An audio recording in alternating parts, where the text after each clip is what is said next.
Tasilima I vatolu a mo, Samoa I Manuia le neaso.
Ua na o le Radio Samoa se furulima iwa toru a mo e tautuaina o e ilangu ngana fitu aso le vai aso.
atu ile li o tau no ese o malava whaanene atu ia te ia o tau tangata o malava.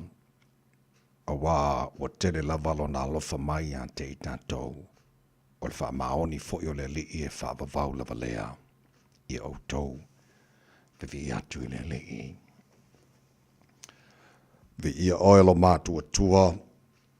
O le tua o le o mātu maua i le ola ma le aso fau ma nei tai au sing sengi pe o na mātu iai. Mo mua nei tai au lo mātu a tua no mātu pese o vi inga o mātu o fale ai ma le loto fia iau lo toare nei tai au.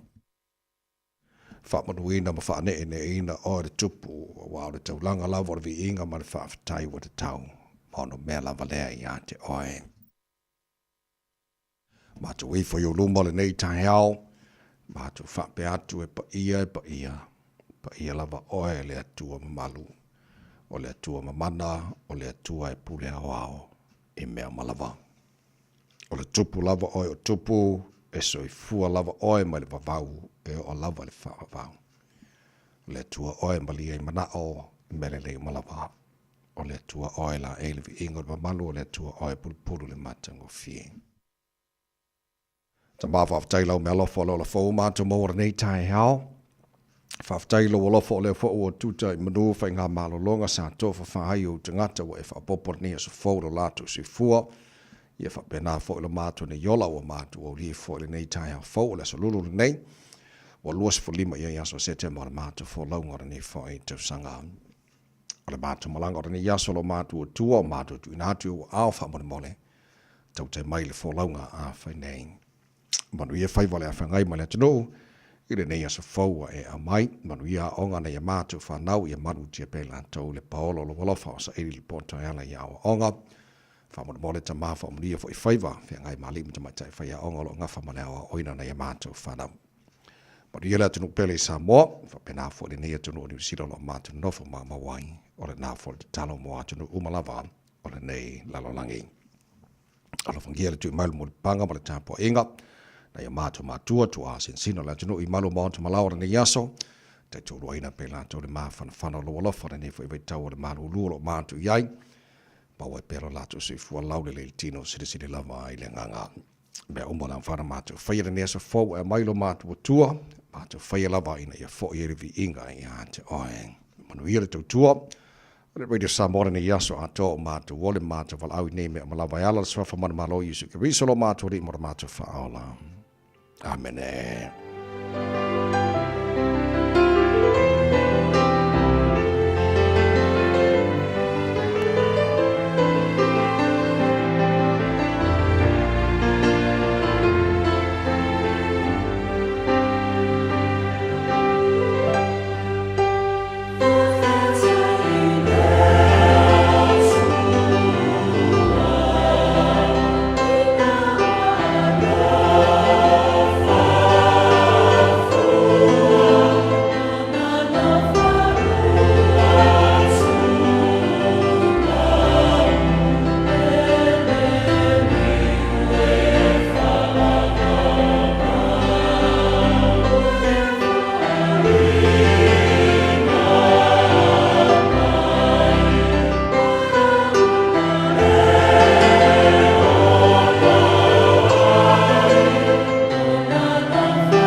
whawhetai le tua o le veinga langina na wai pesere karesia me te tisi Grey Lynn le tau tua mo Radio Samoa for lima I watoru a mo ta tonu I le tu lai ono.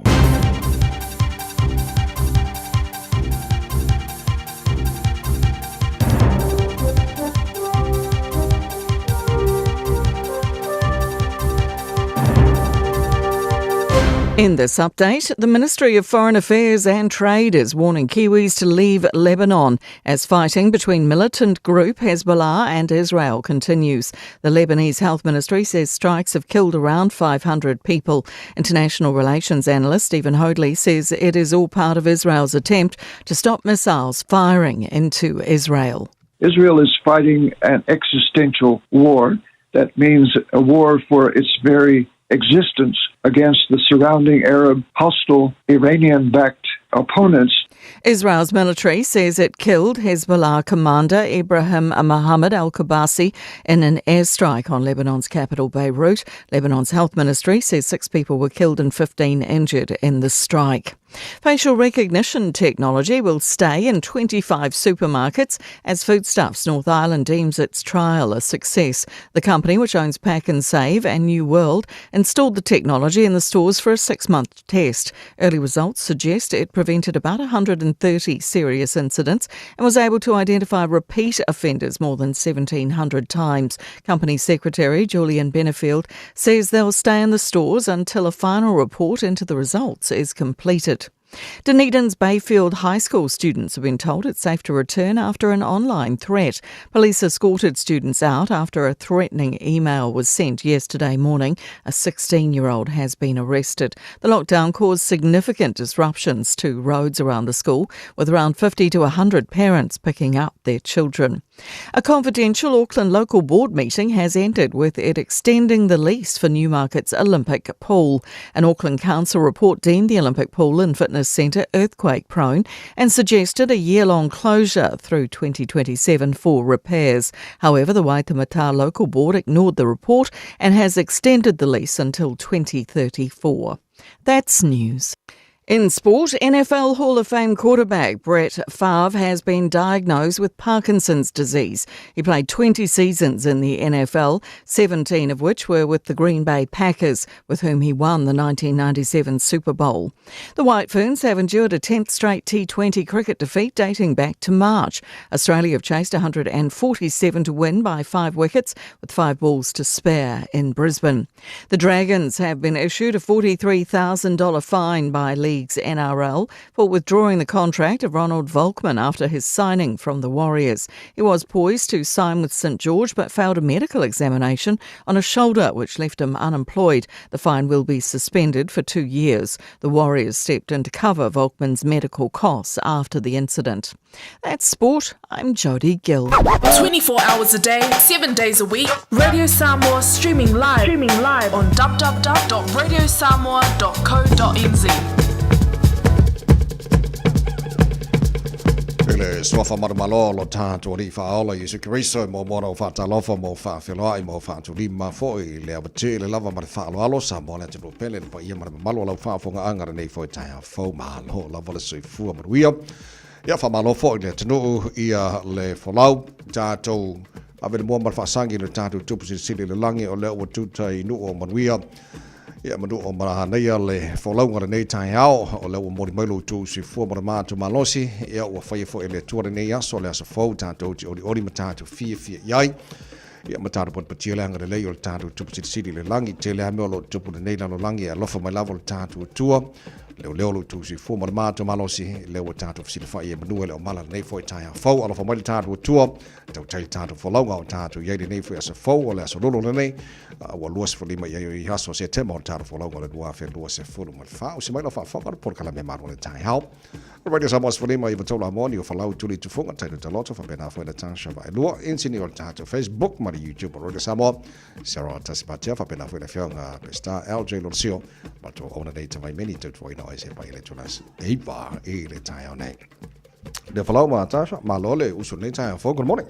Good morning, malo fo ile usu ilo sunga tawai fa pe fo ile sunga ya Natasha fa talo fa tul pa ia mawalunga Samoa ile ne aso fo vi ile li ole aso lulu le wa ole manuia malo so fo manuia malo le fo lau Fatalo fa tul sunga la o tawai talo fa fo ia ni o fo lau le nei tai au vi ile tua tato o lia mai fo ile onga tono le neva yaso malo lava le so fo manuia Samoa ala fa mai fa nunga au le le ole nei tai au. Welcome back. Hoki mai ano to your radio breakfast show.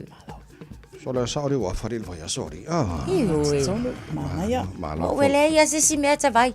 Ma le fia kaua le afa kingi loa. la ngoringa wo la o ya Ngare afa mar fa kingi.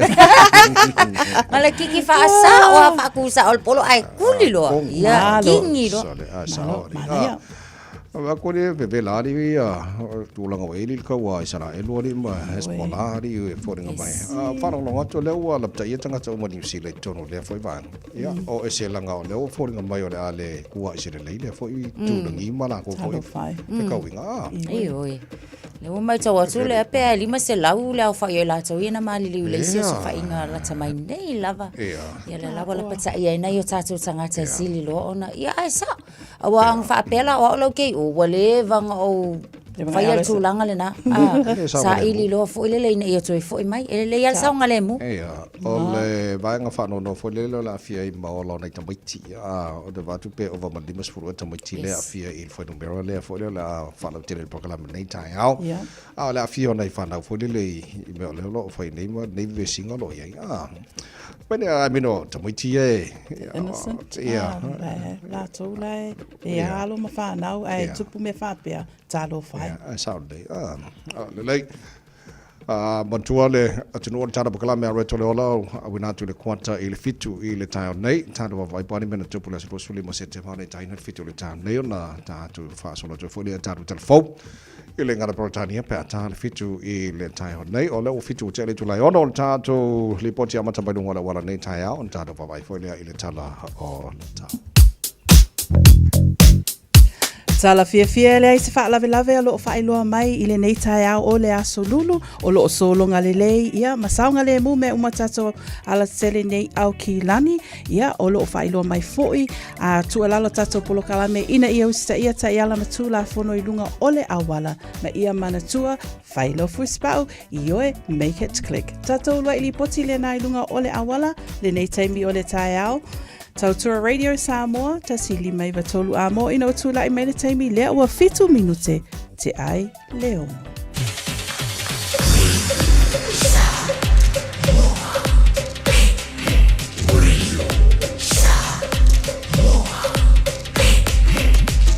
Tasili mai vatolu amo.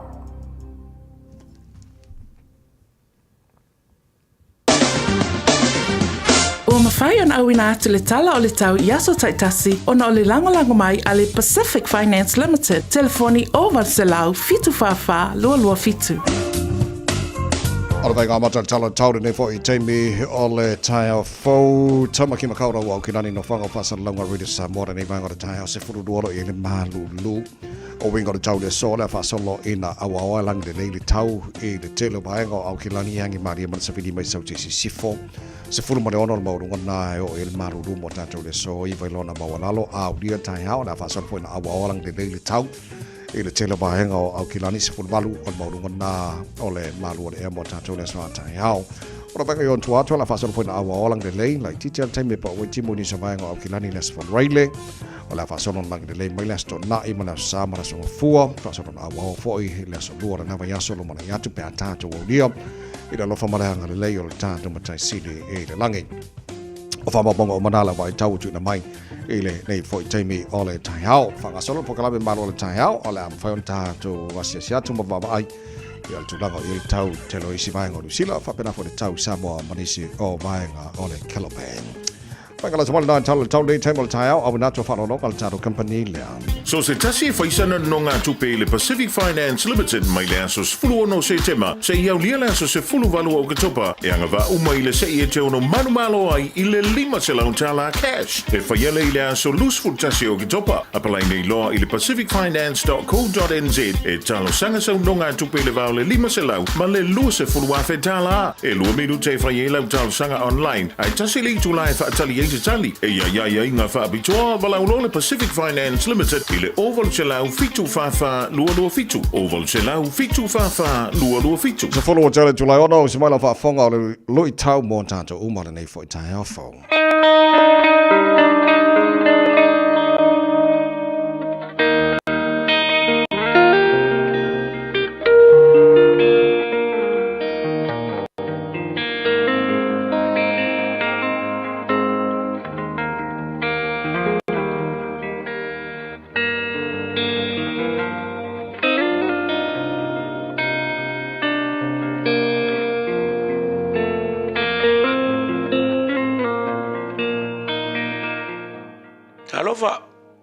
Talofa lava. Pongo tato por kalame o lu tau mo oe. E fai tau ina ai tu se la apostolo Peteru. Lu Peteru tau Petolo on fai pas formal valu. Mai tala la apostolo. Ai atu tupu au tau le alofa tu noa ma le poto i lo tato wali o lo tato faola leo Yesu Keriso. Ia te ia le vi inga i ona ponei. Mai o le fava vaulava. Amene. But grow in grace and in the knowledge of our Lord and Savior, Jesus Christ. Tala lea tala la apostolo Peteru. O lo fasa fua mai, iso se tangata ua faala ina. Ma ua ia talia ina leali a vea maona faala. Grow in grace. Ia tu tupu i le alofa tu noa o le atua. O le fauinga ina le tangata eleni o le alofa fa le atua. Akape. Upu e leni o le akape. O lono winga, unconditional love. O le alofa e le fua ina, e le ini o na ia inga taua. Le ai. O le alofa e le fua inga i lo ulangu, i lo ngangana, i lo watamai, i lo tangata anu. E le fua inga i lo malosi, e le fua inga po fianga e fanga wai, a o i lo kupuanga. Le o le na atura le o le atua. O lo na alofa e le manifinifi, e le uma, e le vai, e le whaionga mawai. Lea lai whai mai la apostolo, ia kako kukupu ai. Inga ia mawhai, o nei loa e le larolangi, e mongia o tātou o na so. O amai oe. Lare ko inga alofanga e ola i kongo loroko. O le alofa whakamaa, o lo kamaa polo ki ngā, po le alofa whare uo, le ai, e rikei me umai, a ia tupu le alofa whale tuale i te tono o lau tangata. E mawhai ai, o na lua o la whakasi, whainga luanga whakasi, ngā lua whakasi ma lesi tangata, kusa peke le fie ai. O na lusafo Yesu, Lord bless your heart.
Hallelujah, worship team o te pese ile tu tua mo already sa mos fulima I tolu a mo no is fulfitu le wata ile July. Ono ia fai mo pese mai le nei tai ao. Pese se pese vi ile tu le nei tai ao fo.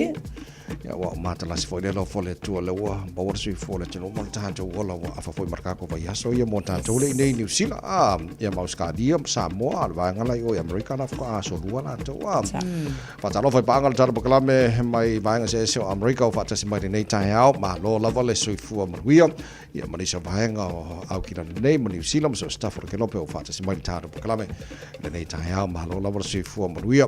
Sa ta ta no le mo le I sa tele a faitionga me sela to le nga lu tau la ta I poroko awala la ka ba kun liso li potina mai na fodele e fa ali I poroka kile la mo ya sa poroka ali makua I poroka kile Ole whamauninga le nā tawaina whamaunia mai fōi elemtanga luenga lava fōi o ta'awale afi ia mai lato e vaawa ai alunga o ala titele. Whamaunia ai ele ai e o la lava sa e na o sina taimi lava na iai nei poloka ia. Ole tūlanga fōi I poloka ma le whaitiwa tangata I le whaawa manino ina mai elemtanga luenga o ta'awale afi. O poloka ele o se poloka fōu nei wa leva lava o na poloka a wala titele. Ma ele te tau fōi o na whaapea o le tatalaina o le foi fale o loa maleno fanga fatau ua avea ai mala e poloka ai a wala pe ona iai le vai aso talua se o lava I le aso sa o lo fa manino lava foi ona e tele foi nisio manatua e tele anisio tulanga mfai tutupu ilungo o awala tele I le vai nga tonu le nga I mai tanga tanga ile no fanga fatau ai o la lava na fa manino mai ele mtanga luenga le ai o nga lava sale le lava na pau lava nga o singa kaimbi lava foi ale na e poloka ai o nga ia afa fea fo ita vai o isi ale fia o aku ia au la utala la na o ata ina watele le fa se fo le poloka la utala fa pe e mangei ale lua vai aso le ai man ko poloka I o wanga o kulinga fo ia te talanga le I se yo ma fa pizza fo ia ai o fa pe na la vatato o ka ko wel waku lo poloka ia fa tio lo tato ai o tulanga le fo ile mai tau lava ia almtanga luenga le ai o la solonga le lava poloka e masani e lava la tunu ule taimi le nei I taimi pisi ia mai solo weekend wala weekend pe ia la taimi na silio na poloka I awala wa malolo ka ko ia fainga luenga ia ku walo loku ia halu singa kienga o e fainga I fa tau ia o tulanga umana e te sau lava foi ona mana tua pe o ina poloka awala Mana ia matango fiele tatou mo le o tatala ina o mana wa bai o le taltonunga o le malaiva le taimi nei pe ia le ulua I aso le aso sfuluiva se tema pe o aso na sfuluiva lua se fulu lufutasi le asava ai le pisi ma le poloka o awala a le taimi la le nei anga I luma pe ona sau no le fale tu le nei tai au o lo fuafua o lo nga solo le nei ia I le traffic I le taimi le nei ma na ia mamata ngo fiele mo lo ia I nei fa pe foi ona o lua I aso le masania ona fa tau no ina ile telo pa o li poti o lo faintu ina mai o lo fa mo ia ato al masina o ia ile talaina alo I o le mo mai le se fulu le tai au e o le fitu le po mo na to ile ia sia I o la foi mol mana ia so o tulanga na ia wale sa fa pe ina tasit vai aso foi le fai le official opening o le mo ia le diti launch le la ko fa ko ar masina foi ia tala mai se fulu tai au o le fitu le po o le isi tu te vai wale la toi fa mautu mai mtanga luenga o ta'awale afi penga se kai se fulu lua minute pe ama se fulu lua minute a foi le sa ia nei tuai I tangata o le isi foi tu ele ia faina inga luenga foi o fainga malanga a valele pe o awa mana tu o le mole le la tai o le malai valele ia alai ma wele poti ele ia se singa te le pe misi sanga va o nga o le poloka le sa ia so la e tu la imela va tu langa le ia le a o to fia si o le mo o fa longo isi o ka mai nga o ka fa o fa mai sole ele ai e ngale o milionge a fe kau Oleh saya silakan kola sabeu. Mai kala jau ka manga o il fusi pa mo ka. Tanga le o ai ta vai. Ia ai sa. Manga maka. Window shopping. Ma ol fa lokia fola bala ba ai do e fa ol lokia.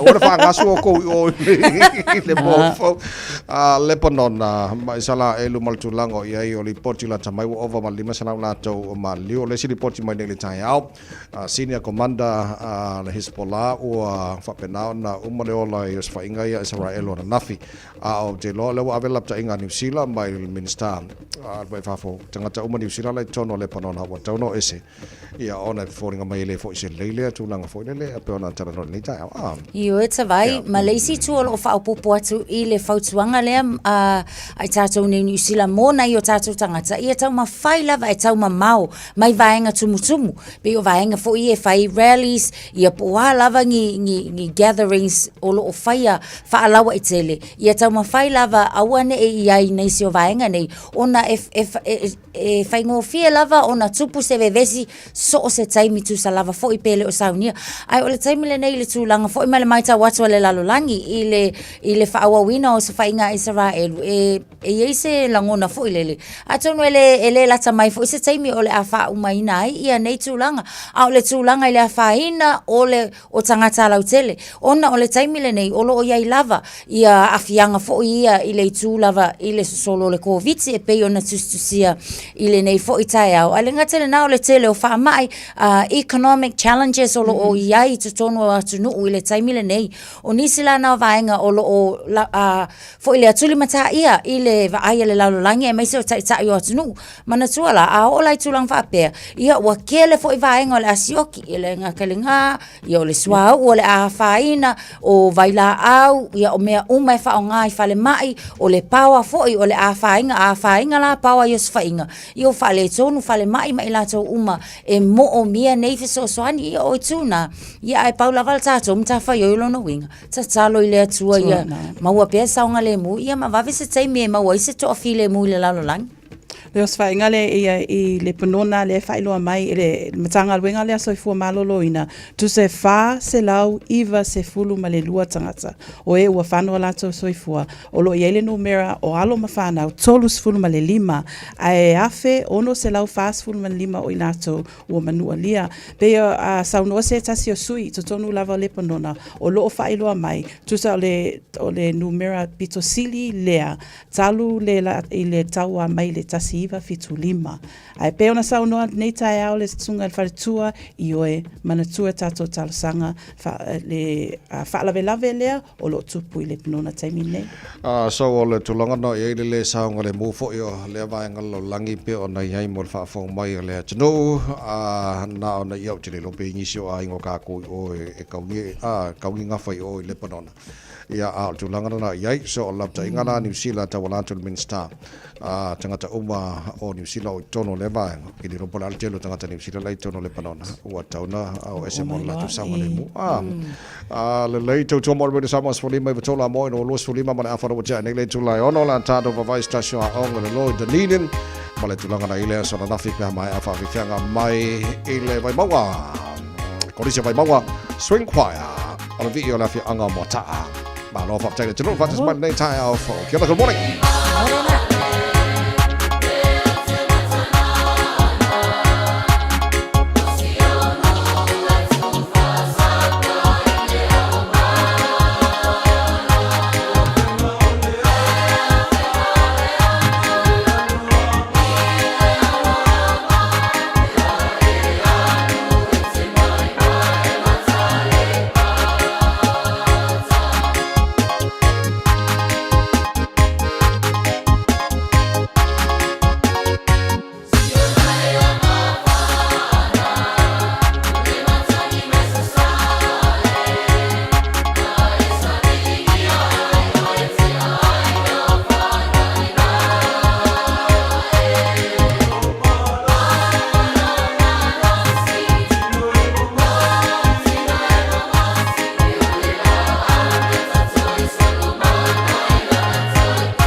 Samoa. Taslima Ivatolu, Samoa. O e fufu e whaatau ese lo fale. E te mana o sta ngate whaanongo ia oe, tau tua mo oe, ma malama i launga ngana. Wala au mai loa le malu mawhatau Bob le malu. I le olua lua, tolu ono o, lima lua iwa fitu. Olua lua, tolu ono o, lima lua iwa fitu. Ua te tala le la fau o le Deals Direct i le aso tofi aso lua se fulu iwa o kuso i le tuatusi limas fulu Love Grove Crescent i o Tara. E te mawai o loa mo lauma o ta pei o mea fale, umukuka, ka peta, mea whaingaluenga, maisi tele o loa. Vala au loa le Deals Direct i le lua tasi wha iwa fitu o. Lua tasi wha iwa fitu o. Ta tala fitu aso mai le iwa taiao i le fitu la fiafi i le limas fulu Love Grove Crescent i o Tara. O le A1A Tree Care Limited, lātou te whaia au onanga nei. Teu, whamama, whangata, te ave sea ni la au mapongati mai lo whanua. E ma whai fo na lātou te wina lau tonga la au matoi tatou. Wasilia mar se fulu tau sanga o lana tautua. Wala au loa le A1A Tree Care Limited, le olua tasi o lua o tolu ono o. Olua tasi o lua o tolu ono o. Roas fuluiva ma le awhala wa tali tulai ono le polokalame malua le tai au reda Samoas falima iwa tolu a mo whantalo whalatana pakalame paanga umoi so as vaenga motu i saute o New Zealand. I le nei taima le tai au. Eila onga le ntapuni mai nafi sampo Dunedin bea. Yo e tawai i se taimila na o le tai au foi ia na whaailoa mai ai i le a onga le na ona o se tūlanga foi ia na whaailoa e le pule a onga i le ofisa o leo. Sa iei se e-maili na atu foi lea e tau whaamatau.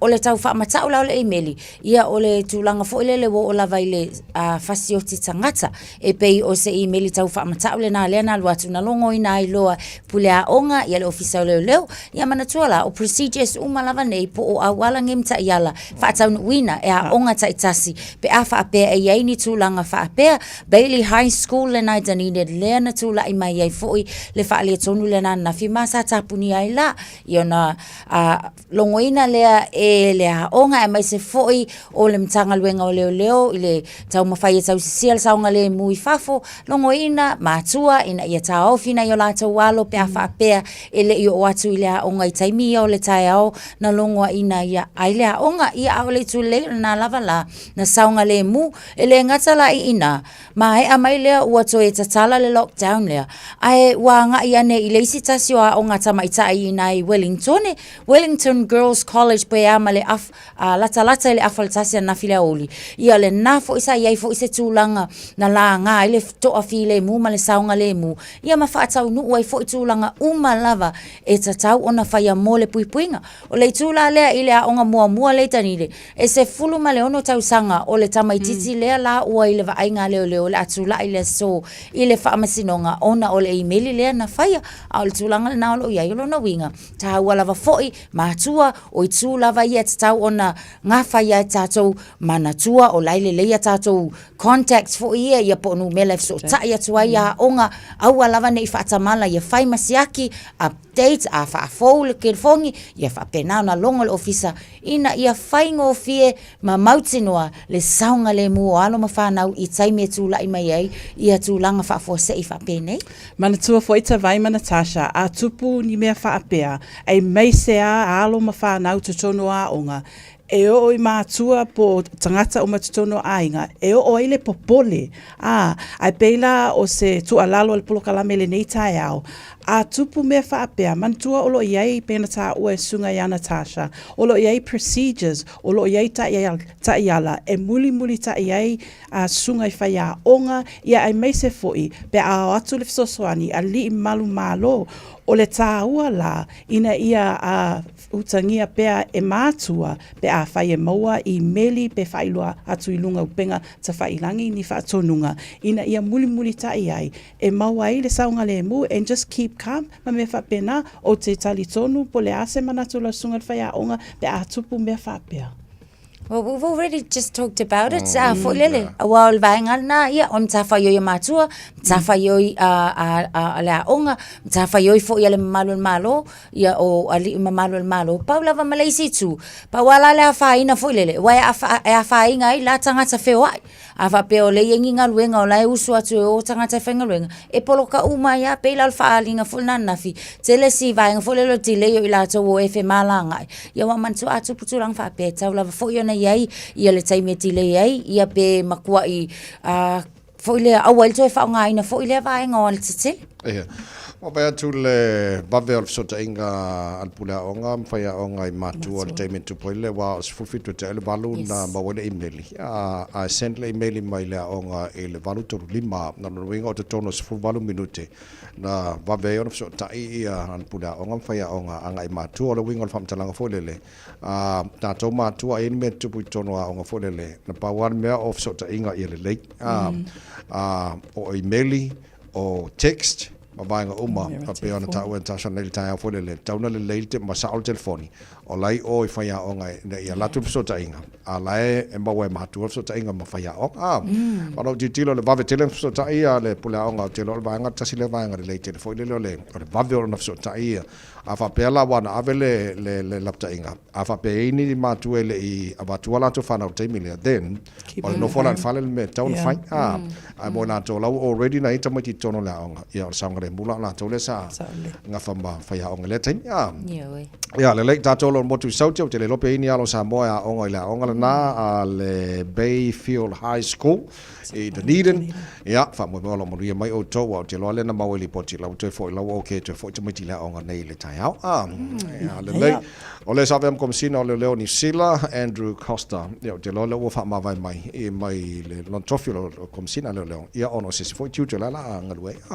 o le lava ta vai pe ona eta ua le sa Costner ia o se tala fia Police Commissioner Andrew Costa le ala wa yai e resign ne ia November aso se fulu tasi ona o se tūlanga po se avanua o le avea ia ma acting public Chief Executive I le public agency lea watu lai mai ai le role fo lea mo le sunga ia Costner e mana ia mamata Costa o se tala fia o lea la o le ia leadinga Government's Social Investment Agency o lea la o la atu lai mai ia I le Chief Executive be mana ia sa fofo ina fa pea o le Andrew Costa o ia o lo avea ma komesina o leo I le taimi le nei sa fofua e 5 tausanga fa taunu ina ila na rolea fa pea o le tausanga fo fa to a fa amuta ia aperila lua 5 ai lea la watu la I mai I tutonu lava o le Social Investment Agency tutonu le malo lea avanoa ma na ia lea watu la I mai o le aso sultasi la November e fa resign mai ai I le tulanga lea fa komesina leo Se le fiata vai. I tūlanga foi whapea foi lele I le ia wamana tuala. So tangata iei se ngaluinga foi lele e anga ia tu iai, ia pe apalai iai, pe tō fia mai. Au le tūlanga foi ngale wai kilo. E tangata ngai la le panel, the selection panel. Po oa qualities, po oa ngianga va au le nei tangata. E anga va ai, ia ona whaawa wina le na foi tūlanga foi. O ka ikala ia ka ngofa makamai kaua ku makamaka foi le mangaia. O le whaalinga fo I lele ai la tau na filia pe ona saunua ai baka tile nei fo I taia whai mai o ia o le susunga ia Costa o se tangata e ese le lei e ese le tūlanga le lei I le whaataunu uina o na tiute o longa winga whaamaongi e ka fia whaapela kai kata vai ia wao o te loa o le potina no whaalonga o iai e to tele o tangata e fia iai taluan tula mai o ia whaim komsina o leo New Zealand ia wa o ngā kula I o lo langa le nei e iai alkanga ka fia e furkanga le fia pe ato fia si tula mai e te ia le vaenga ma le vaenga ia whapenga le o langa ngi lo kako iai e ale fia ma le kau mui kau fia e le fia O le si tūle le mai e focus. Longa winga. Ia wa ata tau tilo tangata tai. E ka kau o ngā makua i ai tūlanga i anga vaa ia. Focus i le ngai lo le vaenga fo ngā le waku i whaiangi o. E uma nge ale turn e le ase mea ua mawhai o ngā o na tūla i mai ma ausia se ausini fo i le mōl mtanga lueng. Sa le whatalo whaletara paklame to telo paanga so se vaenga Waikato kiri lo nei tai mala tai au. O la tainga na mai leo ana nafi ia e very alert tanto I taimi fo le wa e usuka ko ngā luenga pe manavanga luenga.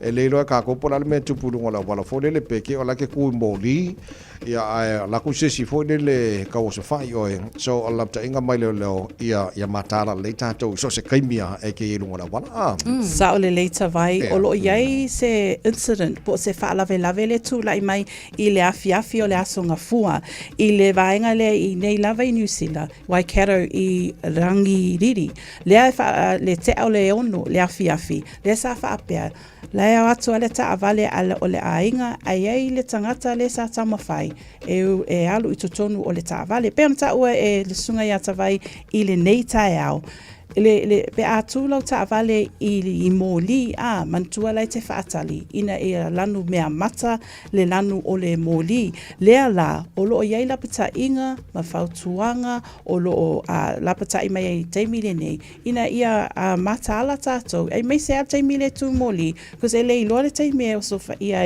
e se tangata pe ona tūla I mai le incident lea I le asonga fua ia ina ia mata ala uma tangata teimi tu e moli Tāua ia Tāua tūlanga le nā, wa whapeo le, awela te taawale. E ka kauonga o ka penga le lei.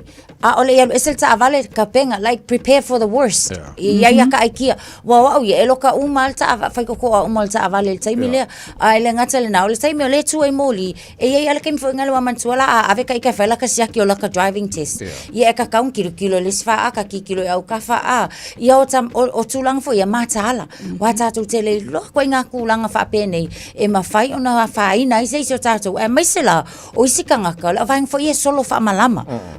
O leisi tu na ese fo ile whai te tangata I o tātou le taimile nei. Ia e maisela va e kakawala o ngau. Lunga o mawhaaka, ia loka loa malta vale. Ia, sāre le, te luas fulmino te le fitu le por klabe maro le tai, already samas for lima I tolu a mo, tenen tatu tala noi vanga le inter-island theories.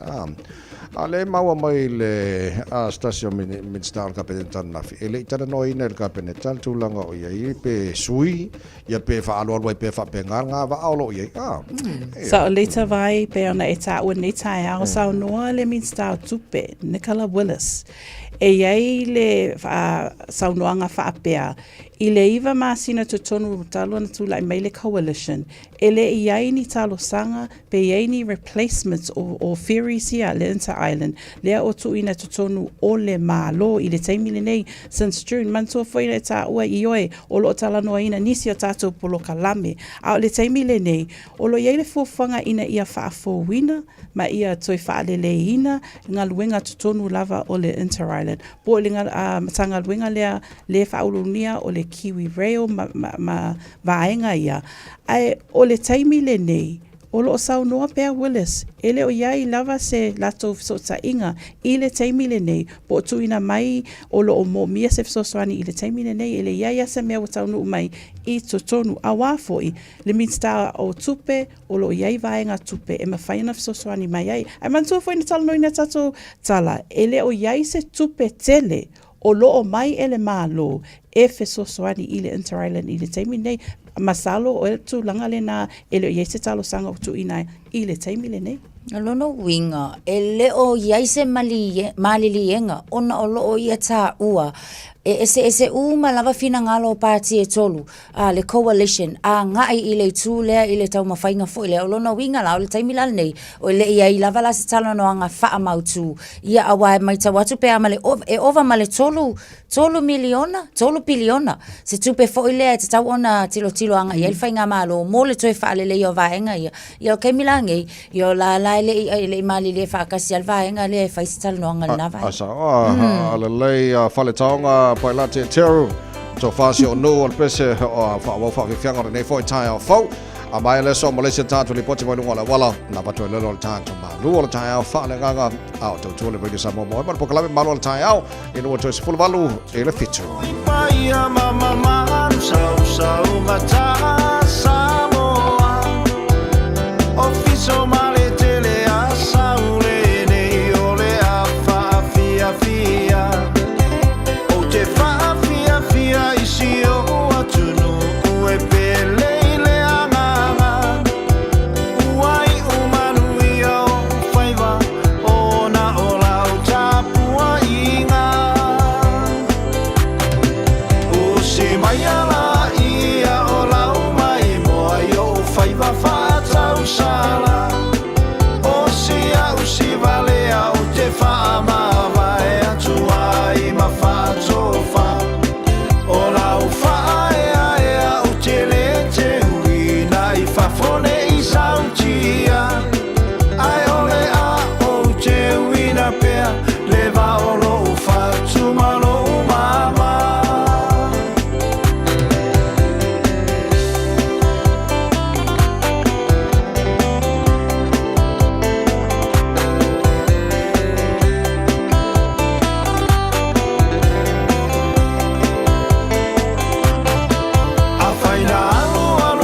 Tanga o le wa a te le tau lau sila Mali e sa mo ai lau mai mo a pau o le foa ia le atua Ta te tani ua ta te popo e ina nei e whai tau ina ita O oi o le matua whai tama o te matua tulawa ina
Tasilima iwa tonu amo.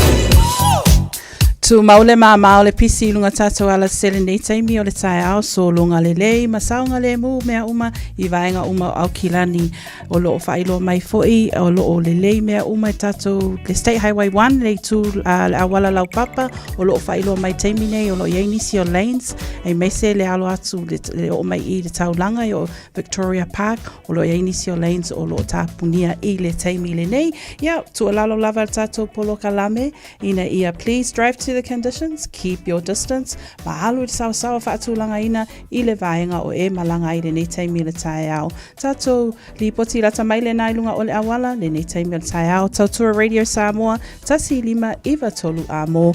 Ino tula I mai le taimi lea ua toe se fulu wha minute o na tā lea o le fitu. All I hear is Radio Samoa, Radio Samoa. Samoa, tasilima iwa tolu amo. Radio Samoa, tasilima iwa kolu amo. Bread of life, sent down from glory. Many things you were on earth, a holy king, a carpenter. You are the living word, say it now. Come on.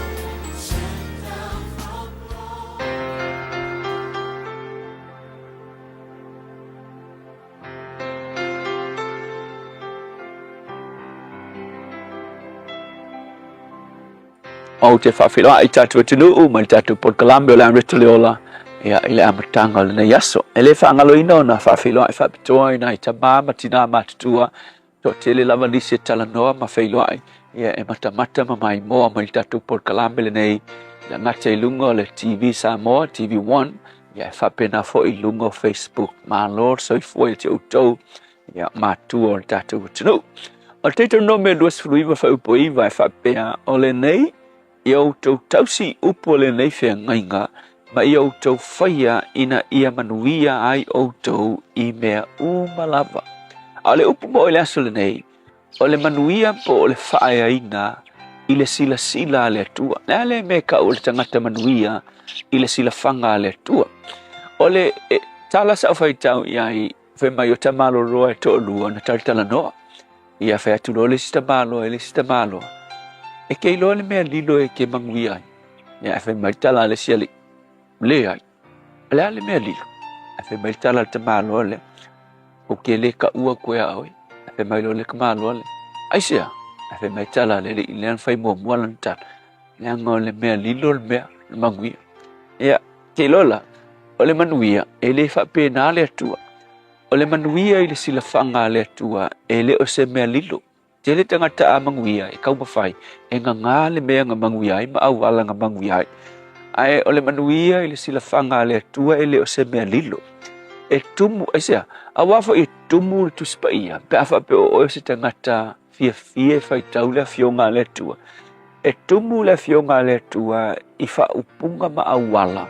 O lo wha sino mai le atua e manguia i tangata. Ia, but e whapei o ngā ese o kako fōringa e le tutusa ni fōringa sa tangata sto lua. Se ilongo se masanga vo ile lea. E winga ese o kako fōringa. E whapei nā fōi.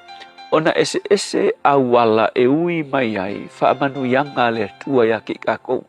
Ai tasi a le ki kako ke manguia umai i awala ese. O le ki la tatu te mauai. O le afionga a le atua. You know, e whaalonga le upu le mwhai nge whai le atua i le nuu. A au tau tausi i la upu. Mala whea ngainga, whai mai. Ma whaia e au tau. E le ngata inga kako whai tau kuspa ia. Whai kaulau kuspa ia. Ma e kau ma whai e muli muli le me whai mai le tuspa ia. Kei loa, whai mai. Ona manuia le au tau i mea umalawa kou ke iai. Mea umalawa. So se mea e kango iai au lima, so se mea e te nofuai, so se nuu e te iai, pe la fulafuale me ke iai, pe ke ngofo i Samoa, pe ke ngofo i New Zealand, pe ke ngofo i Apia, pe ke ngofo i Savai, pe ke ngofo i Whalea Lupo, se tulou ngai ngu ui e mamao atu, pe ke ngofo i whea lava se mea mamao. Ke loa, e le fuai ngai ngalo manuia, e ke manguia lava, pe a whai, e te ana i le upu a le atua. So le upu la mo o i le aso ngai kango e siaki lo o langa po e kau mawhai. Tau mawhai whai le me ke manguia whai poi fōringa mai ke manguia veu le ai. Ia whai aku le me whai e la ia se manguia.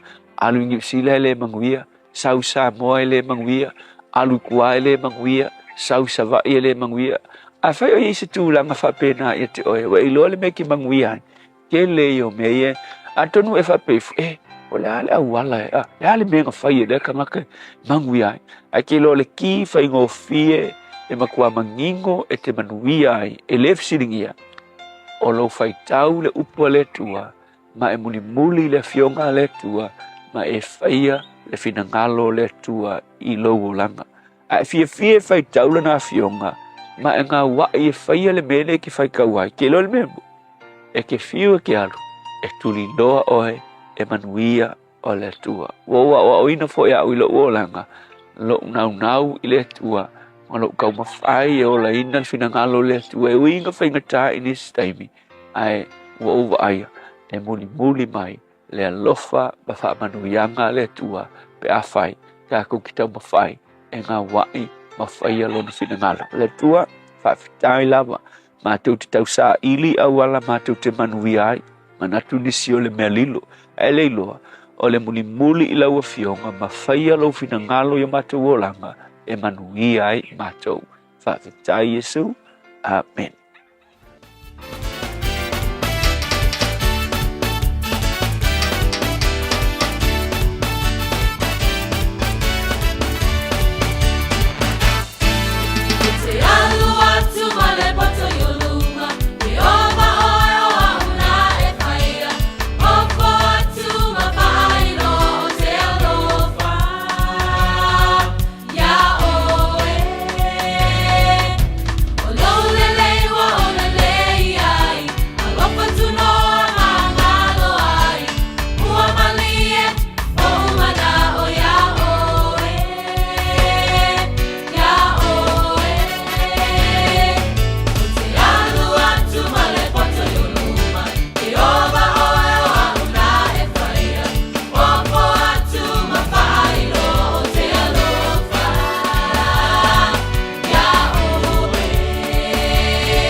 so te lofa ia te pese mai lofa pese le peace champ le vai mei sa mo no te fa minu te lo te talo le tu la fitu la so los for limo se te mar mera te por nei aso te sanga babai. I le tausanga tasi iwa, 5 tasi, o se tala fia te tonu lava o New Zealand, na whaawai ina aile matanga luenga lea ua whaingoa ina Māori Women's Welfare League, i le aso le nei 25 o se tema. O le ulua i mawhtanga o lea matanga luenga, whai mai e valus fitu o i la tau sa ausfono, mai vaenga i tonu lava o New Zealand, se lau valu se fulu ma le fitu. O le maanaia o lea whaataunuina o lea fono, sa whaapea na o ale no mera o e na awai, lua afe ma le 5 se fulu ma le tolu. O lea o ngā lea tina ina o lea the Māori Women's Welfare, lea ua fia wātina e ina ma wao ngā i le luma nai i le tele o le tū pāle o tamaitai, ia ai meise le lau tele o New Zealand. Tausanga tasi iwa o no valu o le aso soifua lea o le alii Amerika ua ua o ia i le tāleni o le musika. Ia ai meise lava o ata tifanga o le aso soifua la 25 September o le susunga lea ia Will Smith o te iloa well-known American actor i le ata lea Fresh Prince of Bel-Air. O nisi fo ia ata o te iloa silafian malo le atu nuu Bad Boys i le tasi iwa 5, Independence Day i le tasi iwa 1, whaapea foi Men in Black i le tasi iwa 7. Whainga le nā i mea na tutupu i tausanga ua mawai.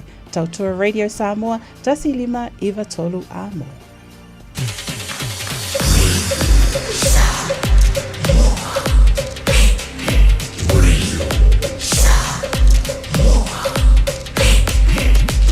Tasi 5 iwa tolu amo. O fianga o ta'alonga whaitupe e whaale tonu ai mafutanga maainga o whanau ngā ruenga. A fia ai le whaasoa tautupe ma le tele ai re popole ma le mautonu. Aua e te matamuri e whasiri mo se whasosoani. O le au whai ngā ruenga le mapu maia. Ua iai to mai whaapitoa e whasosoani mo oe. E le aise tongi ma e le whailo ina nisi whaatale noanga. E talia so se tangata e fia maua se whasosoani mo se whaatale noanga i a fianga o ta'alonga whaitupe. Le mapu maia. Telefoni o Valusalau, lua tasi, lua. O Valusalau, lua tasi, lua. Mai le valu i le tai au se io o i le 5. O fuafua sau tafonga i Samoa, manatua le Return to Paradise Resort. E whaasfulu tolo na potu whaapea vile se lua se fulu iwa. O se whalitel malo e whetau le lei mo tafonga, po o whaatasinga a inga. Whai eilo wasu tele le whalisa o tāpina ina mo le lua wha moe. E o atu le whaase lau tangata wala au lia talia. Return to Paradise na filifilia le toa Samoa. E whai malolo ai. Langolango le whalitel malo e umia mga lulue ai tangata Samoa. Tanga iane le returntoparadiseresort.com be wala au lua lo ofisa malanga. O le A1A Tree Care Limited, lātou te whaia au onanga nei. Teu, whamama, whangata, pe abe sea ni la au mapongati mai lo whanua. E ma whai fo na lātou te wina lau tonga la au matoi tatou. Wasilia mar se fulu tausanga o lana tautua. Wala au lua le A1A Tree Care Limited, le olua tasi olua o toru ono o. Olua tasi olua o toru ono o.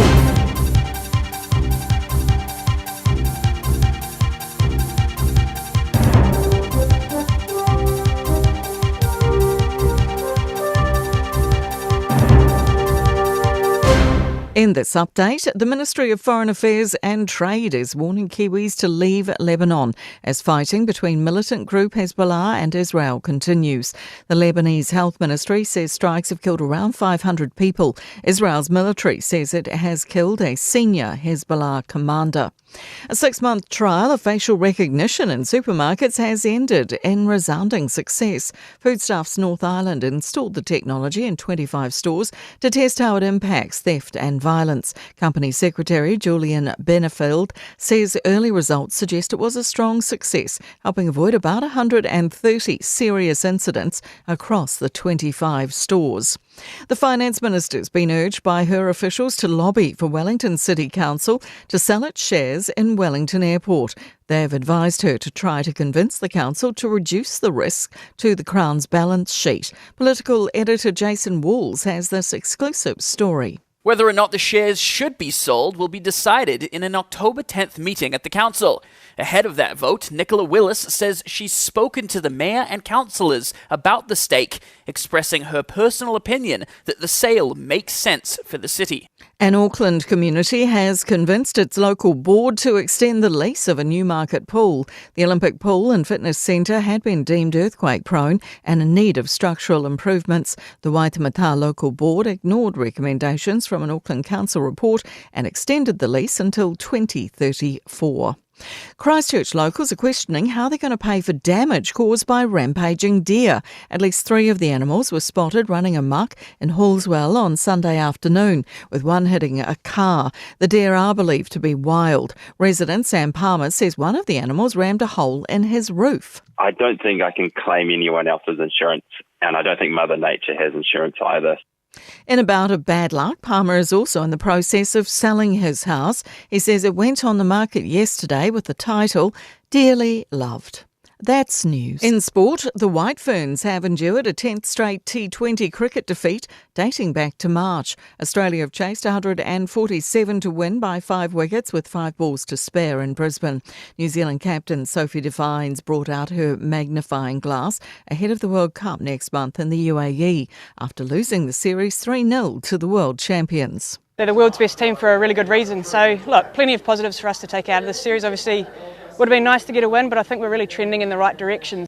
Wallabies lock Lucan Salakaia-Loto has dismissed talk of a hoodoo on his team as they search for their first victory in New Zealand for 23 years.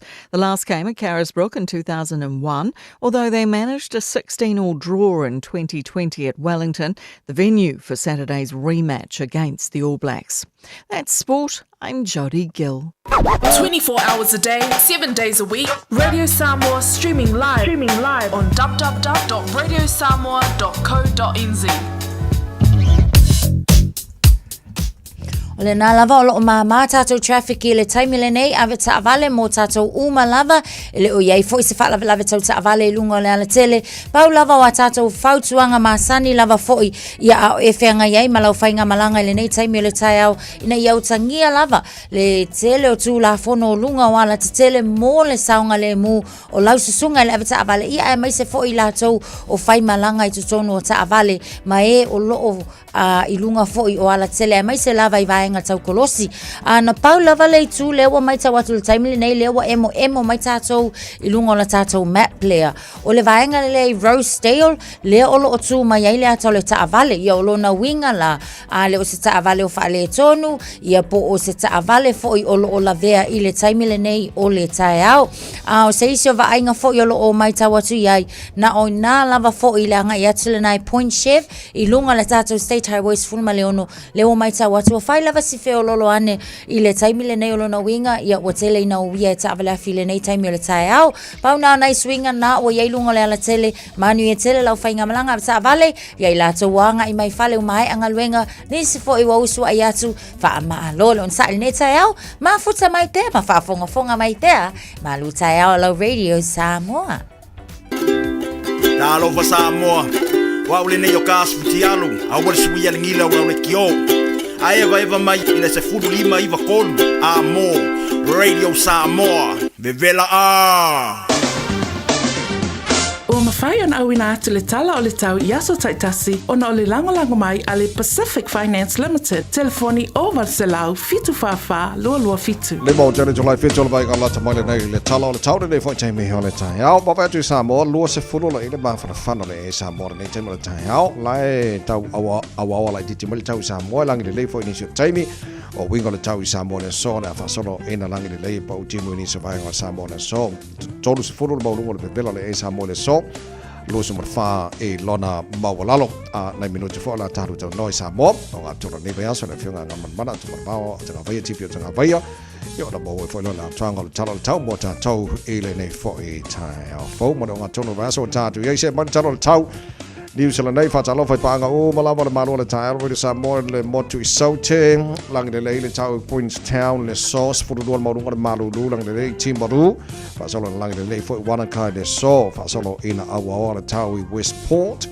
le baba ia tu Greymouth ala lang le tau Dunedin ala fa solo la awa le tau mo to le sore ayo malo le sui mo ia nei tai fo lang le tau mo to fa solo na awa ni so temi sport tolo mo ngol maru do mo kala stete le so il motu matu pi to la mo ngol motu matu kai taya sport fitu mo ngol maru le so Wala fa solo na awa lang le ni so time yo nei fo ya so le lombo boring tone fa talo fa good morning pa angal tara pakala me lombo boring tone malo se fo maru lang le tau mo to le so awa ni so time fa solo na ngi maria mar sa vidi mai saute fa solo na ngi mai matu si fo ni so time yo la awa li sport fa or maru ngana maru do mo le lombo boring tone le so lang le tau ranga lang le tau po lang le roto rua le nei fo ya so fa solo lang le Palmerston North lang de lei New Plymouth, fa son a Waltown Napier, lang de lei Masterton, e le baba yatu le tela vanga Hastings, la fa son a wa lang de lei ni so taimi, fa son voina lang de lei le tau Gisborne, pa o timu ni so taimi.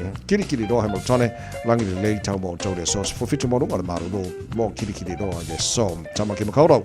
Au kirani no fanga fa sa longa Radio Samoa for lua. Olo yele maru lo ele nei taimi ole tai au baba yatu le wa fa son voina lang de lei mal tau nei vanga ole tai au.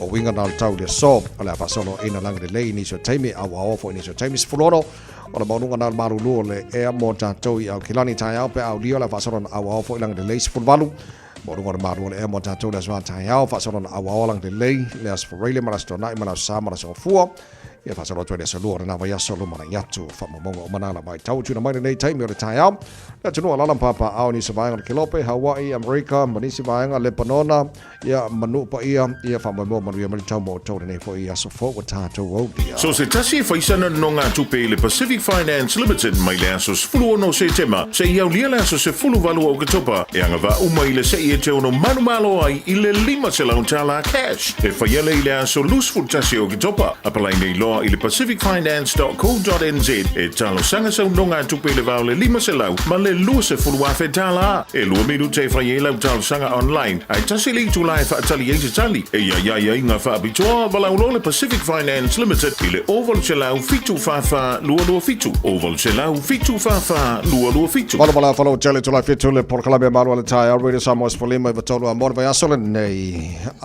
le satala no min stars e for malaloina na nafi o lo fata waina le neva yaso tono New Zealand Mental Health Awareness Week ole vai aso tato te manatua mafata waina ila to lo ye afianga o le mafau o te lola tasha lesa ma neofalau lesa fasili le minister nafi o ni foringa vai on symptoms tato te loi o tangata lea o le tu fine o le uso ia even fanau o lo o afia I maftiang o mafo fa ia anga symptoms foi ia a power me ia tato wa mana ina tangata umama faise ese ngaruenga le tatou te ngaru lua fantasi ai ina ia fa ma male venga lo tau ave tangata lo a firma fo sala solulu nei a tasha ala le tau a fana Wednesday yes tawa ina so tanga I tono ainga ele ngata lava le na o so tanga lava I tono le community e ma fai lava ona ia le fa potopotonga I tono le community e avea ma ainga o lona winga o se no fanga ma fai ona e tala noa sa o loto fa ali ia yo langona mawai foi ia le fesoasoani le ngata le na tala noi whanau siaki ta maiti o ha mai oe ea i se meo wha le tonu o le leile a onga o ha mai oe mauo tulanga mai ia very simple steps e mawhai ai ia ona o tātou lo le tulanga o lo iai I le wala wa fo I mātua ma whanau taltano fo I ta mamatina ia atawai mani wa fo la Mana ia tere o se mele tele tātou whesotai ia pe o tasile vanga tā wala tala noa po le ale vanga o lai mawhati ai lesi ia o le ale mea lai mana mi lesi ina ia tātou amo whatasi le venga awane ia mo tō tasi ines te ngata se venga ma mawhati ai lona mawhawhaure nei aso tātou amo whatasi o tātou we are a family tātou o le whanau inga ia fa pena tato ngalu fa tasi ai ele le fo yaso fa mo o nga tono va so tato ai ia le vai o le tele o fa lave o te mata winda e fa momonga E ala na o nisi tupulanga telefon ma nisi tangata I tūlanga ele kakaunga o iai ona ua manatu I fo o rese fisosoani.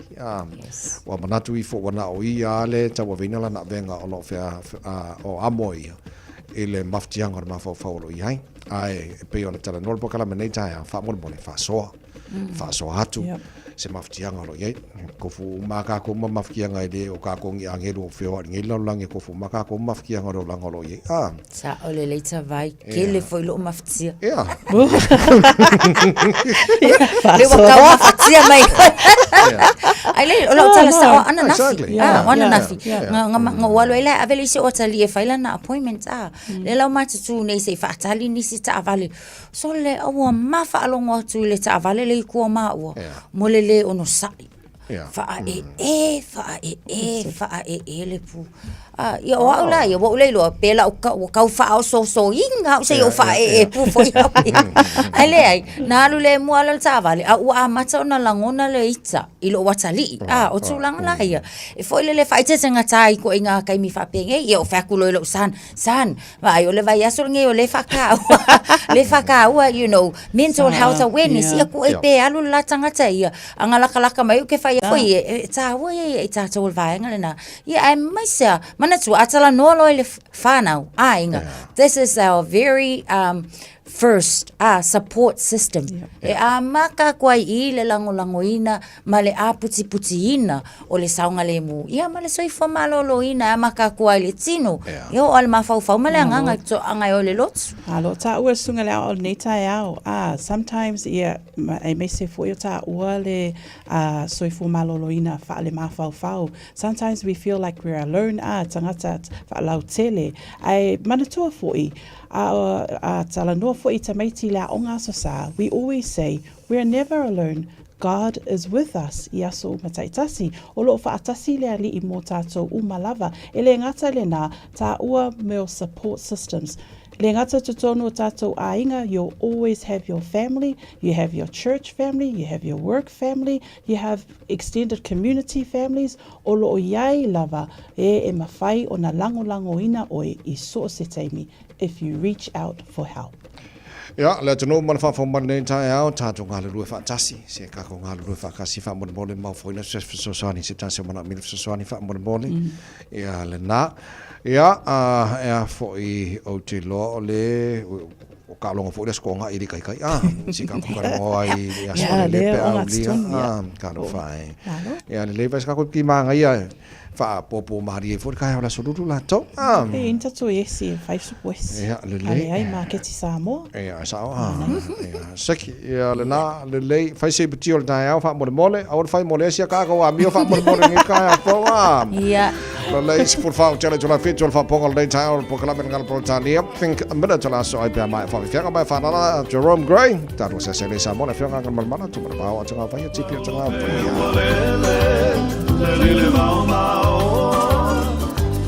fai la upele uole ilo o tanga o te ine loa ma solo mai o mata tilo e tere o sauai lau fua rosae le fua vero vetai le fua ua ui moto ai le matalai oi il rei malaya le oti fa forse il la lolani oi il rei malaya le oti fa forse il la lolani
Radio Samoa. Taslima iwatolu amo. Just think a minute. It could change everything.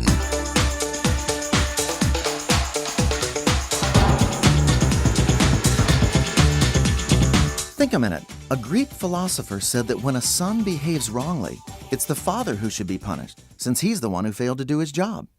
When the rich and famous German Friedrich Flick died, he had built a fortune of $1.5 billion. He owned 300 different companies and was respected as one of the smartest businessmen in the world. Yet with all his success and power, he could not control and unite his own children. He could put big companies together, but he couldn't put his own family together. After he died, his children fought over his money for years. Many experts worked to clean up the mess and broken pieces Flick left behind from his failure as a father.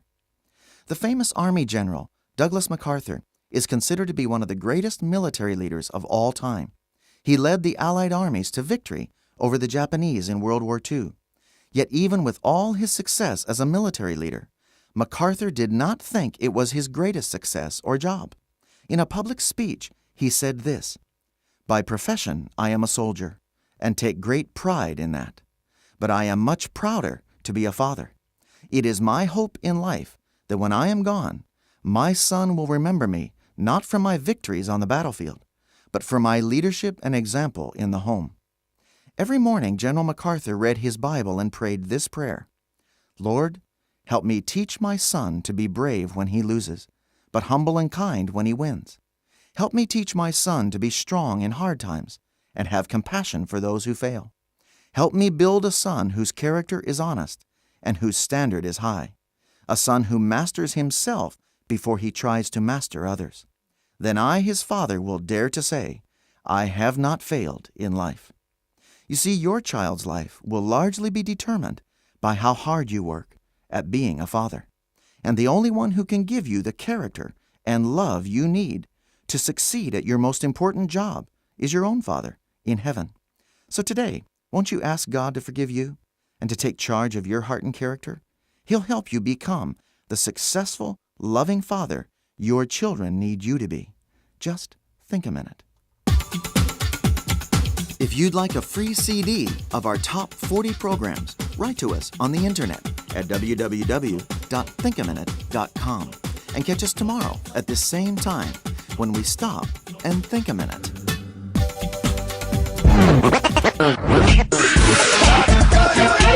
Malo soy fua, ol si fufonga sa Radio Samoa, tasilima iwa tolu amo, se kia Radio Samoa. Ko se fulu lawa chale chulai fitu ni o falau mata shofa tas mai le fionga ngal malmana tu mabao changa vai tipio changa vai o tatu tarano nga fulu nga tona ni fa so tatu ya. Malo lava le soifua manuia la wa fionga ngal malmana le tai au fatalo fatu wa tatu wa lia foi longa tono le neva yaso malo fola malo fo te wa sai malo fo le usule malulu atalo fatu ya se lo tu sala pa pe fo le sue ya te vai ara se fo atalo masali fo isi tatu usulu ye utatu makuto ko le so fo Malo faftai na matau tal noa nei le tai au ngal malmana I le tulanga fo iwa o ia I le taavilinga o le tau alava le nei o lo fa au le alava fo iwa to so fa ia fo I le panona ia fa pena fo Israel la lato fo Italia atu I le nei fo taimi ai ia te alava ia fo inisio malo te tele ma malo le lalangi wo ia lato malilienga fo ia lato te mali le fa tasi ai ina ia fa o lo lato leo e tau fia le tau le nei ai o te fia fesile la uia I te tonu fo ia se tatou malo fa mata o le ase fina ngalo le tatou malo o ia I le nei taimi e tu sai fo o le vaenga le na I le tau fia ina le taua o lo o ia I le nei taimi malo ma tai ia musano le tatou te lo umala vai lungo televise ma wala pa te lungo ia le tulanga le ia te wale le si te wa Israel o I te vanga ho le hapa si Palestina wa tangata Arabi Palestina Yeah, oli tupa I tanta tanoho ina wa tuman kunta tanoho ina wa ambata na avaule stowinga le malisi te wa Israel. Ia, le o me le tau sanga le te loe atua le tau sanga masina fo o ke topa ia. Le tau sanga o whai al tau alea. Le fo la o ye le ngona o malo le tonu le di o malo au fatasi. Tau na whai se whai unga ina ia tau pi wae. E wau ai atua ia io le ona na i whanau. O tangata e le o a wai i le vesinga lea. O na e a fia umatua ia malatou. I le tau alea. Ne puna le fa pena foi pa nota malo pa tasine. Fai unga le vai aso le ntene. Ele pa nota sa mo le si tu o Pacifica e le fesa na pa nota pa pena foi le tu mo. Ni si o tu o Pacifica. O te le rola e po le an me wele festa tu pa nota wa no winga ane festa tu pa nota le na abstain tato.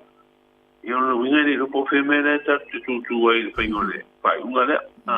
Pawali tu ta wala te wa to te atu no ia le palo te e avile le ave ina ia isera e lu tu ta fu te o te ia ola mo so ko ma mo wai ia le ngate na me to tino o wai mo ia ta tu tino no foi i nei tu o le lang o le fide multa to so i ponga ia so umbai ua nei fa bela bela i te ai ta te le o fitau ma po ngama me vesi tu le mai o e avea ma fa pita o nei ma manu tau i tanga to na fo i vai ngol langi no fo e le o tu mai fo i le va o sera e ku ma le panona wala fo e fana tu me tau ma lo sia na ma lo ya sera e foi ala wa ta vai mo tu sara te o ne e foi ala ta tu pa ro tu ma tu ave vesi mai mo disia tu no ale tuta o le fa unga le ave ya Israel tau tau fitau ia le stato palota tato hule foi tato e tato diplomatic relationship sama Israel bilateral issues ia about tato ma na malo isa tuto ele o mai fo ele na to pinga le malanga to tato tanga euro manivisa foi ngofie na to ngel pase ke fiafe ia e lo malanga ho le fa lo tu ia o te se si no ko ho yo la ia ta tu spa ia al foi ngata ia ta tu te vai ona ta tu tilo i ta lo le tu spa ia mo le lo tu kirsiano mo le au bino o le ta le samo io ala tu al ne o le ma fi ta tu ma po Israel o le lu o le tu Israel o le lu o le tu anga ko wa ya ku mera fa no le tu to ele ai ona sa fa fo la ma fu anga tonu ala ina le hispano ta samo ona me wala ina le hispano ta samo ile va ngale ya ma le si pe se a vuta tu le parota io non ho vinto ha fa tu le parota io non ho vinto ta tu le tu le ya e lo po fe au ya ya ta tu te le robeta te au o ya Israel robeta te au o ya Palestina no win ya kai lo ya wa ba ya tu ya le si o ai na ta tu le ai le foi spalo e foi si tu o lo langi le tu no malo wa ta si le palo ya tu no ai ma fu anga ta o lo ta tu o le tu ai le va fu le fa ma malo ta tu va fa ma malo ma pa Israel atu sta sina ma pu anga o tatu le ia ai tau sia ia batu ave ile wa ave o ia Israel ora ua na tu ngona mai le ole tau foi ati ai ya malo lava faftai la fionga ngal mana ya tonu ini a Samoa mana ya tele tato valele Samoa Airways le fai malanga tutuila toi foi mai ia pia mafangali a lea ua toe tā pena e whai malanga i savai pe mwhaina e saun hoi lea su ia ato no situranga tā ua le tātou wa le le toe fufu e whai ana malanga i whai si uli po e tau sanga e whai ana malanga i tātou moki se la whai a le uwhai wa mai ua so te le ana i pase se po o te malanga i se la mai turisi e tātou se ia wawena whaatino le fufu ole mele lo Hezbollah ole fe e yo kai faul ila ko yange po Hezbollah ngai ku yange kai fa ila ko yo safai ai pisa kai faul ka ngal mana O le sa matu tala no na fi o fa solo na le maria tele mele mai mo ele tulu ma o baba ia o ia I mi sanga tamo I vesinga tamo tia o nga ia foi e tupu te me tu o ia o nga o la tele o lopo fe o ele afia nga sta matitile na afia fo le lo winga le tala o la se fo fanga ba o le mtanga le o la to le o ina file mo fo le ma sanga le mo o tanga tala tulu fa mo Ya, malu ua tu al tatu tu lupa kong le chai. Ya. O panga rio tatu ile. Ia lava le ia pita nei le ino tatu fale wa to tele au. Wa no ho le fai la tu fa inga I le o uri pe ale ni sin pat. Ai. O le tali atu le fa fsi. Ya. O se tu la fo ia fa no tele o to ia ni mai o nei. Vesinga fa la wa. E fo nei vesi. Na o leo te mana tua me besi ane na amata mai te usanga utua nai. Sa no ai fo ile aki e kupo le kane se kato ni kore kure anga sa moa pia le nawa I tau. Le fionga ala pati matari. Ia mawe fatu e senga le tato utuno. Mae na fio fo iono o vesinga. Sa no tono tori ai fo ia ni sio. Wano whanau o le korisira sanga to yo se fo ila vesi.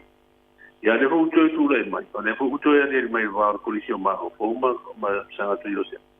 Sa fa pe e lava ia son te leina wa ia fu ina vesio a umai. A le o mai a matanga le vai ia so fa au pe. A o le la o le nga fu na ta tu wa ia tu mo ata le solo mai fu e tanga te la tu telefon.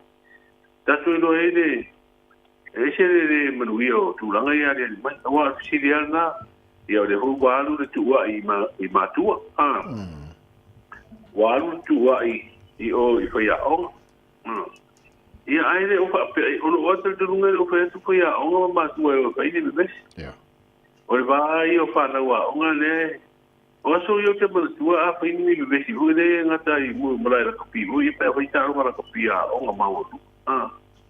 Ia muta ina wa mo o so vale o I mare ia ku o le o mai mo. A tu langa le o le bes mo o te o le se yo le ta ke ba va tu ni no. Pia de ese singo besi te tu no como besi ai taxi o ma de na o na fi de se tu langa na le ba ia taxi ia mo se pelo inga pu o le te pa no matu ta ia vo pelo inga condition ma fo ma se sa va di fo I mai I tanga no do fa pelo pa te no le tu langa le ba ia fo singa ro ngi fa na a me se na le fo ta tu tanga ma ro ma sino fo ai foi per me vesi le mari e mai tau ranga na masi tau tipo no e no ro de o tai o malo nei sa pi o mai va va ta tu pa pe o mai yer va ngare kana I me sa mo ya ma se va e me vesi le vesi ia foi to foi ta tu e maru te ta tu pule ngai to no lu ma pi anga me se to lo ai le ta tu se rom si le pi na tu la ai foi o winga ia ni mai fa na le o te hui o le hui te mau initial report. A le usi si le tanga runga le whesana pa unga te puni a ier kori si le sanga tu Yosef. Pea wha pe e tula I me pewe besia. Ia, o te le rope whai mana pa unga ia maroko. Ua e le tau una pito tasi te whai ngos whai unga whapena. A tau si a ia o le wawe ei whau tuanga fo ima ki ma inga tanga runga ina ia tau whai urua. Onga ia mes ko ima tua la tau pito la au.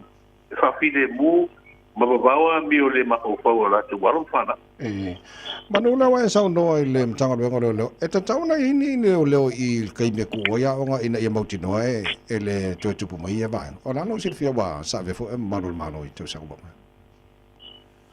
ia o le ana I no tupu mai baso te ne ia sa te wala ma te tu na te mi tu le me vesi la wa so te una e pesi tu te uno le ino kono e fa te pasi le ngata ina I sabalano I te kuale de no kono I le market wa na tu e fa ta te me tu wala o ma te me o tu ai tai ia te le foi tu le te wa be ma se nga duela foi pe ia so uma le va ai le me o tu o tanga te ma sasari te vai ba sa ko ngale tu le nga te o mai pita tu le se tu le ni vai ai le dei e fa tu wai ia fa na ai ele se perde la so mi lo le que so ma na foi tele si na na silin ta wa ta una au wai ia le se no mano ma Ai o le tāua la o tūlanga lea. Ta i le vaso nei. Ia, o lena iei le tiutia le manu le mano i le loko ngai sa walano. Ia, ai taunu ua tere ni ka ape uman vaenga le sa whaia le vesi. O le sila i tūta ua tātou me puata CCTV o whātua taua. Tā rasia la. Na tua i atu manu le mano. Ai maua umata o le nofuanga lea mai loa i le vesi le. Maua umai ia tangata ia na awai. O le tūlanga nei na hui. So swani na nga manu le mano. Ia me puata ia. Awal me le hui ti umba waisi si ta ui ya. Lele malo vam jai ngal man mon nei tai au ya amal tulang oil chau sa mon nei tai au yam fai fo ile chino lau tu tu ya tanu tala masamo pa tan van fa mon mone. Oh, we know tau le fa pe mai ta tu o nga fo le official va ai tau bulu. O au sa video le twa loa. Sa video le mai se sai. Ro oficia I pesa mo fa ta sia ia o na I timu ya fi ile tinu ini se teni. Par vai ngai polu ma sa va I mo le so e lang ni le lei ia ma I timu po I ono ia. E a wo ini se teni ia ma timu po e te uru ba va so vai. Yo tana na ta wo nei se lulu. Ta to uru tala le ia so le wa to no vai so le ua mo si ile komiti fa pa le mene fo I. Ande ta to kono o ko tu la kono. I tu malo pa palo te se ili mai fil ngalo tatu tu. Pasino le te tu ngol pa vai ma te tu ngol tu la fono o fa masino o fa luma swa pa pasi e tu sanga wa pe do spuru e ma te tu ngana ile o toe ko ma le ko si fi le tu le wa ma pasi ia fa te ngol na lua. Ngalo ngana de wa ave se ili mai ni fil ngalo. Ia ma te ko ia do pa me le se te mi sa pa ia le fa mo ne te sanga po le am tama tu sanga po. Ia wa po to so ala puleina. Ia ma foi alo ia pai un pasia de pai te ngolo na tolu ia pe amo na le pai tolu po io no for pan benedi mas tasi o le wolu ia se foi pi sinisi le pulenga po io ta fa sa mo o fa ilo ia ilo na te pena fe su ele ise tama o la ua mariu pe fanu le ola I le vesi ele tu le mai de antano le vai aso Abele la ngola wa to tatu malo tatu to ba te fu fi dia no to pai de sa I no stu salo le atu lo po le Miss Universe su tasi ali ma to ba ta I pisco mai America le wa ma tanga lu en tanga lu no o ta lo le tatu to ya fa lo tele tatu tala te ma sa ni ho le wa na ta bai to tala Kalau mana malo fa chai le to mai le tatu ngal wenga nei foi tai a mo rio fai fal nei so so. Ya, ma we fo nga ta tu fiwa. Sai fo ya. Le fenga ngan mana tu mana bao tanga vai tipio tanga vai ma le tana no ngar nei fo tai a fo o fa ilo mo le sit fiolet no ta tu tala la falo tele ta tu tala mai sa mo pa ta ia le tu la evalu I le tao nei ta ro fam le ngas fa no nei ta ya.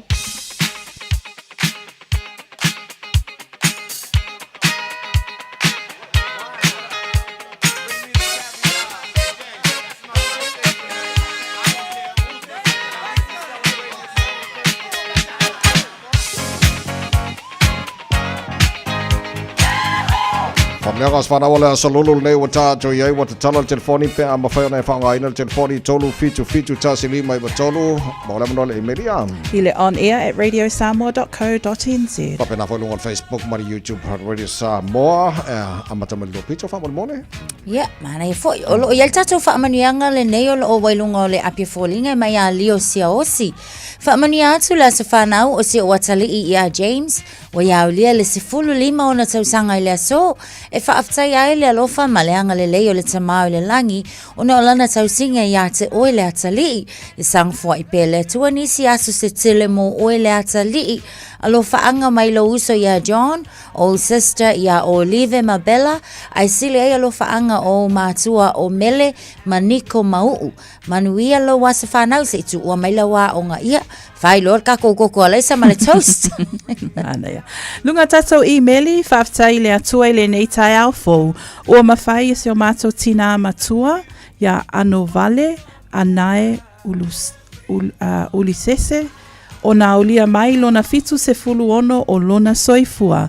Whaftai tele tina I lau tausinga mau whautuanga mo I mātou o lau whanau. O le mātou tatalo ia sanga whaupopo ma whaamanuia pēr le atua I lau soifua. A wale tātou mawhtanga I le nei o langa. Alo whaanga mō oe, mai lau whanau I nei New Zealand, Australia, ai whaasilisili ai, si au whanau o loo I Samoa, I Saai, I Savai. Manuia tele la waso soifua, mama, we love you. Alo whaanga mai Tees or Tears family. Pau ngau nei vaenga I wa yel temile nei tawai. Ai.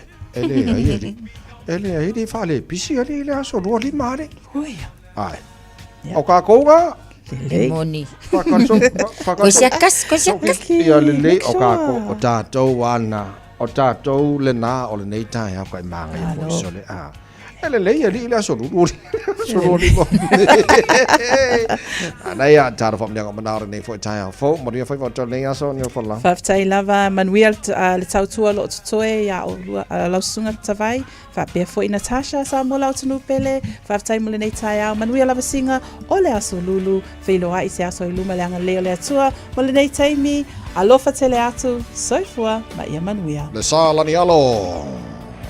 Samoa Batalasi. Kami tuan pura kau mana fengan fengan radio Samoa male por kalau memang orang cahaya malu. Cila apa? Coba sefan. Sulumai mau mana tuai la Samoa le nugu o te nofo ai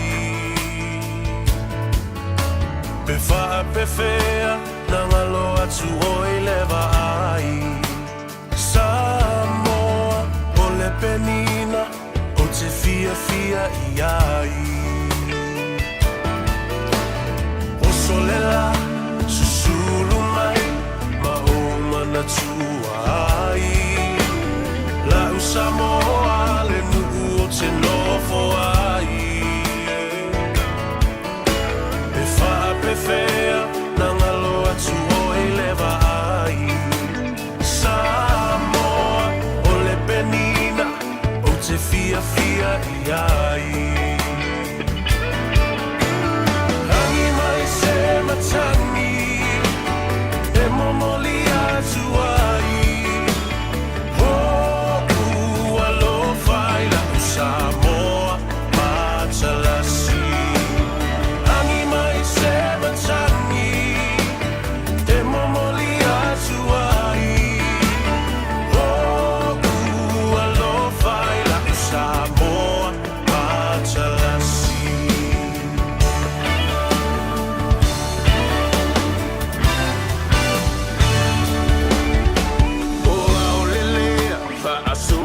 solo la poia ona paolo lona sami I la pe asulungia ele masina pe fa apefe nangalo atu oea ita Samoa ole penina ole vasa pasifika Tangi mai se matani Momoli atu ai Oh, alo fai la Samoa matalasi Tangi mai se matani E momoli atu ai Oh, alo fai la Samoa matalasi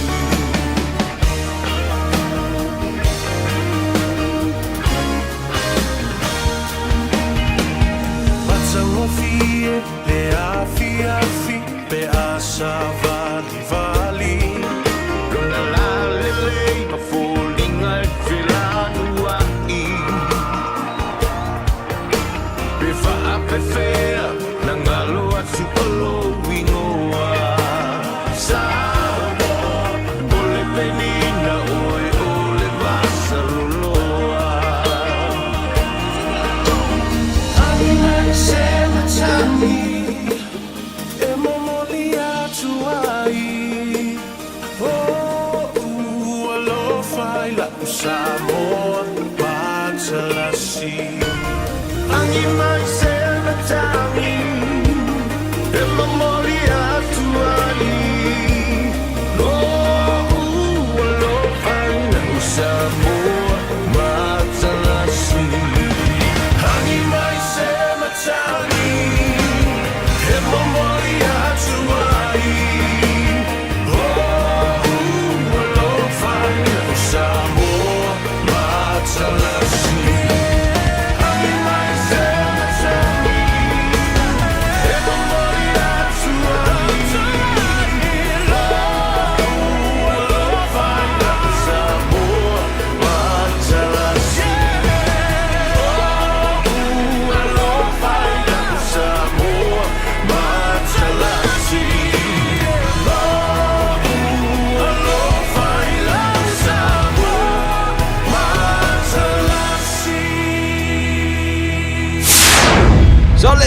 Eva mali pese. Malo le whaafongafonga Samoa.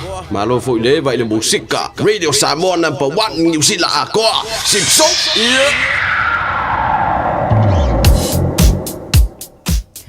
Nisi nei o a tātou a wala o le nea o loo le mu le taimi le nei lunga o ala tatele Green Lane East whapena 40 State Highways Funmaleono and as well as Route 5 State Highway 1 Southern Motorway northbound o loo whaisima mawhalava o tātou I le vaenga le nai lata atu I Ramarama mo le sila fia o tau aveta avale southbound o loo maita watu lata atu I nai Papakura and Takanini o le nā foi o loo wa amata ona feololo ane le pisi I le taimi le nei whaasosolo mai whaapena laleanga I mai I nei manukau. State Highway se Fulumaleono Northwestern Motorway northbound o loo maita watu whailava nai o loo iei nai delays I le anga I atu le nai Waterview ia male whaasosolo atu I te Aratu southbound maita watu ia o loo iei lava si vaenga le nā pe alata tātou I le Spaghetti Junction o loo whaapena ona maita watu feololo I le taimi le nei ia le pisi State Highway lua se fulu Southwestern Motorway southbound o loo iei se whaalavelave le nā I le vaenga le nā Hillsborough o le nā la o loo whaapena fo I ona taupolo kai ia pe le muai fo I a tātou ta avale I le taimi le nei o le tai au le vaenga le nā o le awala northbound tātou o loo anga I atu I le vaenga le nā I le malai vaalele mai I nā Mangere Bridge pau fo I le nā o le vaenga o le alatele le nā o loo maita watu whaisina feololo pe o le nā o delay I le taimi le nei nai vaenga le nā manai swinga nā o lunga o le alatele mo oe aveta avale ia wafo I lo sila fia e whai malangai le nei taimi le tai au tūlai mai taimi o tue se fulu maleona minute o na tā leo le tūlai valu Talofa, we're the Katinas and you're listening to Radio Samoa on 1593 AM. Talofa Samoa si o watinu pele. Ua tatala ina nei la matau whale o loa o le leata I lai Super Red I le Onovalu, Michaels Avenue, Ellerslie. Mo lo fifonga tau mafa, ua maua nei le matau talo fiti I le ono tala iwa iwa I le kilo, talo Samoa I le 5 tala iwa iwa I le kilo, whai mata I le 2 tala 5 sene I le kilo. A fio mai loa I le Onovalu, Michaels Avenue, Ellerslie. Po le telefoni mai I le olua fitu, lua 5 valu fitu, 027-777-2587. O esi la fia e iwa tesi ma le tolu wha miliona tala le se leni a le UTOS ua toe whaasafua atu I ona sui whai unite I le lua olua wha. Whai sau teo ngā tupe e teo wha whainga luenga ai lau se leni ina ia vave whaotau nuu se wha moe moe tā ua a lau ainga wha pe e ka le sia. Wha o ngā au nanga le ANZ po le talofa voucher, le M tala, ma le My Cash e ala I le Click X. Wha afso tai mai le ono valulima lua ono iwa wha iwa, le www.utos.ws, po le emaili o le info@utos.ws, po le Facebook, le UTOS, le wha aputu ngā tupe teo wha whainga luenga o le mawaenga tausia Samoa, teo wha whainga luenga e mātau lau seleni, ai sele e oe le manuia. O le R-Dash Travel o le company numero tasi le taungo fio pasese mo whemalanga inga I Samoa whapea le malanga bai I Samoa I New Zealand ei. A whea de loa I le ofisa o le R-Dash Travel tasi valu 5 Great South Road I Marurua. Pe vili mai I le telefoni tolu iwa lua o wha o o. Tolu iwa lua o wha o o mo le R-Dash Travel.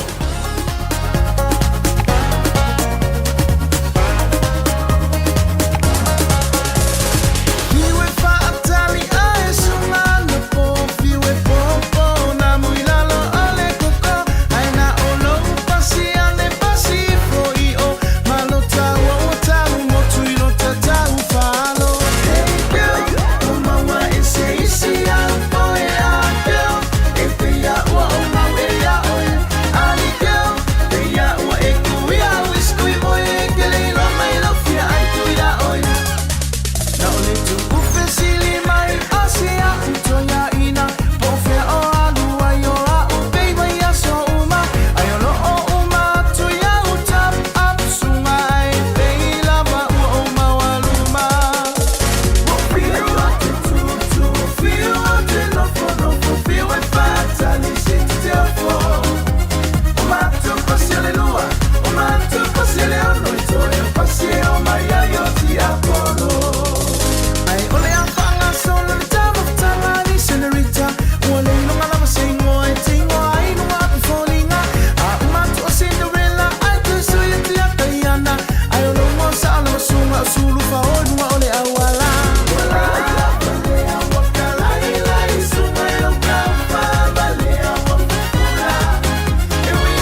se te te fo. O matu pasi le lua, o matu pasi le ono e toi o pasi o mai ai o ti Apollo. Hey girl, o maua e se isi a po e a girl, e pia ua o mau e ia oi, ali girl, pia ua e kui a wiskui mo e ke leilo mai lo fia ai tu ia oi. Wala, pia waka lai lai sumai lo kafa, balea wa fukura, e ui mau leva ai ia oi, ai o kaku i lau no koe, o sili ai lau alu loi ke moe. Saya Frank Sola e alena e pasi o de lua e pasi o de ono e ma pasi o e mo ki apo. Kia mau ana pasi o po saya de ave pasi e ina pasi. Joe se furu tasi mare afa mino jolo jolo tano le jula valo tano tano masamo pe tano valo le tayo ne ta shofa te smede fe ngade no li puru jimana e mo le tato li potelo ngato le vaso tato yai ia fatalo fatu I lawa fionga le nei tayo malo lava soi fo manuia fa afta ile o mawangi pasi lo fatapa malo soi fo manuia no pasi le dimba le tu vai vai Soy fomanuia male langi mamai e teo il fatua e malo la foi le usu malo le fa malo che le ngatailea le ava mal fa lalo a felo ia toi le usunga le hot vai malo lava le tawa tai malo le tua tunu ia tala masa ni lava le tai au foi pelvi inga ileli ia wa o ia lava na fangfang me foi le tai au o tato pe nei ai foi la levi inga ia tilo tu soi fu tua se o la vai vai ia le ngatailea soi fu lau le tunu malo lava le soi fu talo fa lava Sa le le so nga le nei tai au e fo ia vi inga le tua wa ana le se no ale lo fo le tua e le fa na mo lo se fu manuia so fu na le le no ya se mato wala fo le nei tai au a fo manga ko vai aso a fal vai aso ana ile malei fu mai ele e kile fa ke pas esa pa wal me ka mo mama pasi de o ki Apollo Ol pasira nga le ule ste ala mai. Ja, de nee, zou nog helemaal tato die potje lenta ja. Ja. Baftai to moli pa malo mal baftai le tato team le nei taiao malo lava le tawa tai malo fo ile tau tua tulu. Sa molo tu pele o te fa felo ai mo pa talo fatu dava mal falo alo. Au na tu fele tua so fata foi tau langa so sto bine lava fe lava mo me tato fa salonga malo lava tau tua malo fo ngalo malo le on sai le dei vai tau ile malo fo le tau si ile upfola le ile nei vai tau malo foi yo tato tamam tina ma tua sina la tunu malo le soi fo manvia malo le fo lau fa tai tele ile tapoinga Pai malu fal malo, mas foi le ofisa malu I mangele ia le pionga foi consula, pai se tato minsta tato fai pule New Zealand ei fa pena sa mo pa talo fatu li tato unanga chimana mal palo alo I pionga foi mal pai malu o ila tulu tau tu malo lava lo sai. Lunga la tele tonu fa pengal benga mas foi ia la mota tau singo tato matua malo le sai malo le tau si ainga malo foi le ngadu lui. Tulanga pena ile tato tautua pe lava na ma tulava le tele lava o tato PCLO yai o a tato vale trade-ins to fa mamlama le vaenga o a tato vale lo fie trade-in po le ale tulanga fare todo lo vale le ini pe por lo vale la vea ia pe tulanga veli umana tongi le pelo fatata no mai wa tele vale bom paino tongi seinda ia ai fai ala tu safo e te tau na whātau sau tāwale mai a teau e te mawaini whamandianga. Lale tupe o te o whaina e lau trade-in, a nafi fwele na ofale fitu afe te tasi o tāwale na trade-in na nafi, tongi lato long ni kusale malwha mal a whaafe, ia ai o le se leni o lo toe, ia o lo paupuko e ave pe au na pe au le tātou talsanga. Pe lima te lau pe o tulawa tosu wafe o te o whainatu I lau tāwale e ma whai o na ave ni whaatupe e whain whaliu tupe lau trade in lea pai po na tu lunga o whaaftawa inga ina e whau bale tau al tāwale lalo o lo e mana o ai. Te lea tātou tāwale pou o lo iai bala tua po de tu pata stinga o ai tālapu tasi nā vaenga lo te le ele trosoni ai tālapu ma lo iai tu whaatasi ia al toi ai tālapu alea o le bawa lura lava ono a fitu a fi ai a fai o te trade e ma whaina o atu i lunga. Ia a whapea o lai se puru a whianga i lunga lau iau ai tā rafolo iai. Ia ona i se te pia lea e te msalo i le whaida whai o lo tūlaga e lo lava le security o le tātu tāpale o lo whatau ina e ma whai ena so toani mo oi. Te leo nei long slide, tai rua fe, tai tōrua fe, po le lima fe fōi, o le tupe na e whaaluina tongi au longsia, o le awhapenan so e fōi mai, e te tongi ei lau tāwale, i awa ave este umana longs, o le wingalanda le upu tū whatastia au ai tālapu.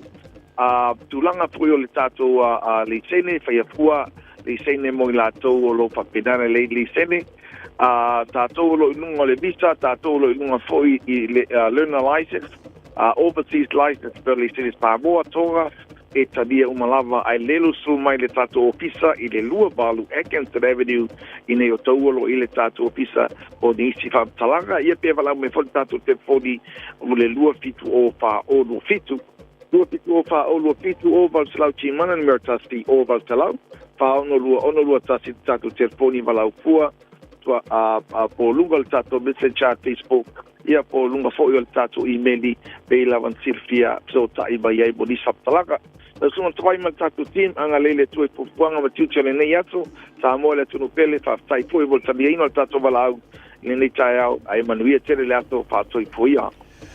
Ma ni whaiwala nei fo i a salulu, whaftai mole li poti hele nei fo i tai au fau. Toi oro, mino tolo jora tano le tu lai valu, le tau tua mori radio samas whali me vitola moma, le pokala me malu le tai au. O taro tala mai sa mona ngā tono nei vaso pēr tā ia le tu lai valu i le tai au nei. Mana tomo ni le tai au le lo whamaleanga le lei o le tano matai le langi mātua, ona sa mai nei ta maiti.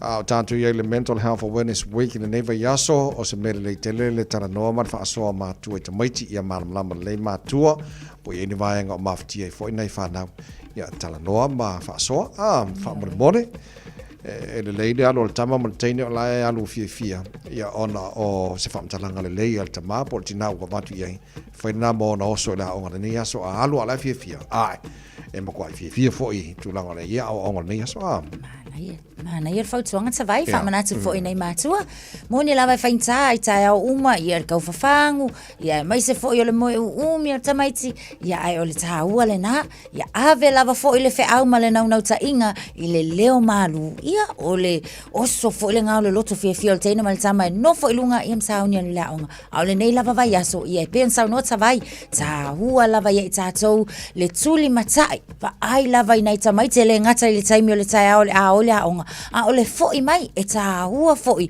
le siaki tala noa mai latou ia pena mai la so le aonga wa tatou te le o mai loa po a foi ni me o tupu le aonga a afia yo latou mafofa ia pe ola winga nal fam talanga foi le tala no le nei matua nei fanau ia wa ele lo po e se mo maftielo na mafofa i me tono le aonga i le aso ma le aso ia a o se mere le tele le tala no ia yo nei matua se le manatu foi le o whapea o lai okay si au tama o lai okay le se me o whane tonu ai a lai tele o si le fia i ni mai ngā lai ma whajilon ma whawhau mai lea onga i manisi o whaenga fwoi ia o la tā wala lana o le talitana noa ma whaasoa ia whai fwoi o se talo nei tai o se mele le tele lana ia le ngā te lewa pena fwoi tātou umalama whamone ia tātou ngāre lue whatasi neva yaso o le Mental Health Awareness Week ina ia ma whaiona tātou o fwoi nātu se fisoswani ia mo se tasi o lo mawhatia ma whengai fwoi mawhatia ngor mawhawhau nei sa walinga o tātou iai te leo ni awala ta vai e ma whai ei ona o tamaiti o malifia e ei angai kama i me kokia peila o leisi tina malana whanau wai usu ta mawhenga ringa al tina le peto o tolu tamaiti o la lātou moto i tai au umalawa e kūlo le kāwale o le whalea onga o na whaasolo leo le tina le wa pailo na lima i le moa ulo tamaiti ma le tala God bless you se ilonga lai umanga whai o na tali umamai fo ilo tamaiti God bless you too mum o isi la kai au a whaapela le tina wa rush lava po o pisi whaapela ia olo e le mawhaianga o kamai hia se ilonga e whai le tala lea lātou i te tono tāwale e o fo ilele a o lai ua o ma le fia o lawa iloa lai ua o ma le manuia ia lau wha manuia tina o tūlanga fo inela i ke lea ngai au wala bia kusape oke ir kai au au le taimi lea ua maa vai ai fa o le kai mi ko ngala na la walu ta mai te swa pe o alang fa ko fa mai lo tina ya tia alang fa mang mai tama ya se lo sene na le o le fai for fa malo stino le si mai nga mana ya io e makua I ave seni maftiang o pengai matato le tai au le tai au ia le o le a fai tana fa malo stino o molo fa malo stino so matala mai samon nei foi tai fo so luma le pamo ma fa vai fa mole nga walu ka ko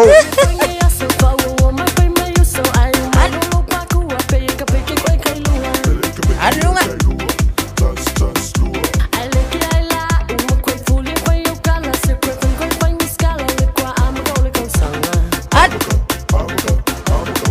Altafa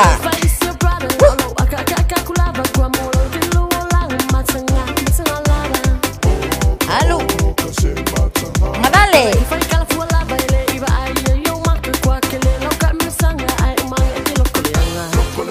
Alu Loi Lunga Alu Siapa yai awal kia Sioi Alu iluma Alu Iha Alu Yuhu Iyo leisi piko Luma Naya Alu yai Hihi lunga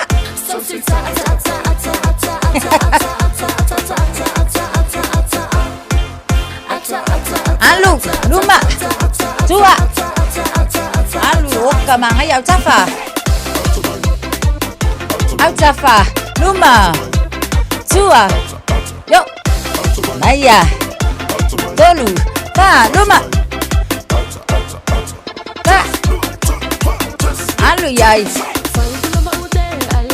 Tua Luma Lunga Aiya mana ya fa malo si fa sa olele lunga lima yoe fa aiya Alu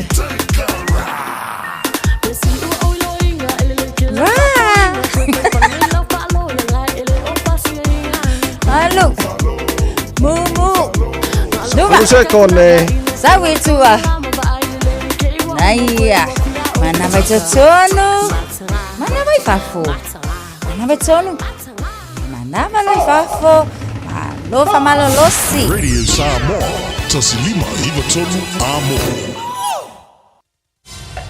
Usi mai alau whaafafonga. Telefon mai Samoa ya so taitasi. Wa au mai amo oe ona o le langolango mai a le talofa voucher.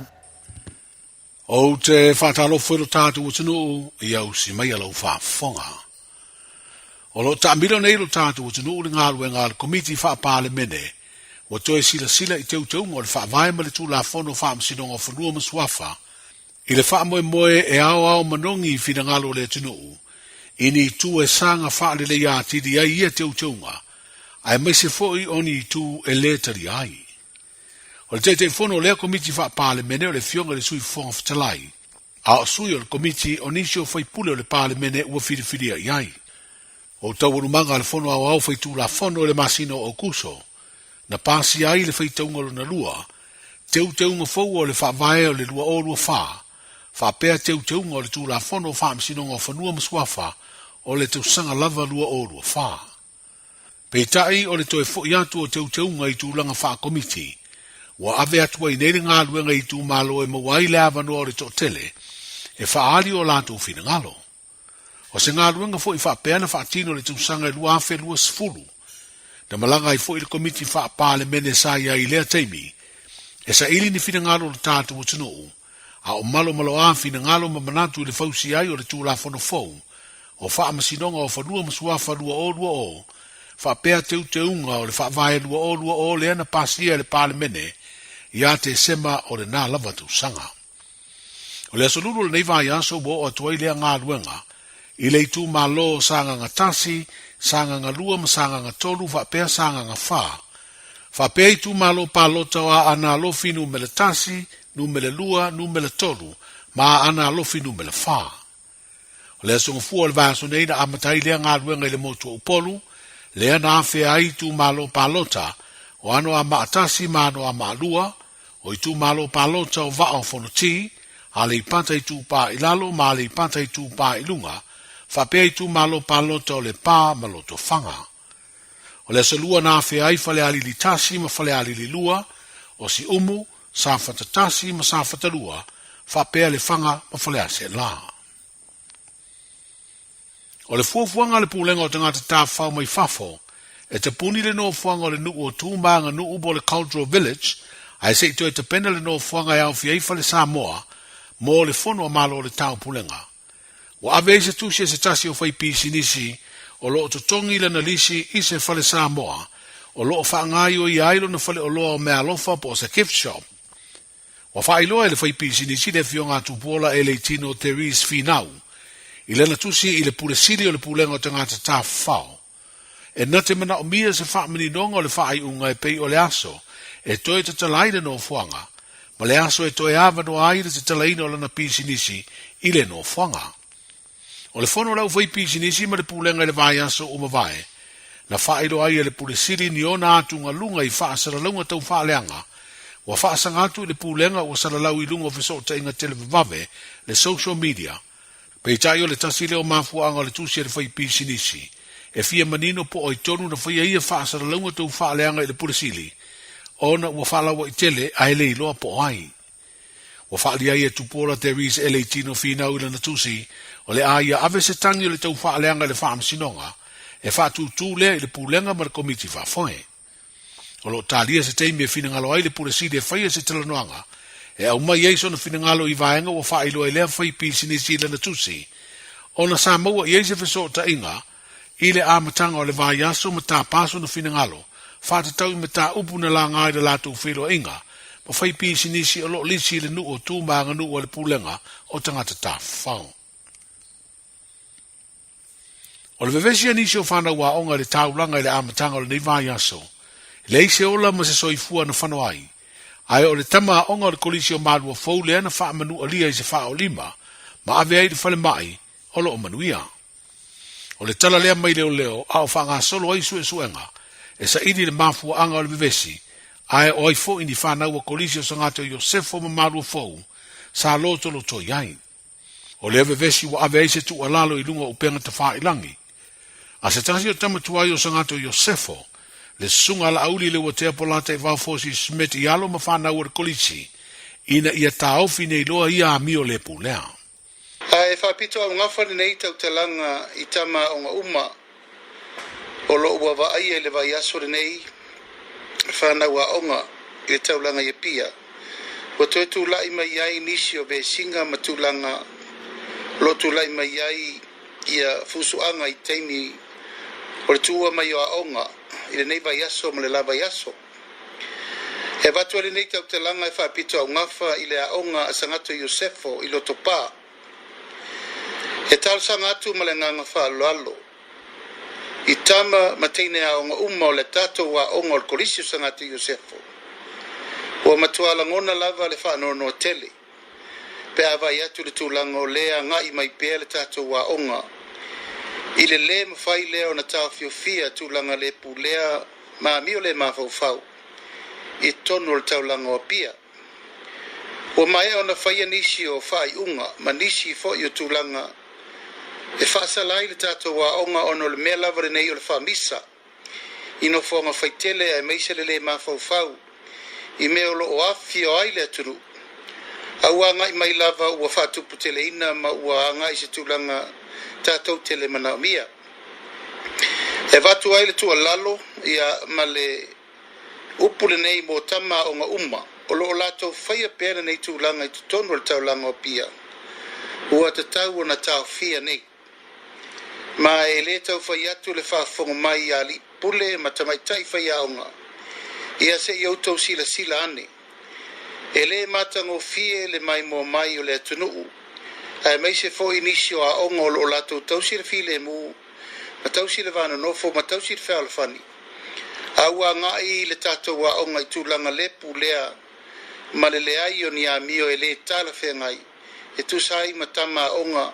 Ma me umasa tato wola ma awa o ma iei futia wa sola ma so walu. Mai avatu ai fo i nei fautuanga ma nei tua lalo.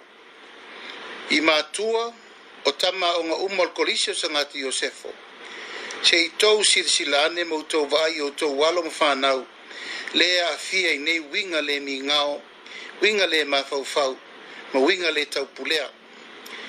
O lea lea a fia matangi se wha matalanga inisi o lea tunuu. Alo mawhanau o lo lato tau sia pea, mausi usta ia tu langa pulea ma mio. O lo o inai o tau e matua, ai meise ainga. Le sunga la auri le watea polata i Vaufosi Smith, stasi o tamatuai o kolisi o sangato Iosefo, ai o se min star o le kampeneta. Wa avele nango langa o le tātou malo i tāpenanga le tamaitai o Heilani Bell Kurubu, le wa avea masui tau vau le tātou utanuu, i le tau vanga e sa idi eisi tau saro le atu laulau le Miss Universe, wa wha moe whaia le masino November le tau sanga nei, i le atunuu o Mexico. O le langolango le malo na whailo le sui pāle mia, le fionga tuala te vanga i Iosefo Bonifacio, i le sauninga na whaapale ai le tamaitai o Heilani, e a vea matau sala o Samoa le atu laulau, po le Miss Universe Samoa. Wa tolu sifu tau sanga, e leito e a waise sui tau vau le tātou atunu i lea tau vanga, e tau sini o ai tamaitai o atunu ese le langi.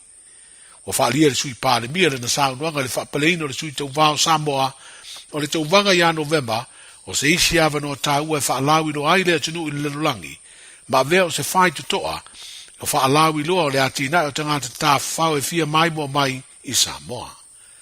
O lea fu i tau vanga tēde le lulangi e pēra whaalia sui pāle mia, o se isi o tau mawhainga maua lunga o wha maite, e le vaenga o nanga tau pisi nisi tū maonti le atunu po o le private sector.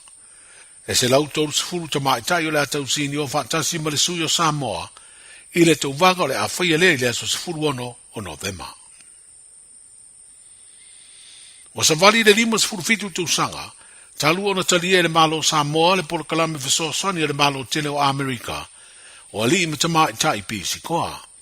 O le vahe sunei wa amata ngālulu e aile toa sifuru tasi o ali ima tama i tai pisi koa, mai lea polo kalame le awa uina leo whana ua le atinu, e le ngata i tonu a onga upolu, ai whapea ai le moto savai. Les freile o mavaena aloa i aile amtali o lātou ngā luenga fesoa sani, ma tu ina aloa i atuai i lātou i le minstal mta ngā luenga o a onga mtalonga, le fio ngā se ula yoane. O le porkalame o pisikoa na amata whaveina le tausanga yamfi i visalau ono tasi, i le teimi o Avea John F. Kennedy, ma pelestene o le malo tele o Amerika. Manuia le o ngā tutonu o le vai aso i fuafuanga mga luenga, soifua. E si lia mala se laufala o loa i Samoa e mawhai ona whaanga i le talofa voucher mo whaatanga alu a inga. E le atua lava se 5 minute lafu antuai mai New Zealand, Australia, Amerika, mai si antunuu. Ai tau nuu i telefoni maolo e whaanga le talofa voucher e whai e le whaatau. E mawhai fui ona tungi atua i le cash power whaapea le pili o le vai iso o se taimi. Angai loa i le www.pacific40.com e lafu ai se talofa voucher mo lo a inga i Samoa. Mo nisi whaamatalaga vala o mai le olua tasi o valu tolu, lua tolu, po le info@pacific40.com. Ua na o le Radio Samoa, se furulima iwa tolu a mo, e tautuaina o e ilaungangana, fitu aso le vai aso. Feololo manga i atu lava fo i le pisi le tele o vaenga o lunga o le ala tele i le taimi le nei on Southern Motorway, northbound, mai tau atu faisi pisi ia mamafa lava fo i le traffic i le vaenga le na Hill Road, anga i atu wai lea i nai Manurewa, southbound o lo mai tau atu feololo le anga i atu Manurewa, anga i atu i Takanini, le pisi i pole anga i mai fo i Takanini, anga i mai i Manurewa.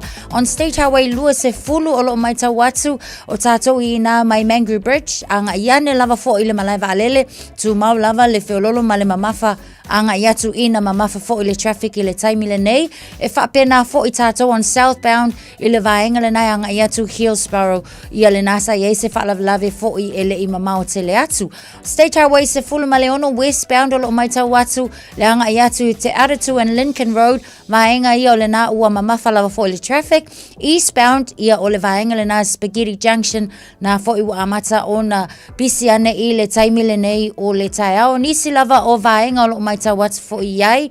Nisi o vaenga le nā lata atu I Green Lane on State Highway 1. Ia o le nā fo I o lo whapena lava o na tu la ima le taimile nei ua whaisi pisi. O leisi o vaenga Northern Motorway tātou o lo anga iatu Esmond Road mai tau atu whaisi pisi North Coast.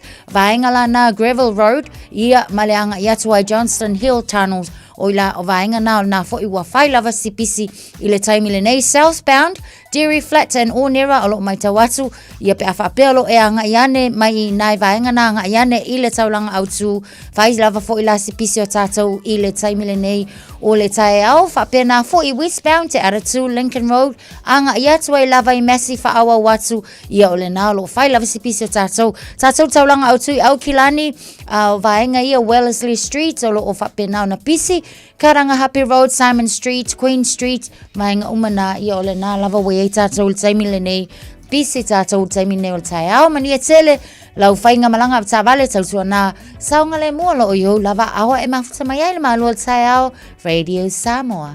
Talofa Samoa o Jerome Gray le nei. Pe o e e lau ta vale po e whaafonga mai I lo maota. Ia tu upele ni lo lau le tio le 15 a mo. Radio Samoa, numera tasi I New Zealand. Ua mawhai ana au ina atu le tala o le tau I aso taitasi o na o le lango mai a le Pacific Finance Limited. Telefoni o Valselau fitu whawha lua fitu. Pai ngala tamai le tala o le tau le nei taimi o le tai au. Lua se fulu mo le tonu wa iei le vela le e Samoa le nei taimi o le tai au. E tu mauinga a waoalang le lei foi. Pa uti muri so vaenga Samoa le so. E mawhai ona o le tolu se fulu degree Celsius mo runga le vela le e Samoa le so. Lua se fulu ma le 5 I lona mawalalo. Ile pawai atu tulanga ile tau I vaenga sesi Australia nei taimi le tai au. Ma lor si fomanuia. Pa angal tada pakalami so vaenga Australia lo tu whaafonga mai ai. Ile la moi Canberra se fufalo I le malulu. Ile nei vaenga o le tai au. Le a whasolon pa utimu le la mua. I Canberra ni aso. Lua se fulu manunga ma whanawhana. I vai lona mawalalo. Pa talofai pa angal tada pakalami so vaenga Sydney Australia. Lua se fulu manunga lo I le vela nei taimi le tai au. So ka fe. O la whaasora na awa oi pa o timu ni so taimi. Tolu se furu o le maurunga na le vela le ea I Sydney Australia se furu valu lona maulalo. So ka fe il paveri inga le vela pa ile ea le I Sydney Australia. Melbourne, malo se fomaria nei tai au fau. Papa atu se furu tolo le il malu lori nei taima le tai au. Fesi maru lori ea mo o tolu ni aso. O la pa o timunga, ma mal pa o timunga I le fiafia na nei. Se furu lima le maurunga le malu lu mo o tolu le so se furu tolu lona maulalo. Pauna vaenga marulu, Hobart, fufana marunga le marulu, Adelaide, fufana marunga le marulu le so, o isi vaenga umana a vevelo le ea, Brisbane, malo se fomanuia, sulmatango fila la mo tau le so, luas fitu marunga le vevela, sulmatango fila la I Perth, Australia, luas fufana marunga le vevela, tolu se fufana marunga le vevela I Darwin, Oka, so sulmatango fila la, ile ne fo ia so lulu se mai le talo le tau ile la mua po no fanga fa salanga Radio Samoa se fu tolu ile malulu ile nei taimi ole tai how to mo winga le tau le so e awa lang le foi se fu no mo no malulu fa mo winga mo Aukilani le so iva lona mo nalo tai how pe audio lang le tau fa so fo lang le as for rele para sto nai mana sa mana so fua mana so do na viaso o luma na yatu so se tasi fa isana no nga tupe le Pacific Finance Limited mai le aso fu no se tema se ia lia le aso se fulu valu o katopa e anga va uma ile se e te ono manumalo ai ile 5 se launtala cash e whaiele ile aso lusful tasi o katopa apalai nei loa ile pacificfinance.co.nz e talo sanga sa unonga tupe le vau le 5 se lau ma le lua se fulu wafe tala e lua miru te whaiele au talo sanga online ai tasi li tu lai wha atali eise tali e ia inga wha abitua vala ulo le Pacific Finance Limited ile oval se lau fitu fafa lua fitu oval se lau fitu fafa lua fitu o te whaftai o whaalonga le tala lo manuia le tamaititia o ngā lea sa wha manua lia I le vesia tamaitia na tupu nei. Langa e kere mora wale si moso o I le whea vea I solo ma a vei tala se. A le lo mali tala sa o I sa mora sa o le nā lai manuia le tamaititi le I le whalemai. Ia whaftai le li. Ia walanga e le ise si tala noa maringi whaalawe o kupupe anga wha manua lia ma o toile le ola. Ia al tulanga na ia so o vesi wala le santa tu no male fionga ngal mana le tai ata ilo ia ai lo wa tanto nunga afa pele mata wina le ona vesi fo ile va yaso e te tawa na ia se va ngo le ngā le kaimia le ku oi lao. Paua ngā le kaimi e whapsengai. E o se i leo i le vaenga le au ne toi tupu mai ni vaenga i te maiti au. Ia o mawhai an koe fwoi leo la ko kiu ke masane pia whapio la e kere isi la ko kiu ke konga whai. Ai paua are o le taime tau na tu i leo i. Ia make sure. Mai ka mai ki pasi mai au. Ia koe oi la ko whale au nge koe poko i mo kupangi vesi a. Sa ole le tawai. Ia. Wha koe fo. I oi. Ia wa tūlanga te tau lava tūle mata ia. Awa a whaape whai so o ma whai so o se tūlanga i le tele. O leisi foi tū, ia a tono fo i whaamanatu i pūlenga o ngā taitasi.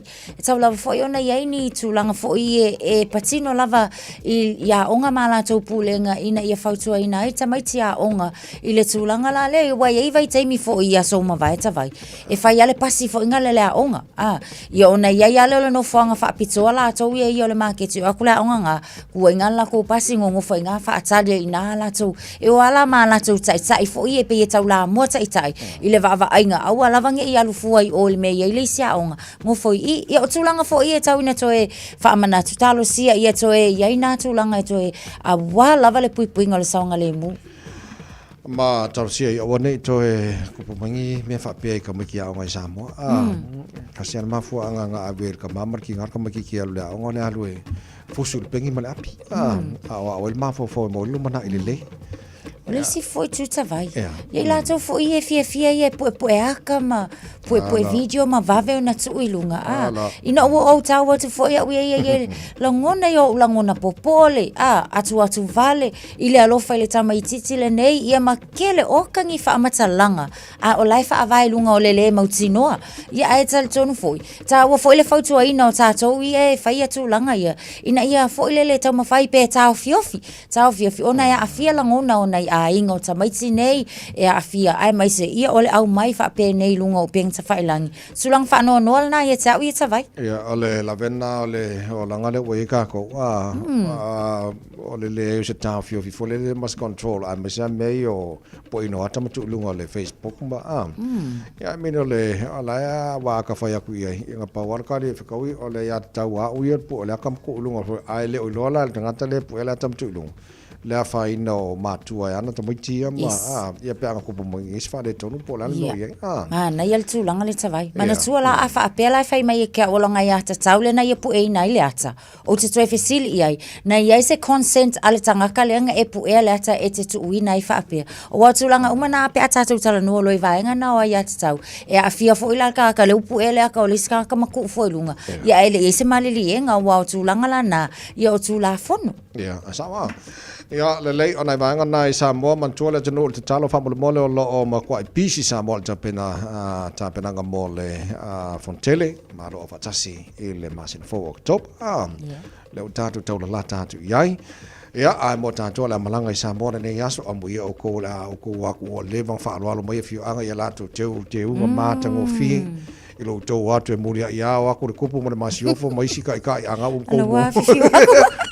ko kala e mata ngo fio tu ngama ia fio anga jasia kalo fa ka amu ia foi o to mo ia fenga malanga mo ni sila malanga sam le ni aso to jopo mo sa mas foi mai tolo amo ina lo se furu le o te ai nei ia lei tula fo i fakara so ki kilo evalu o se mai lo fa fonga o tato mo fa sa bon nei fo tae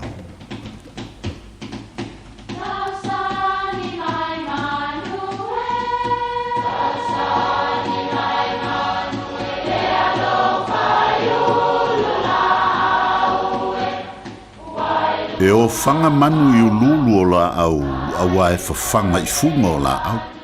A o le tangata, e whawhanga i upu matala. O le mawhileo o alanga upu mamuanga ngana Samoa maona whaapongai, e a fua i lona si o mianga. O lona lea sao i le whaatufunganga o le iloa whaale aso, mai le tautua se ia o ina pule. O alanga upu mamuanga ngana, ua lanto mamanuina le tō whamanino a Samoa, mana tua foi, e tāo fitau muli le atunu. Tawai manuuli. O le upu tawai, o lona winga whaainu i vai, pe lau i ai vai. E leo se la fonga longo le lei, whai mai le tala Sa fai le tawai o le sami ma manu felele o le vao. Na fai te tele le taua mai uai ina malo vale le isi ngongoli. Ai mau taitai lava le funga usi ma talia iloa ma le sua le funga usi. A o mata ma le wha noa manu felele. O no fo leo manu i le maunga ma fai le lantou fono. Ia na a mata fo i le lantou fono i le lantou ava. Ia wa o atu leo le wha soa i ngongo uli. Ai wha pe atu le isi ngongo sina. Tau fi le ipu. A ua le avea se ava i ngongo uli ua tantou mantanga ai le taua na fai nei. Ai tawai uma manu uli. A ua ne i inu i se ava. O upo e whailo ai se le fia ono se taunu unga le manuia o se wha moe moe. Mai tau atu lava ma le wha noa, tau te le fausia sa mātou tu lalo. E malanga na o sui moni o le tātou au televo. Lea la ua tūla i mai le wha le lave o na o tangata ese. O le mea lea ua tapu se tangata ese o na toe sau i le isi malanga le au televo. Tangata ese uma, tawai uma o manuuli na. Aua ne i toe whaitau lia i le au talavou nā tangata. Nā o manta ngā e mauai. Ia, pēwha pēr foi. Se i tautua nā le tātou whale upolu. Ai maise alo tātou wāwha tau whale upolu. O New Zealand lava ia. Ma e matau lava i le vāto to'o wha e kalesia o loo tūtonu ai le ala. E sa ili le launga i e whai monutanga i tu tonu o le kalesia. Ai leo le tāwhawhau lava fe atu fi nau maua i le launga. Ai le ai se sotanga i le whalewe lawe. O manuuli nā whawhale upolu e te tau o na tawai. O le isi manuuli e te tau o na tawai. E be o na tā ua e se isi sina o le atunu. O le so ona whaau ngā o le usonga tu mua mapule. Whai mai le maua le anto ina, whato ala langa le vato to o lea, pe a o se ala e au fiai sa mo antoa, ia po o se fonga le malofo. A o nai maliu, whai poiponga, ia po o saufa inga whale kalesia la vaia, e i fotonu lava i whai launga o le kalesia. Tawai manuuli, ia manuia lau whasonga Samoa. Tātou mawa Samoa na naole nei fo i tai au fo, wapi pi ila wapi. Yes. Ke le au winga upua. Yes. Le lei, fo i, ui, o Chris. Oi. Sorry. Kalo fai, sorry Chris. Ia whatalo fai. Malo Chris, wa mai oil ne tai au. Good morning, my friend. Wami o John Futao. Avi yele ro famanga leile John le Futao. Matango fieta o leile ro fore tua a. Alele fa meiden maude mu ta John Futao. A fai mai. A wa ele ai se mea o ro o fiu fitia. Ele fa alia. Ele ai fo ise mea lilo ele fa ai ilo ina ali friend a alela fa mera fa malo si mo cha chong ni fu cha a fa mai a fa mea wa ele ai se mea oro o fiu fitia ya di friend a mai la ia ele fa alia mai le man va ngale a fa mai ele ai fo ise mea lilo ele fa ilo ina di friend a no binga cha a di friend a Pra lava a di fino le aso foi ni a la aso foi te foi i ngaluenga foi ma tite foi ma o ma fi au fi nei aso a di fino a so le te toi do a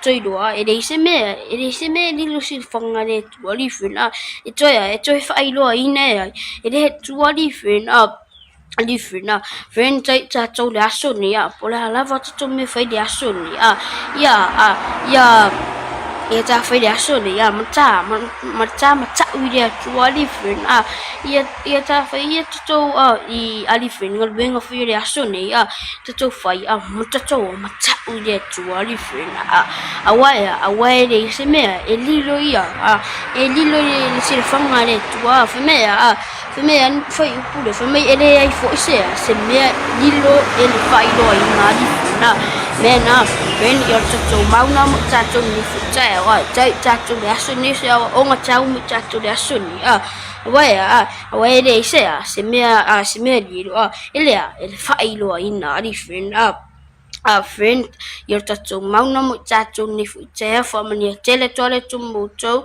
plus la friend me ya so fa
Falava, I'm Annie Polituatua and you're with Radio Samoa 1593 AM. The Entrust dividend of $350 has just been paid to 365,000 households and businesses in the Entrust district. That's over $127 million we've paid out. It's going to make a lot of Aucklanders very happy. If you haven't got your dividend, check out entrustnz.co.nz to see if you qualify. It's as easy as that. Enjoy your share of the Entrust dividend, Auckland. Ole AK Auto Repairs Ileono se fulumale Taro Road Mangele Latu te whaia warrant of fitness. Basic service, wheel alignment, sui taufi, suspension, gam belt, fabili transmission service alo tabale. Talia wins quotes man afterpay. AK Auto Repairs Ileono se fulumale Taro Road Mangele te fori lua lima fitu tasi o tasi lua. Talofa wa o salmasinga fale lua team Toyolo o le loia Samoa. Fabitoa la o nanga I mta uputau immigration pepa malanga. Tangata overstayers, so stringa visa. Apena foi le taxation, por tu la fono tau la fonga. M5 foi on o tau avenam ta upu fal tu la fono I Samoa. Famal mole vidi mail numera, o iva luo nono, o tasi luo lua. O iva luo nono, o tasi luo lua. Faftai.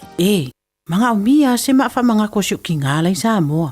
Sisi, le Lifestone Headstone Life file la ko fa piko mo maa lalo may le 5 Afrikau. Mafai fo inga la foi sa mo. Vili leong se lau kasi valo 5 po le website o le lifestone.co.nz. Fa iloi le Lifestone Headstone o le Radio Samoa na mawai le nei fa asalalaunga o na lafo lea o le maafa amanatui Samoa au noa masestongi. Lifestone Headstone le au nanga ale Pasifika.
Fiaka mai leone high school nei te mo le tai ole malu le tai al radio Samoa's for lima Eva Tolu mo e na o to lua se fulu ma le 5 minuto lo to ta le tu la Eva ta show fatus mai le fianga ile consula o malo tu ta se Samoa ni se nei ya le fianga ya fe mata le malu por se fa por malu e mo tarbo klame nei tai Te whatalo whatoi malanganga fia le nei fo i vai aso i lawa fionga le konsula malo lava le soifua manuia malo le fo lau manuia i lawa fionga.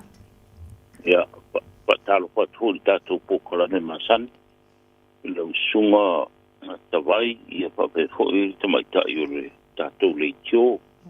Ia me tui whafonga mai ala whai manuia mai o le tatu tunu o le tai au po pe lava o me e nei pasara longa.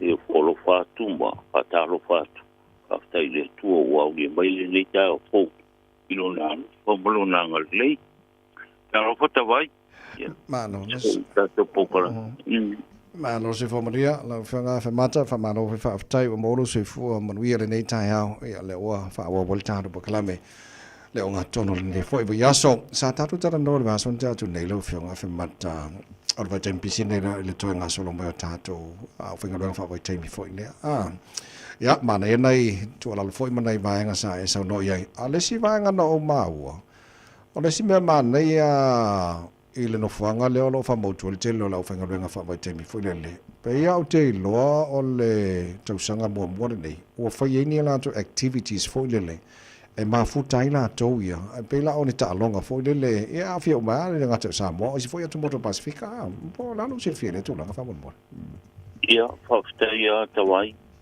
ia na isa no le wa mata fu ina nga so mai ata tu tato tunu mo nga ruenga pa vai taimi wala ta fu taimi o les silsilenga o pa to anga se ni nei ia mai o si lo fi o mo ia pa fita uli ia matulanga pa pena o lo mo wala no tu fa manatu ai ma pa tel no ai e o le amalanga mai le ia tau na ia tulanga o ta iala ma pinga pa vai ia me se lava le tau singa le no po le no po file bu ele nga te le va la vola to ia le o pinga le mai malanga mai ia le va po i mole o foi fa tonga mai o pu le fa tonga le tau va no fo mole va te ia ina ia po pele le no po file bu mole pero ai male tulanga fa pena pero masani se tatu tu pita ila ni to sanga ia sa amatai se maftanga ya lai ta longa mo alo mo pa nau ia me so ile ngate ta mo al pacifica ia o se fu fuanga le tele mo le mo i per maftanga male pena no poli no fu kan ta pira le maftanga tau ta longa me se lava le te to fitu ia mai le fa to anga male fa to anga ia mo le maftanga i te mio fenga i mga ruenga ia o se kuanga le tele a ti le no fo le wa le si fa pita yo le tupu mai ni se inga le va o ile o atu motu se le ia la to tangata ngā rua whawai teimi. Ia o teimi ia wa au sa moa ia au fiti au wanua tūlanga whapena. Ai wa ngā rā le whamoe moe lea ma le tūlanga. Ia e maua ele mawhitanga maua ele whēr whani le manoko ki le mūi i le wā ma isi atu motu o le Pasifika o moe ana tūtangata ngā rua whawai teimi. Au se tūlanga le tele lea, ma o te tūn o le a whaua i tausanga uma ia pēra whaarua o le tausanga, ma tūlanga whapena la whaiama, whai mawhtanga whapene, au tausanga nei na amatai, o nau, o tūlanga ia maua pere no po lima no pile mu, i whāperoro i au le au ngā rua whawai taimi mai lea tunu umalea tunu o Pasifika. Mana ia tele le fuanga o iai. E le si va nga ma nei ana e sau nol vason tatu nei fa mon le lo fianga fa manta o le o tatu iai lo vai tempisi o la malanga le tunu i sa mo fo le. O la tau fo le iai nei o la tu sol tu la fono. Wa fai nei o la tu sua fa fo le. A ne fia malanga. E vana te fa manino po mo pese ava no fai ona malanga la tu ia fa mon. Ia pa taia te vai. Ili ne vai tau le fetulengi mai o se tatu tunu o le tāpenanga o tusolau mo tūlanga wapena ina ia whaingopi e. Ia mo tāpena ili maranga whai ngō tausanga. Ia peita ila le wai sao noa ina nisi hui uso o tō whawhine o umana turi o la tō whaasalanga. I le whare pui ma whaasalanga whenga ia mara tō sori tūla kona. Ia ere lei are wawe tāpena i le pea whai i se wha moe fia malanga i Samoa. O wa ere whapea o le atu mau pea sei tia tūlanga whapena. O rau o umana turi whaasalanga. Ai tau anau ia pea wala i le malanga atu i Samoa. Wa o le ato uma ia.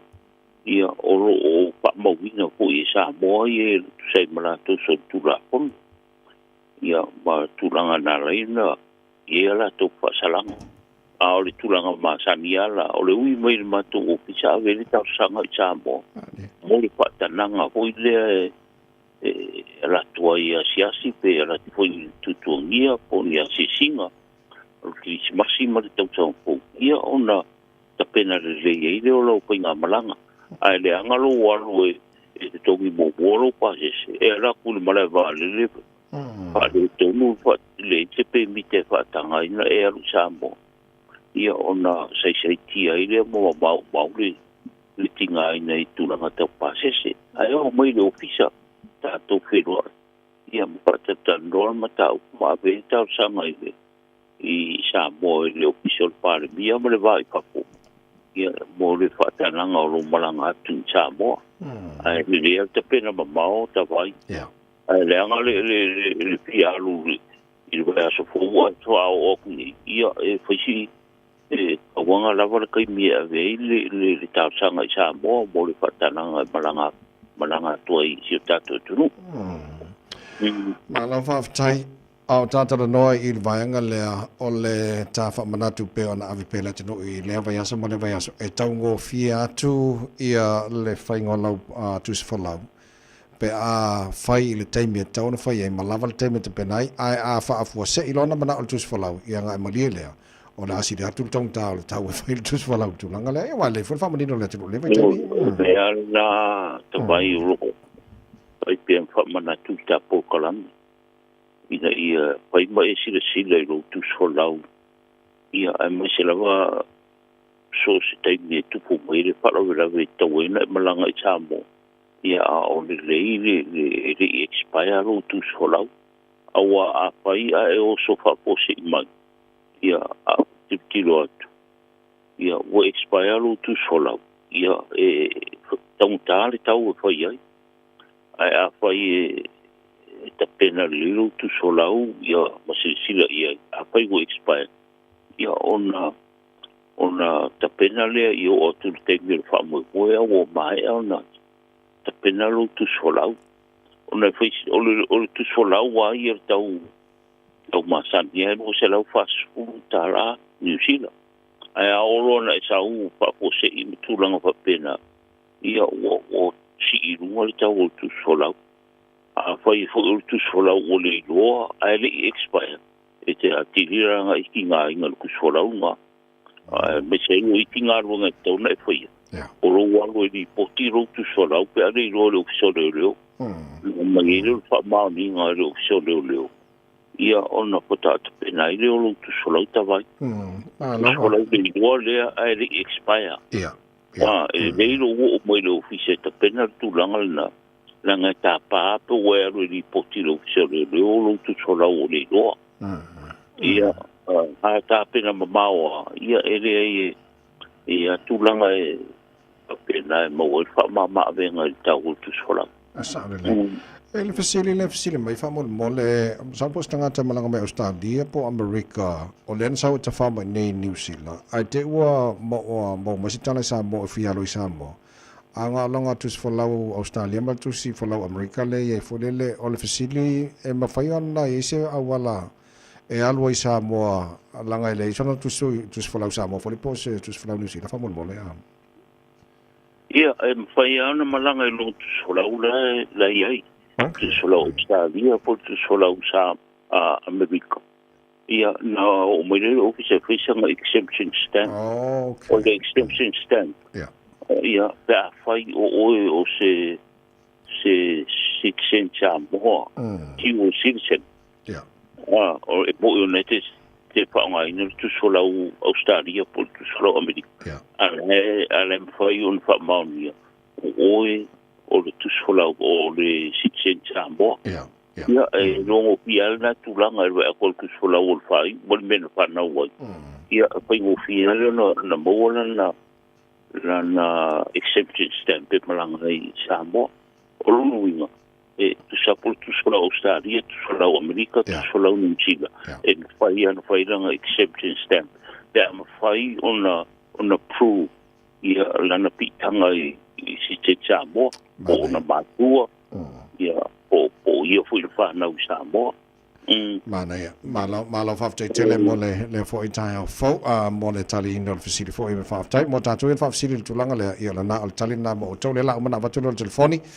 Le whianga le konsula mo lana ofisa. Ia wala wane ia na tele fo i lona mai ngā whamamla mo tātou. Na pau ale me ta watu lei taimi. E le whai fuale exemption stamp. E fo i lona tongia. Ia. Le lei o la ta fai o lo maua le te le o tātou o lo mai Samoa.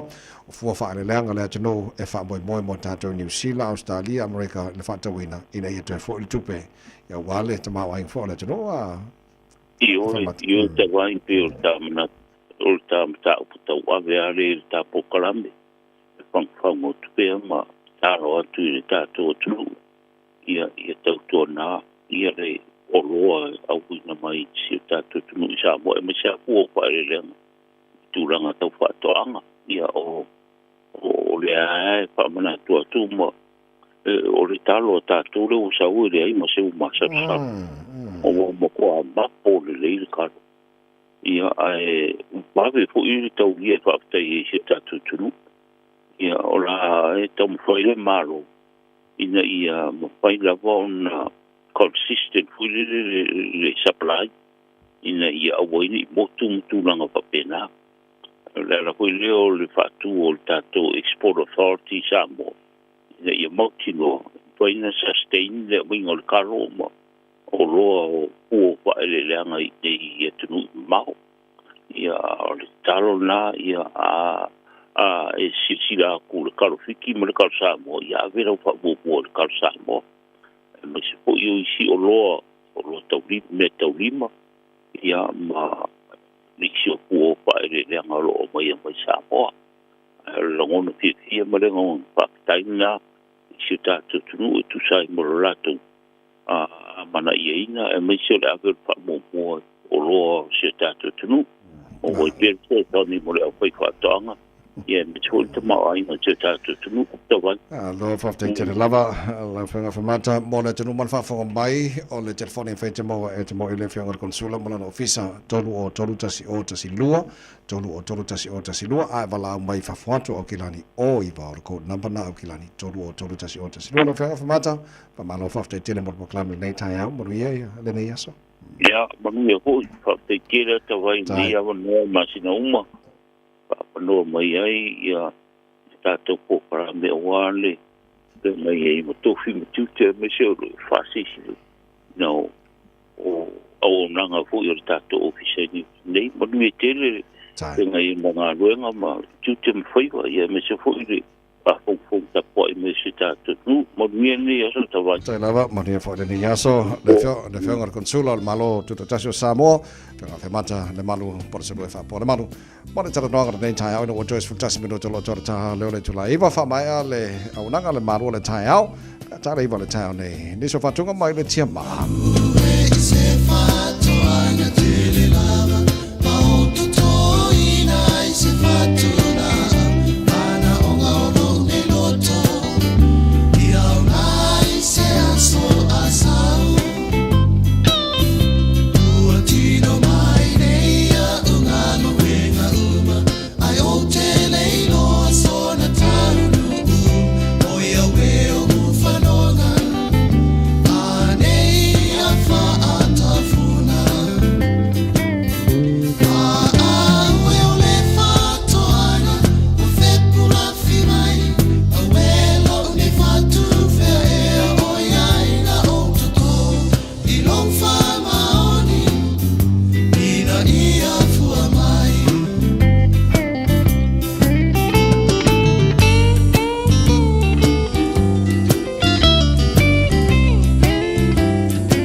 ia fua mai. Wa fiaka radio Samoa for lima i tolo more nei chai mo le tai ao ta sha fa des mail le sunga ya Victor le tu le tai World Auto Limited nei fo tai mo le tai ao mo le ta tu di poti. Fatalo fatalo sunga Victor le nei tai ao ma lo la fo le soi fu manuia. Ya, fatalo fatu le ranga fa lo sa se ro ora tawai ma se fo tasa. Ya, ma lo fo la ma lo tawa tai nei tai ma du fatalo fatu le mai mota kwa. Kata tunu itu no mau semalau tua sensina. Ya nisi foi no uso ingat dengan leca urung tak balik malo na kalau sai malo tahu apa itu pada mula usah. Jadi foto amatan leca ya awal bis. Sa oleh ma nai le lapta inga fai la mu war kaya awar so ongo fa besia le aso luru ka fefe. Ya le le poti uso. Okay, fakta man masuk no Paulo ya masa tele masuk no pesina ka checks o mantua es full senere to sene pe pe utrosa ya matou oliva tashi do ro tala to dimba o ka ko tisoro tala ki tasene mantua ya lo app ka checks ya fly 5.point ya scan to no tato palo lo ya bawa lo su sene discount ingata forelo a o kesiro LPG ya to review ya matou na lo su fitu tala titong ya matua for swafa resta foleta numero telefoni tu posto mota sote fusa ya wala so avando sama ba so no tato se teman malo se lata la ispa tu morosa la yaso te tasi ya so fo mal malo mal le yaso lise tu idea ya numero telefoni o do tasi wa fitu pa iba o do tasi wa fitu pa iba o ya ko no famarina mal le yaso ya ngai me tato farisinia so atusi tasi di matolu stamaki road de Polaroid do sutala ngata poder to service transmission service ya matou ya pokle avanoa a te temna to service ya pok malo avanoa ya ire tato nanga ya potato fansilia di fina foi matou ta vale lava foto seyu di fia matou do inisi to inisi molunga ole poli lip kata poder tato no kopu pass kata wing pass a te di filo sa se lava ya tau ya potato upset e tato option na e tau tate ngai mera fa so e tu na ila tato tau e tau na ke aponinga e se ko tu sali foi início da penga venga mo oi ya ngata ko le no spring tato flare ya obstacle for ta vale que reflects you fail at the license step ya falde so ma tu to no fa forosa ila tato fa insinia e tato scanner ya scanner ta vale ai no ios com a passport ya la wana ka scanner ya fa ta wida ko ma to ta vale ro mo ta vale fo mo ko ma ta vale twai ila ta to ta vale para o feeling SUV cars ta to minivan small cars hyper cars mata fora ta to pick up wa for Venture Hilux mandi set o mo na list ta to pick up ke suma ro fa ta wa le ni sine ko pole fo dua inisi de molunga ya la fo dua suru ma tu yai ale snoko papi mo tato piki apu ata petsia tanga ita vale tala no mo ke suma yai ya piki so vale na ia matou ata petsia palai to tunga aso ya ora nem na mia ke suma mo ela uro resene vale mata poda todo masinga festene palai so sa ina mato vale ma ko avoro ke spec na ia matou ka petsa wina ta vale lava ta vale po ta vale tuai ya mola valo cashback e calmo o i to ainga ya sumai kasi de motor stamaki road ya te vara mai ko numero telefoni ole oiva do fitu fa to do o oiva lo fitu fa to do o via kasi ya no foi allo samo pe na tenga venga ya ma so ya tato karpa kasi fitu suru pe so ta fa sang pero fa ta o fo tuai do su pasene to se ai tau tato roa temene mata fora tato seki na quil su dimba se fa ile do su mal do su lunga se sta vale lava lo mai ama to seki fa te lo motino pe no maruta vale i tato pa e fai to te si da wa i fa ri fe ya si oi e tenga fa na si yai ia fa conto to ne aso tato seki me do su tala ile pe me ama da aso mo tato seki me ya o te pole ya te na to tongi de kasi ya to tunda ga ta ko tau i to no tato visa ya ta dia matul si pay le pai o le kilkat ta pe ma le wes ko matua suvadu masira interest fee kunga tato finance ni finance now yes finance ma le class finance yes so swali lo ya to es tulanga la mate te sumai ya mata vado le ya so ya no pia lo que se está sintonizando tato hypercar ya de so ya no di mata te menos hasta valen el pau na bana tato hypercar wa telefona la ma se tato hypercar ya masalo mo pasendo de masina po ya te tau no mato isi te tato o ka vale ya tato hypercar la le tele na ba ya ta pau no ta vale ya ya tato pa tau tenne ya vidman me telefon o i baru fitasi so tau o mi fotasi pa siria lo Samoa ya swali mo oi ya unangan mato parpa ngata fola le tato farisilia fa feita vai mara no ya ngarwa sendo so le tau ya se forma Manuel. Ta Victor mo foi va ole ne foi a solulu ia ka ko nga o ka ai foi fala la solulu ia. Ai mo ia.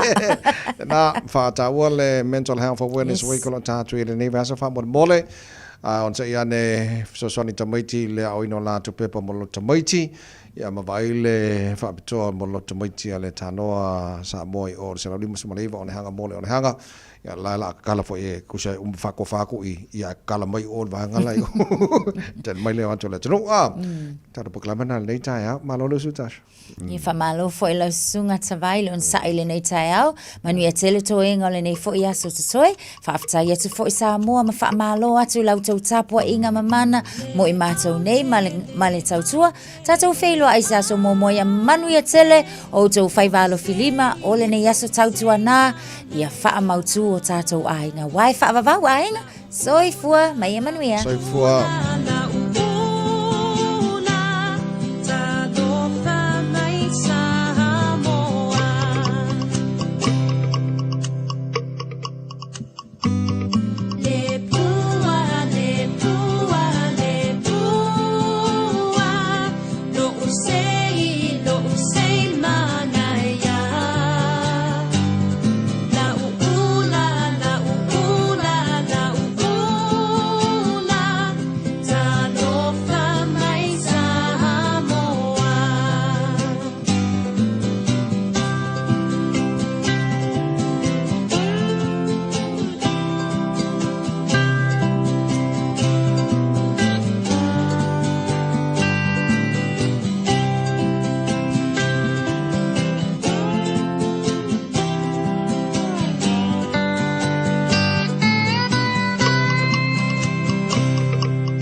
O te whaatalo whātu I lau whaafonga angai le nei fo I tae au, alo mai o Talala Radio Samoa. E to mua atu I talo le solulu, wa va aile kiwi reo le whaamuta ngā luenga tangata o lo aveina trains I Palmerston North ma Napier. O se toe whaatu langana o le au whai ngā luenga le kiwi reo wa whai e le mai asau le tala wa mauti noa lava le tāpu ni o whale lau papa le Winston Pub International Plant. Ripotia le te ofa avau malua New Zealand. E to o fitu tangata ave train ma le isi to o whai Napier le o lo va ai e vaea. Ai se fulu ma le ono Palmerston North. O nei fuafuanga I le oa a fia I le whela ua ingo wha momoli o lo whaia nei e le kiwi reo I le vau Palmerston North ma Napier pita ai o ni fesuia inga ea a fia I tangata ngā lurue. Ai mai le sui o le uni o ni fuafuanga o lo vavelo na whaangai o ina ma o le afoi wa umafono tanga ma le kiwi reo. Ma ta oto mai ai o le amatanga o le masina fowe mai a ta pena I pepa mo whaatala noanga. O lo whaasolo pia nei feutana inga I le vau sui o le uni o le kiwi reo ma tangata whai ngā luenga a fia I Napier ma Palmerston North. A o loma te e universite i le aso a tai au. E iai universite leo wa au mai o fo si itanga o tatongi. O te e nei o lo ta o te e le tu sama le faa fe o tangata ngā lulu e universite au kilani o Massey, Canterbury, ma Lincoln. O te e wa mafua ono le le ta lia ino le talo sanga tangata ngā lulu e ta tau o na tatongi mai i lato i lunga atu o le living wage. A o tu lata i la i le aso te e, o le tolo universite mai le faa o lo fua e te e, leo ua fo mai si itanga o tatongi mai le lua a ngā i le tolu pasene. O le University of Lincoln o leo ua fo mai le tolu pasene si itanga o tatongi fa apea alauni. O le University au kilani e tolu pasene a mata tatongi mai le masino Februari o le tausanga fou. Ma le University of Massey e lua pasene leo ua fo mai. E le o failo mai le University of Canterbury be fia lana ofo. O si itanga o tu ina mai ele o mawhaiona tali ele talo sanga a sui o le uni le ana wha talo sanga ina le si itanga i onu pasene. Ai mo University of Victoria wha pe Otago o lo o wha wau nei feutana inga ma le uni. E ono sfuma le 5 miliona le ana wha alu ele matanga luenga le social development e wha le leia i tu tau pui pui nga i ona ofisa. O le wasavali le se fulu tau sanga talo na fasi o tia nisi o tangata whainga luenga le matanga luenga le social development. I le ofisa le Wensi Ashburton, ma o ni osa whainga na whautua ina i loe le WorkSafe le tatau o na wha ale leia. O i tu tau pui pui nga mo le au whainga luenga wha apea tangata o lo o sulu atu mo se fesoa soani. Mai lea taimi na whaia i loa suinga i ofisa uma le Wensi to tono le atunu. E ala i le whaia o potu e ma whaiona whaia i wha atala noanga i se awala e malu ai wha amau maunga o tangata. Fa ale leia ofisa, fa apea ma le fa au popo si kula ti i ofisa te itasi. Mai le sui po le sila matanga luenga, o le mena tupu i Ashburton le ua suia o mai le matanga luenga i le ngata o whaingol au nanga, ai fa apea fiso o ta inga. A o fa atupu la ia pele foi numero ave pasia a fia ono o su fa inga i whaia ia i tangata. O le ua whailo mai le malo suinga i fa asalanga mo tangata nei i whaia. Fa amauninga me le minister fela ua inga Simeon Brown o suinga nei wanga i ai le malo le fa au popo le o le mamafa o fa asalanga. O tangata whai ngā luenga ua whai mai le malo e tatau na pui pui a ele ngata i ave pasi. A o ave ta avale la iti, ma so o se tasi ngā lua i lungo train ma va a whewa i le sami. O nei fesuia inga ua whai mai ai ma le malo, o lo o ngā lulua nei fo i e tu ufa atasia ta i ala fau e wha ale leia atini e le saunga le mua le pasese, ma tangata ngā lulua i lungo pasi.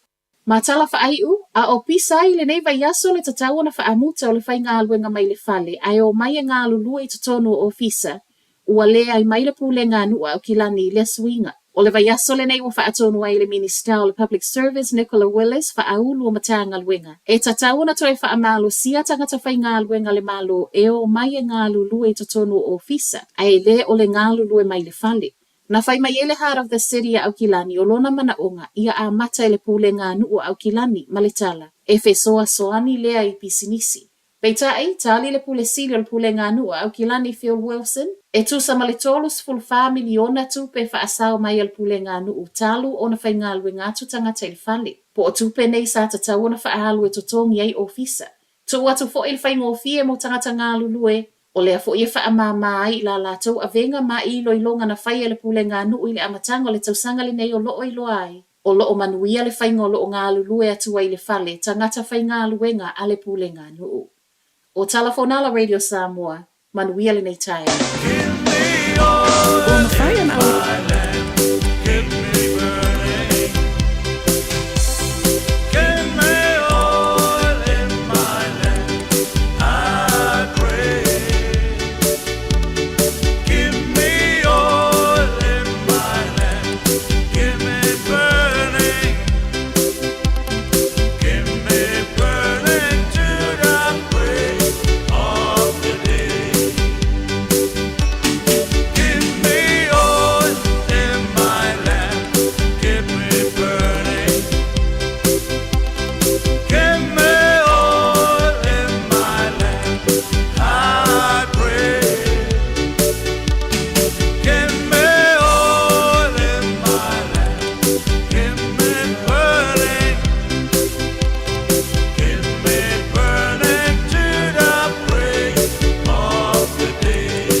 Tau Yaso Taitasi ona ole lango mai ale Pacific Finance Limited. Telefoni o Valselau fitu fafa lua fitu.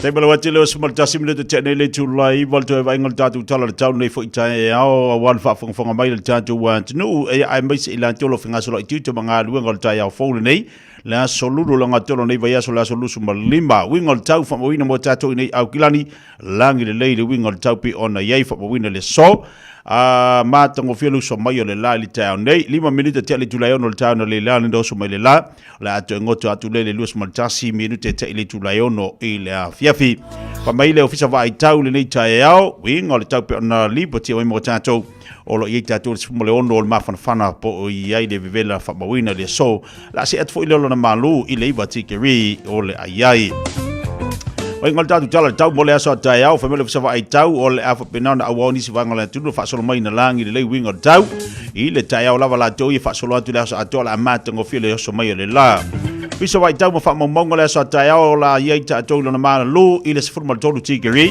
ai o le mafana fana la se mai le se formal valu tigeri le aso tai au Winga langi le leila o tau da so tai tolu minute te le tula yono tai o la so ile la la ngo te foi le luas fultasi minute te le tula yono i le afiafi paso solo atu fa ngol veia so las falaile tau ngo tu banga luenga le malo tatu watunu vai melo fisa vai tau mo tatu mo las falaile lava se fulma le valu le tatu mafana fana se mai lo na malu i le iva tikiri le as falaile i lo na malu winga le tau fa bo wino fisa vai tau la o so ai foi le la i le aso tonai mana i winga le tau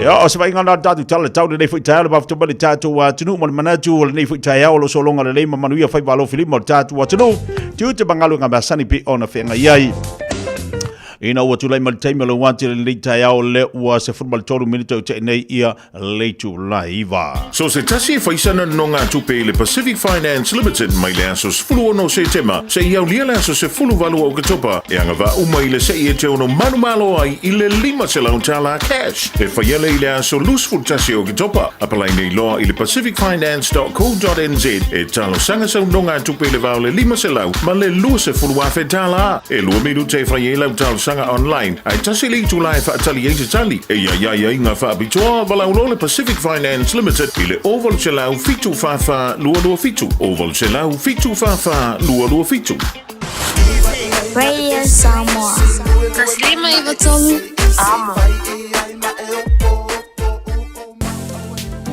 Masalo ua e vaai i fale fo mai po o taa vale ale fono ma e whape ane ua nao au nanga tau soifua malolo ina ma nifo mātau te whaia.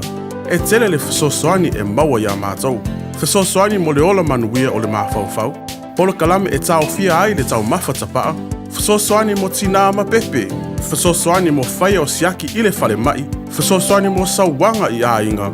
Fesosoani mo whanau ua i umale a onga. Mo nisi whamatalanga, tanga i ane i lupenga ta whailangi www.thefono.org. Pe vala au, le o valu selau, fono for you. O valu selau, tolu ono, ono whaavalu. Mo tupe whamamoli Samoa, mana tualoa le Pacific Easy.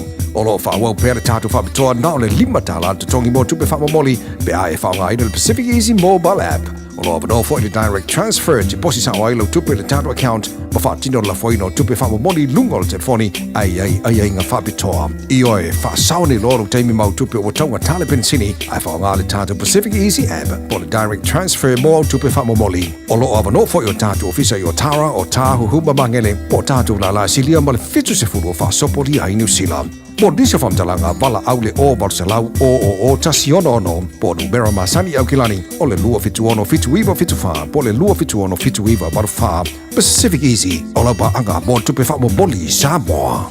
Ua te tala le la fau o le Deals Direct i le aso tofi aso lua se fulu iwa o kuso i le tuatusi limas fulu Love Grove Crescent i o Tara. E te mawai o loa mo loma o ta pei o mea fale, umukuka, ka peta, mea whaingaluenga, maisi tele o loa. Vala au loa le Deals Direct i le lua tasi wha iwa fitu o. Lua tasi wha iwa fitu o. Ta tala fitu aso mai le iwa taiao i le fitu la fiafi i le limas fulu Love Grove Crescent i o Tara. Talofa, we're the Katinas, and you're listening to Radio Samoa on 1593 AM. Faitawina le upole poto no le tautua matavela linga Fusi and Sons Funeral Services i Mangele ma Samoa. I taimi o mawhatianga ma whaanoanoanga ona ole maliu.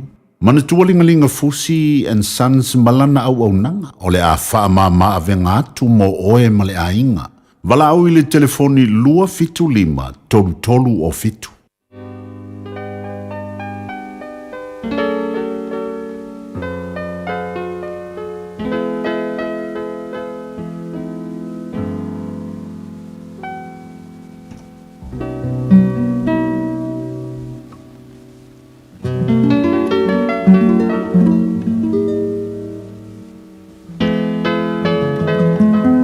Wino leo pole poto le nei tae au. Maumela le tusel whaata auto i lona mta upe lua se fulmari lima. Os maia le whaafonga. O whaata auto fo ineia Solomona. Na si tia mai e tangata o eskia le tupo yuta. O le mamalo le atua i anati a imea. A le mamalo tupu i asu e a imea. O le langi e maua lunga lea, ma le lalo langi e maua lalo lea. O loto fo i o tupu e le masu eina. Ia whaate ale o taota i le awio. O na maua i lea o se ipu mo le tufunga whai mea o a mea. Ia whaate ale wo a mio leanga i lumo o le tupu.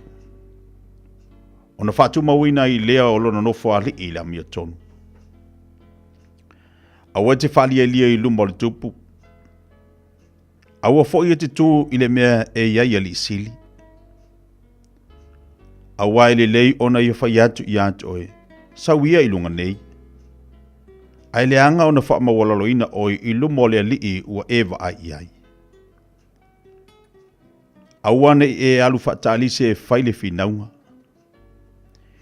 Ina nei fe mea i oe. Pe aho oilo nei unga. Ina ua whaamaina oe ele lua te tua oi. Ia whaila o lua whinaunga ma le lua te tua oi. Ai ua le whaari atu le upu whaarilo le tasi tangata. Nei whaalu maina oe ele ua whaalongo i ai. Ona le te elea i atu oe, ona tau le angaina.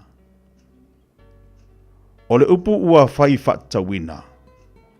O moli auro ia i ato ario tongi whaamamawina. O le tangata ua wai malipoto i talinga ua whaalongo mai. O le mama auro lea, male asoa auro le lei. E pei o le malulu o le kiona, iona po le sesere ngā saito. E whaapea le ave au whaamaoni i e au ina o ia. Na te whaafoisia mai a ngā o nali. O le tangata ua tautala tele i ana mea e foai. Ai pepelo. O ao matangi ia, ai le ai se timonga. O le whaatoa e whaoleo le ina ai le taitai. Ma le laulau whaiwa while mu e ngau wai le iwi. Wa e maua ea le meli. Ia e ai whaatatau i ai. Nei e maa ona te le ai. Ona e po ai ai lea. Ia sea ona e aluatu le whale o le lua te tua oi. Nei musu o ia i ante oe. Ma ino i ante oe. O le tangata ua mori mau pe pelo o le la te tua oi. O le ua tongi lea, ma le pelu, ma le ufana e maa ai. O le nifo ua ngau, ma le vahe ua mapeva. O le fatua tua lea i le tangata pe pelo i le aso vale.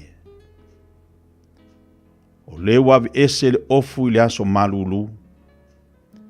I le malevi neta i lunga o le neteri. E whaapea le ua langi ni siva i le loto ua whanonoa. A whai e fia ai le ua ita i ante oe, ia e whawhanga i ante ia. A whai e fia inu o ia e wha inu i ante ia i le vai.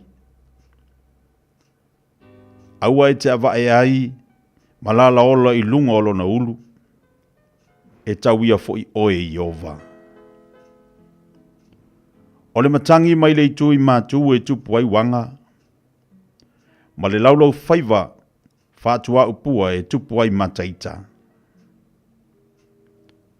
E le lei ona nofo le tumutumu i lunga o le whale.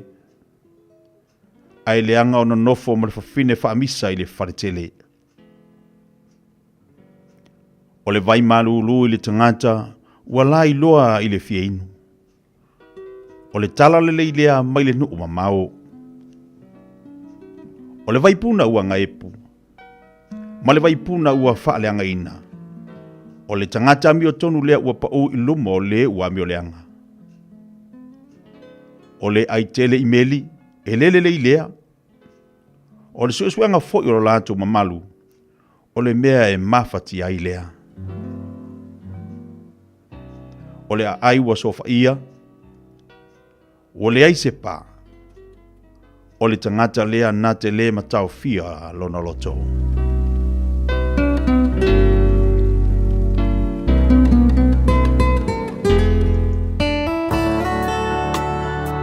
Ua awina atu le upu o le poto i le nei aso o no le langolango mai a linga Fusi and Sons Funeral Services. Ua mawhai o na tu whātasia o au nanga tāla whea ngai i ni tau ngofia tele. E fsosoni atu ai, a o whea ngai oe ma le popole ma le whememea. E mori whātasia atu ai ma wha mai senga, ma wha mawhana whananga mai a linga Fusi and Sons mo a inga uma o Samoa ua whea le maliu ma le oti. Walau mai loa ia lingalinga Philip Fusi lingalinga. To ia whaapo lingalinga, to ngia si ulavea, pesusu mai i le luas fulvalu Canning Crescent i Mangele.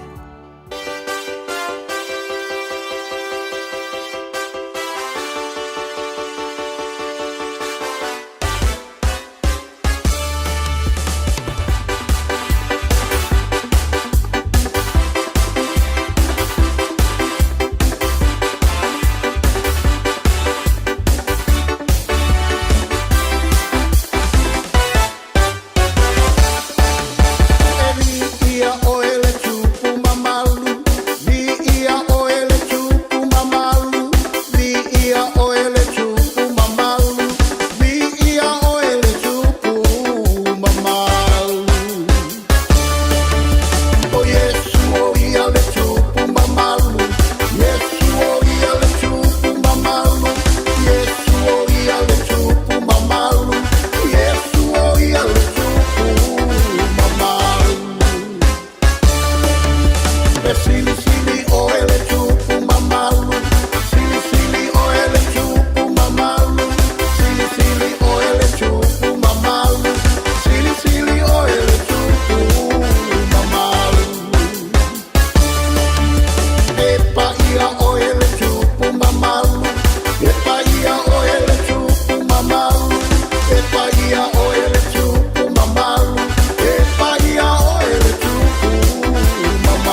ngā o le Radio Samoa se furulima iwa toru a mo e tautuaina o e ilaungangana fitu aso le vai aso.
Fianga whaleanganga le nau wha mai atoi le porpoto mo tātou le nei tai au tomu ai po kalame le fifia mai.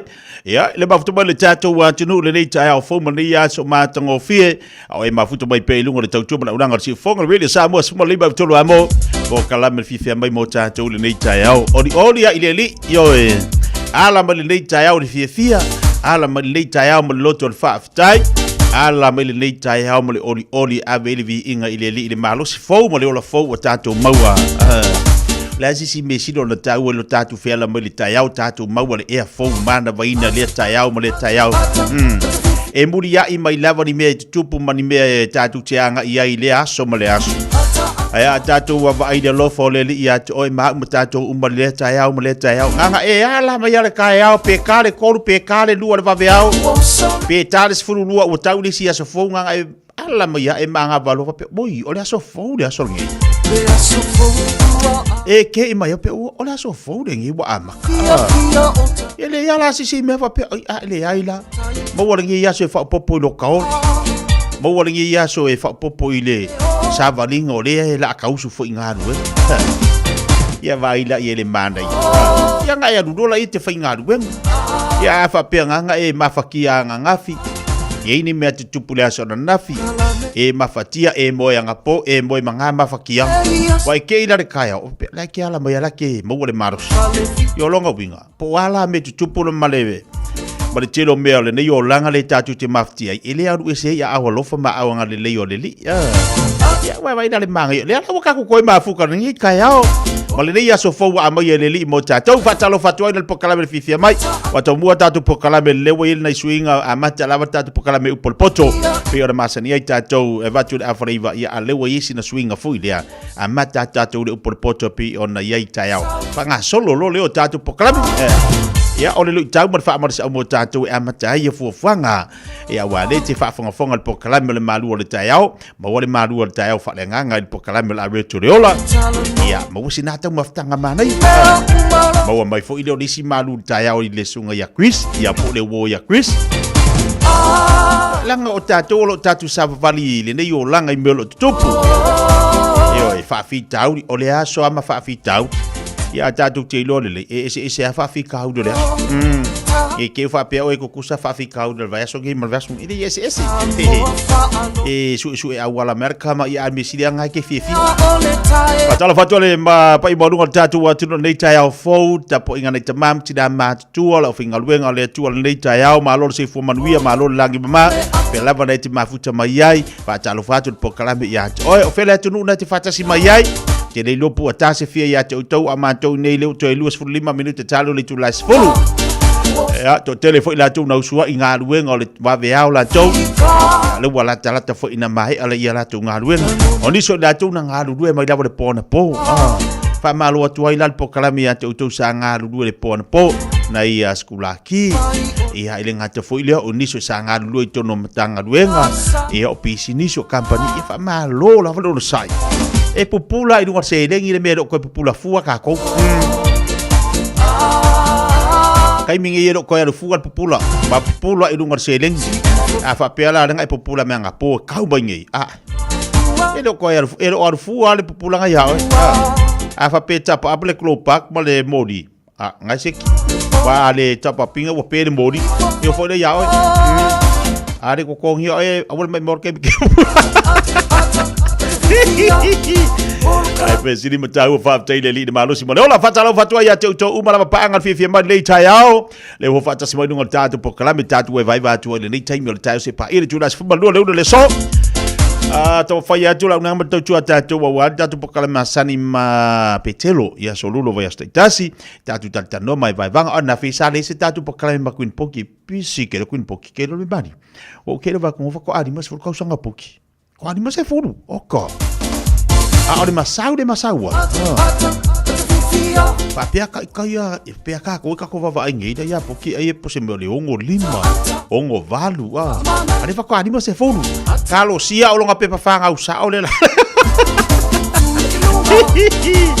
kalo tio le pepa fanga usa o le la e sa maringi ke o se ka ko fesidi e pe asa ka poka a fala le sul tasil tau nei la to fa o wata to poka me kun poki ya wa fo ma ftuma le tatu pa anga fa malu dua tatu pa anga le na vala men na pola se ma fu anga bolisi poka ya ona o le fa le tonu o le pisi te lo poki sambo na ma fo no le statu poka me le aso nafi wa talo fa tu tina le tu talo fa tina ma lo se fo maru le tai au fo ma lo lagi mama o amai o ya vi ia le li o lo mo lo malosi so luas fo tolo bi talo le tu las folo tolo to mauli fa fi fianga bo tanto le nei tai au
ita o ngā ua mata ita o mai pea o le whala paula mai le lulila se ila veta mauli le manino male a ava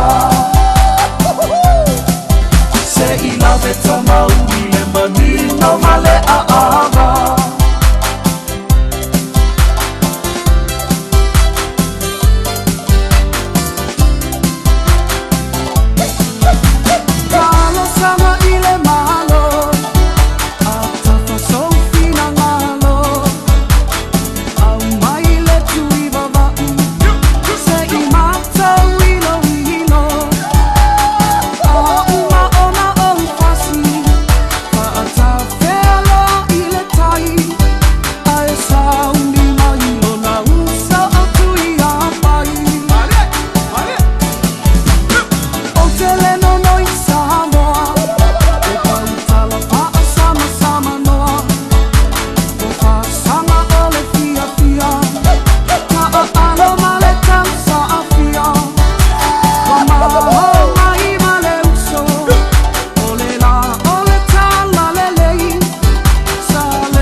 Maria le special total tama uli pare fa fonga ban leita ya auto es fun mariva minute all the time le leito lies full fa malo tini so tatu pa anga dungo tatu Facebook leita ya good morning malo si fu Maria Lucia pesa mi do fatalo fatu ya me se fu faltu ya lasi le lua no te pro fatalo fatu leita ya kisa sol 5 fatalo fatu fa time le losa mumu Marcelino Brown tasi le fatu mumu aso pesio tasi fatu moana ba elua lotu ofisa fatalo fatu leita ya fo ba malotu diso pa anga ya tama poe Colony Whitson no lo fatu mai leita ya e fatalo fatu le tofa ya so alo setu mai le afi anga sa mo kan motel sela fai e oi fa malotu se atu sebe para lo fatu maru yang ngalu nga leita ya lenga to ile David Tap so fatalo fatu ya reita wala fai malo se fo lau le langi bata fita ya fo le dei e te leita fi fatalo fatu temkisa alubi Kabalo tu leo si tafa Jali tafi fatalo fatu nei tayo le tafu ilea Christina le panga Kabalo te amisi so na lote malo si fumanuia Fatalo fatu se ya pilamo Yo tasi le ave upale malo lo inaili central Kofe liku brother Damasi i Samoa Damasi i nei futayao Hello uso Ia fatalo fatu ya Maria le sina nei futayao le ngata fuile tavita le buka Tuli tali ulu fatalo fatu tayao fau ngata fuile fapalo ya Leo 5 vau manu Alor se fomanuia fili se fale fatasi mai Brisbane au Italia ngata fuile wa Leslie Jane Sinta loto fatalo fatu fapena fo ia Suva Hooch Oloi bolo tule moi Oloi bola tule moi fatalo fatu fapena fe lila vesi ngano Malo se fo lau le lei Babalo atu ya Tiffany Brown Datu paanga umana ilunga datu Facebook nei tayo o vaso fo ingira vaso kupu io e mo ila tu fo ili a mesi nei tamama nei tina le o tala il pensiona a sola fa pene fo ile mo tatu tamam tina match Au e tino fono fale o uma male marco inga. O uma o lua ki e ka vale kala lua pensionga ma lua eva. Vai se free market ki lua tino tafa fawai. Ia pe kala lua pensionga nga lua le vai se fale ainga makwa kali le lua sua. Ia ma lua tino tafa fao. Vai po fesi me ki lua kafa fao. Ora si me manga ia nga tatou matua. A o le vai aso fo ile le wata le la o le vai aso po ngei o le vai aso la lenke ngei kau pule le se fa inga ku wo ele le ide sa o le do pensionga wa lu la ia le ke wo va ai se fa inga ke wo ngofo ma lu kala kala ngo le yai io ia fa so so le ma fa nga ma lu ko kala kala ngo vai kai mi fa ko alu fe kawi o ai nga lu aku a ai nga sau ia o inga kerera nga kupe nga avaku a o inga ko okuri a o inga nga mola nga aku o me fa pe nga ki do karkara ngor fare ai nga fu bai di ia o ia ko aru ma ku aku inga la kakala awa sau ngai fala velave ia aru aku se maria kwa le lo pensionga sau de fala velave mingo ia ku le lo pensionga a le manga ia nga kala le pensionga baba ai mare fare ai nga lua koko fo i kongo fai ma se lua ka mafkanga ma lua karkala ngoa solo de lua ma fau ia a umare fare ai nga ia lua ola ia le vai se swimming pool ki lua a wai vai fu o mo planning ai nga mo tatou matua lua ola ia le ia ki lua fa i o vai mo le warehouse fa ka de se of ka ele ko inga ia ma se of ka ele o lo makua ia lua ola ia le ki lua au de swimming pool ia lua ia lua ko fia kausami ko fa inga fa ko lua o le fa de po le ngai a vidi mai dua a inga Samoa fu ide fa lo fa me fa velave ala ide o yesi si de fali ale nga kom a seki ia vai dale manga ia a vidi mai ya fa ide si de fali ia pe text mai o la barkaria pa wale me ia o mare pension nga o lua ka fa fa o ma lua vai ngi o langa a ko ma ngi vai so a ko de ke o me nga e te tau ona tatu mana ai mai sa tatu matua le wo mai vai kai mor tau ma fanfana vai aso la nge ya fa pele ese do plan nga fa ya o loa wa ka nga lua ese mar fa le adu o ki ke ma kwa fa ko mur ka vale adu o ke lua ke fa so a ko la barkeli yang adu o lo le se swimming pool ai fa ut fa ai nga wa ka adu o le fa le ngola mo moi vai da di manga ye ke dia wale me renga kala male pension ai kakang de vidi alo fa mai fa mole anko anti alo fa mai fa mole se ele fu waka mo desi mari dele ide ka fo ka ko e ka mai la fa solo ba ya ko fa la vede i wal ku per ko i wal ba ku so es for 12 minutes talo de chula es follow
Suna e a sau se e va anga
Ale nga upo le pese so mai au ke so ak we lor kala lor pension a so ak me mai Vai kala ko nga to mai va mo moli to mai akiri no ba ko so ko ya to mai pe vie kaping nga wo yo ese me a que le ya kai fava ya se makala kai fava ya se makala ai uma engari uma ri fasia se ko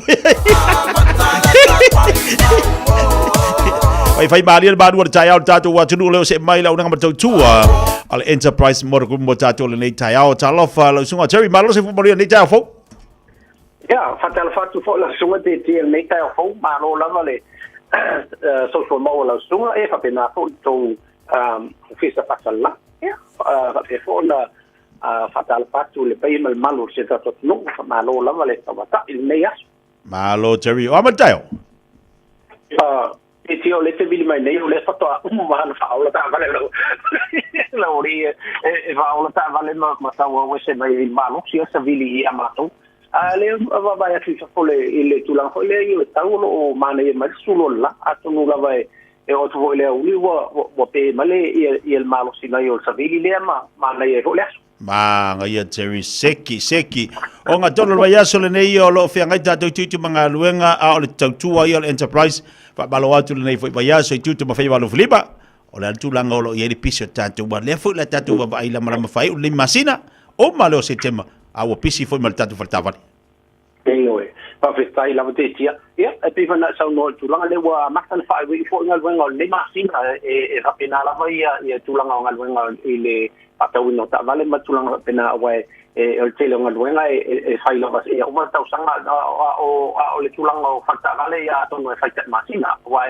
e o ma tu le masina ya wa ma ta fo na ma fai po nga mo masina so wa tu langa lo fa wo pele ma to fa pito le fa termine le ma to wa fe di ma selau cash bonus le fa lu termine o le fa uma ina nei fo ila le uma lo fo masina nei o se tema ma uma to fo ile promotion ya o to tele ni sol malu ma ta to no o le malu ta to no o fa manu ina fo tu langa le ma to promotion le o fa wo pe termine te tia ele tato io tato trato o sumai ma fatau la to sa wa tau fatau lo sa ma wa le ele il famani anga le mo fona le fatau mo lo sa mo le famani anga le titi ele io tu la ga voglio di si go el valore tu lo su banda fa pe vai e to tau no mo le tu langa le cashback pa ma sta ti tonu ma tu pa pena ia ole fama la manga la vol tu langa le e fatau lo sa io no mo vai la ele o la wafe di maselau le o le mato cash onges le fa wa termine tu langa o tato ta vale o lo tel le malena no e pea ta vale lo mo wa termine tele tato SUVs e ta vale ho ia ta ilima e fitu no fo tu langa lo e pea termine o lo tele malena no o tato ta vale fa pena lo mo wa termine tele tato piki apu le Hiluxes o Rangers Navara, Triton, PT50s, toanga fatawal fa pena o firma. Ano na fo telo tato no uva fa pena, fa unio la to sa fa pena. Alo ye fo ia te tonga masani pe o mo me fo Mac wheels, canopies o isi ye la to me feta o hard covers, soft covers. Ele malano no o ta vale nei fa pena o pena tuli mai pe malo tato no ia ta vale pena ia ai no fia o le mavolunga te isi o ta vale nei mai le tulanga fo ele pe safe tele ia ta vale nei feo ai yo tato mau tato people movers o ta vale fo ia ta yo no fo na lunga fo no fo mo meu vans ma tuanga pena tele mana no io o tato ta vale pena o ia te nei ya boya ngamo ai to tele ma tato ai na foi to tele o tato ai e fai na mo wai ka vale nei ka be mai pa pe o lo tu e pe o fo e ta found tu la pena tele tato commercial vans for tasio o mai ta wa to tele to yo o le malo tato no o lo a fi mai na ta wina i commercial vans for vans nei in fai na fa ngamo business e o to tele ta so lo fai business te nei a ti o ma pe a tau le business tem ta no o le fa to tele a ta to lo fai la to business ia ma sa ni lava pe plumbers electricians o la to foi la to lawn mowers business papena o fa nga event pene ave la to ne finga wenga matula pena tele mano no ia ya ole tulanga tato trading and tele male fingo fie la trading lo to sa lo ia tene ya pe o ia se amatan fa le tonu tulanga le ia su mai lo hello valena amali fa pe fo ele I umana tongi matulang pena em fai ho na maso kong ka mai na lo sa e ona fai ila ile matupang fa tawing so tamal fo fai ngo fiele fa tu pena lo sa te tia fai ngo fiele va me uma pena nei amato mo la to lo fa pena fio fon papa au sa foto kilani fai na su lo ngala mato website na fai on if I mail out application or the website at enterprise or the www.enterprisecars.co.nz fai ngo free ana mantua le website le mato e ma fai na so ye no ma fai me e lau tal sanga mo finance mo la to foi le o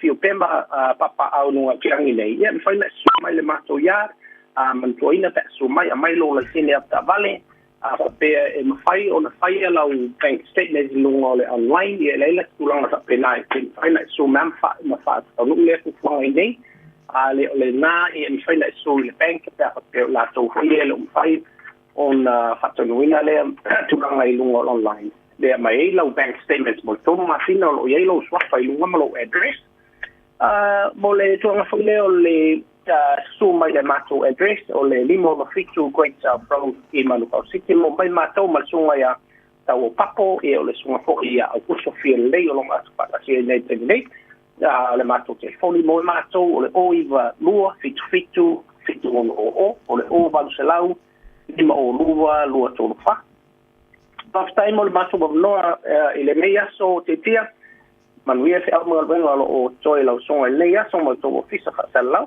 ya e fa so tuia e manuia alo fa tai sunga Terry Molly tatu li poti le fo itai ola so lulu ma lo fo nga lu to 2 minute talo le tu las folu pel fa fonga ba tatu wa tu ne fo itai au lunga to tu ba unanga le enterprise fa la wan le over se la un tasiono fat sivalu over se la un tasiono fat sivalu al telefoni fa via sunga ya Terry ete mo o lua fitu did it all wa fitu lima to lima o valu tasi fa to lu atu o lua fitu lima to lima ono valu tasi fa telefoni na te mo le la versunga Terry malna tu tua vele fa fonga ba le te le tai au mana to so longa le ma manu yo fa valu lima ma lo la nga lu fa ma lo la va ya ke o I dia fu wa so lu la ko so lu ri ma wi la uma fo ni ma ka ko o le fusi mo I ngia pa ko apopula e ha ing o va ko ka ngor se rengi Wai ke fa pe o ka e ngoka mo yang ia di wa ka la ngai wa mo la ka ku ia nga e mo nu ngala fa fingal vim nga mo la se lengi me nga ka o mo le le tatu faringa va tu le fa ponga por te fa salawino tatu tale vai fanua Ele ai se totongi o au nanga ale mapumaya mo ainga e mo mia le sosoani I au nanga ale soifua maloloina mafale e nonofo ai e mafai ona faafsotai ele mapumaya ia au nanga e sosoani foi le mapumaya pe a mo mia se fa mama avenga I tau mafa mo taimi faingata mafa lave faafua sei pe a mo mia faafesotai loa le mapumaya I le telefoni o valuselau lua tasi lua mai le afa le valu le tai I le lima I le afiafi. O e fufu e whaatau ese lo fale. E te manao sta ngate whaanongo ia oe, tau tua mo oe, ma malama I laungangana. Vala au mai loa le malu mawhatau Bob le malu. I le olua tolu ono o, lima lua iwa fitu. Olua tolu ono o, lima lua iwa fitu. Mo so mana onga tau palamba po le kesi vala au loa le Seal Plumbing and Gas. La tau te wha pipi na ma wha le leia paipa o le fale. Fale le tā ua. Boilers o ngā umu kesi. Paipa pe a liki maisi. Talia Wins Quotes. Vala au loa fui maono mai umpulusi. Ma Steve o le Seal Plumbing and Gas i le olua tasi fituiva tasi lua. Olua tasi fituiva tasi lua. Tau iaina e whafonga le Radio Samoa le nei whasilanga e tōro se ai le se 10% mai le tau o le itu la mua o lau ngā ruenga.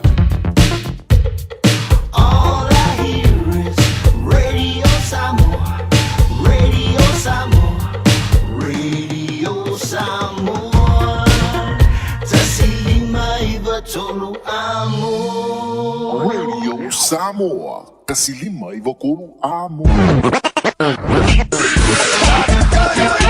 Malo soifua, o se fufonga Samoa, Radio Samoa, Kasilima ivokuru amo. Se kia Radio Samoa. O te whaatalo whātu I lau whaafonga angai le nei fo I tae au, alo mai o tala la Radio Samoa.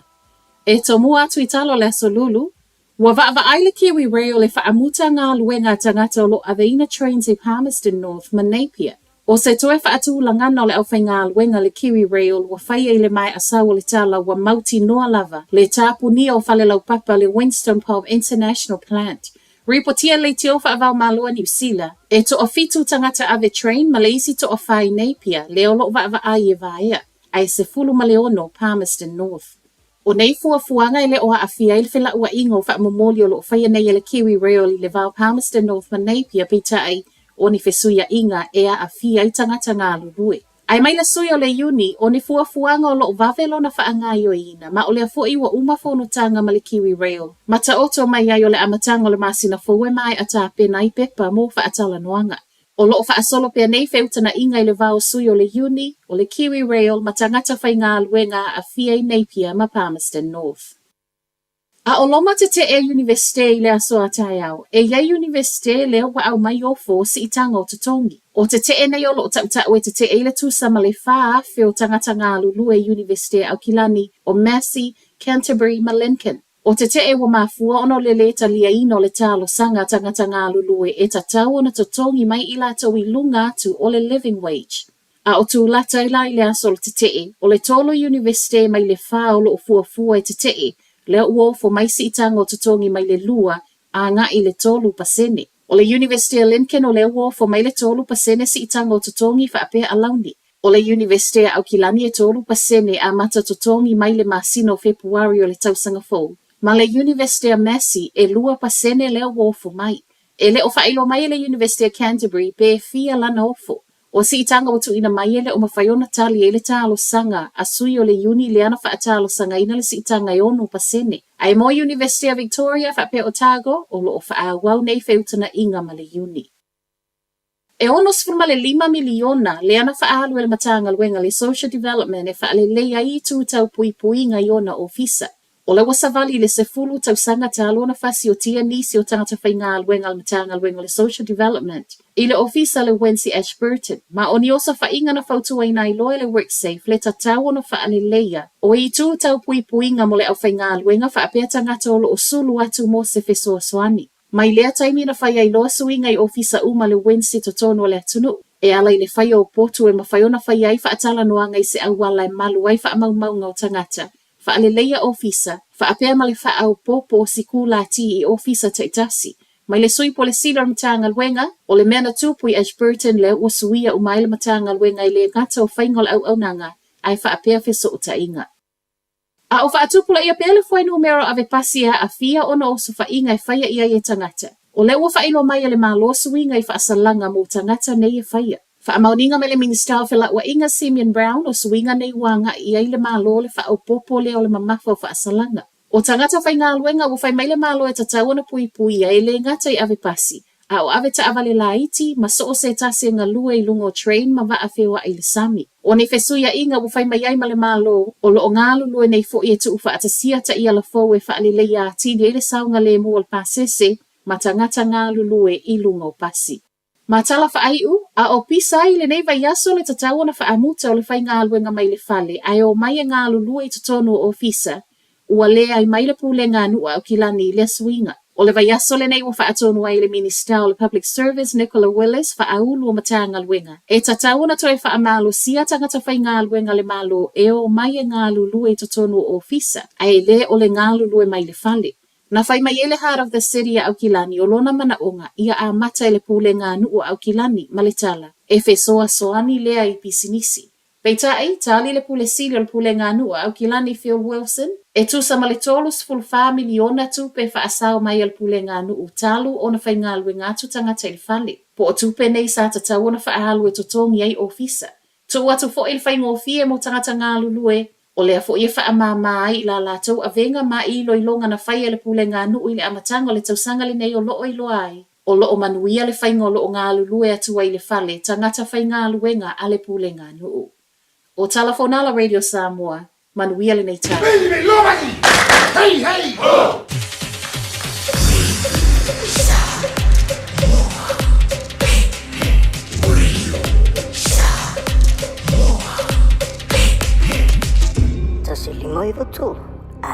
The Entrust dividend of $350 has just been paid to 365,000 households and businesses in the Entrust district. That's over $127 million we've paid out.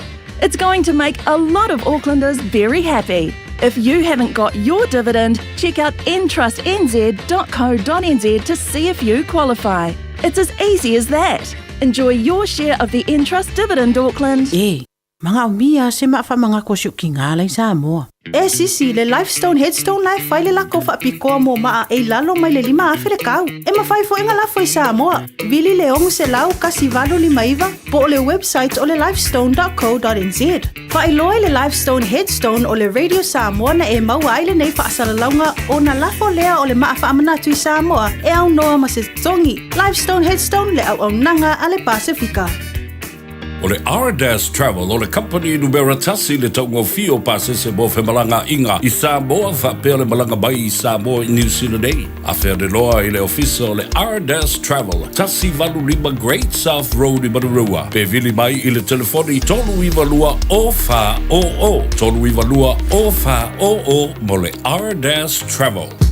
O le AK Auto Repairs, ili ono se fulu malevanu Taro Road Mangele, latu te whaia warrant of fitness. Basic service, wheel alignment, sui taufi, suspension, gam belt, fabili transmission service alo tamale. Talia wins quotes man afterpay. AK Auto Repairs, ili ono se fulu malevanu Taro Road Mangele, telefoni, lua lima fitu tasi o tasi lua.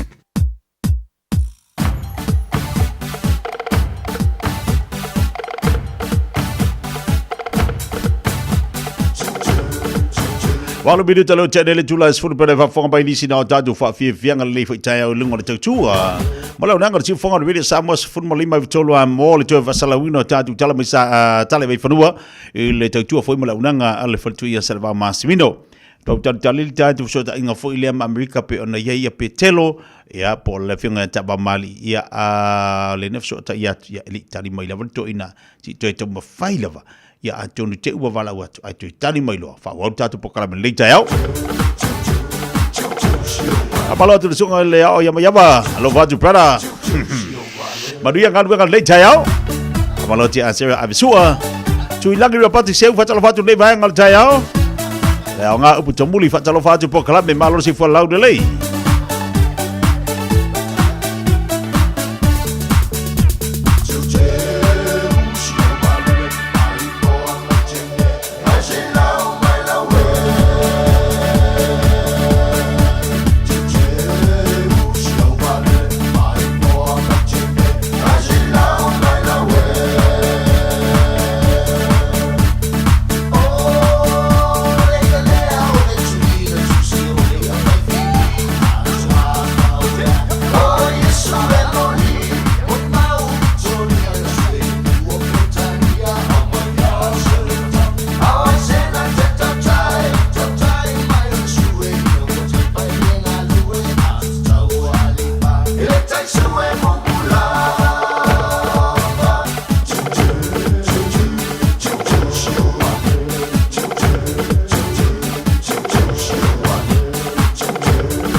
Yo e va viaga mo tatou le lei tai au ni se mari mari tema le wati le o se football fitu minuto te nei ia lei to lies fulu e ma futu bale tatou watu no ilunga o tatou po kalwe fanga solo fifia mai o le sole na fofue tatou te futu tai fo ia tava mali po kalwe masane tatou ia le ndo fa ia tu le mfaian mo tatou futu tai ngam tava mali mo le tatou po kalwe pe masane tatou le asululu Paisi pisio sto ina ia lenga te fo ilea ia le o lo fai matu to ngisi to ina i fo fuanga pe ona ia le la fa fai on so ta ia to le fai ona mo malita to pokala milita nei fa malu to fa fonga milita to watu na i wompa nga uma lava fifi mai le lo fa tes mai ia mai se la to lo tuli mai ta to pokala mene ia mau e fo le ata mo ta to ia ai mana to la to fai mo va so fo a to nu la ta to o tele to mo si fa mo le se va no le fianga ta va mali mo ta to ai to fa palo ti so ta to pa anga uring ali atu oi ta pe no pokala me fo ile ale Pacifica Family Health Group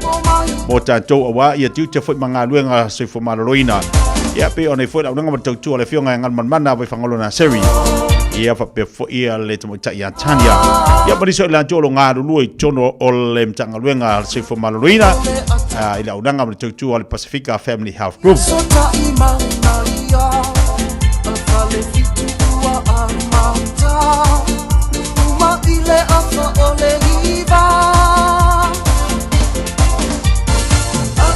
Nala tu fa mana tu po kalame ta tu lungo ta vale po lungo awala ia ele o misi da vale va yaso le o misi da va yaso fa vla vitu pa ngol va yaso a utilo le mena tu po fa vla vele ina i Curry Road I papa toi ele mama mai male kalisia katoliko fo ile ina I papa toi ile fa ngol va yaso astona ai makwa la vea le anga so tu ala vele o le si le vena ia o oile anga ia tu pot ni le so nafi sol o le mata utia fo fa le vetu tu mai o le ngala fo talanga fo ile o taimia e ti le lave veo ta vale pe na I fa la vena ile ta rostona ia ele o pisile wala ele o pisile awala le ta rostona ai lave vea ai ta vale ai o le si a so nafi ia e monial termina o fa pisi fo ile mo tu wa onga de mai Alfa manato po kala mo tato te bitonu le tu oya onga tasina timpis tau na ma tato afta vale me si tato malanga tu pikine fana wa onga tau na ma tato tau ona fa utou tele tu ala lo pel po kala mo tato le anga o le wa tato tu la tel te mi le va yaso mulbuli le tu wa onga au la tapena tu nei fana I le lato lo tomaiti lo no winga fa utou tele lu sa ma ia on sai foi tato no wala Eles que me elo do mo mori ala mo me atato. Lai fai me fare mo ka ko ngala wal. Na le tu ala la do pokala mo tato abta vale. Ai lo sa ngole mu ngala tele. Tau tu na afa pe na tele mo pasese. Tau na ilo le lei o la umal pasese na yat oi. Ia fa malo tu ila na ave pasi e masine ave pasi o life ngai manga duenga ave taxi. O la tu na lai pisi ngala wala. Ia mo to telo pasese le tio. Ia fa malo tu ile au ave kuria. O ila tu lo ngaru lu o loli. Ia o ila tu lo ngalu taxi. Ia la ave upa. Ia manisi o malo la tu la lava feo ila to itulanga o ngalu nga masani pe ona yai fa malo to ile ya to malo lava ngalu malo on fo ile malo fo on sai tu te mangalu nga se bai pe disi tatu fa fianga wali maftu bari tatu watro fa malo to ia ti la to umala lo fenga mangalu nga to mtanga lu nga malo ai vai se fo disi tatu pe disi ma company o ngalu ai au nga se bala kuka malo le kuka malo se eu malo fa vivela bal fa ma fanga que wa foi viver lo ngau ia malau kau sa sami do pa malo kia ka ko ri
Radio Samoa, tasilima iwa tonu amo.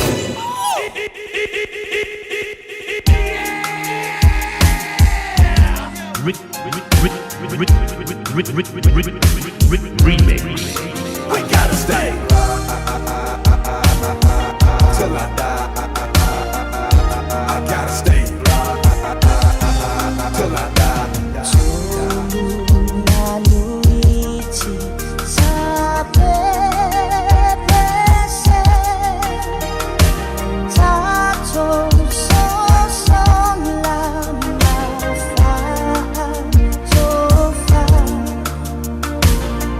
Wala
Tolu manui te mai mautua tasi a suwao le nei fo i tae au manai whaafianga musika mo tanto wātunu.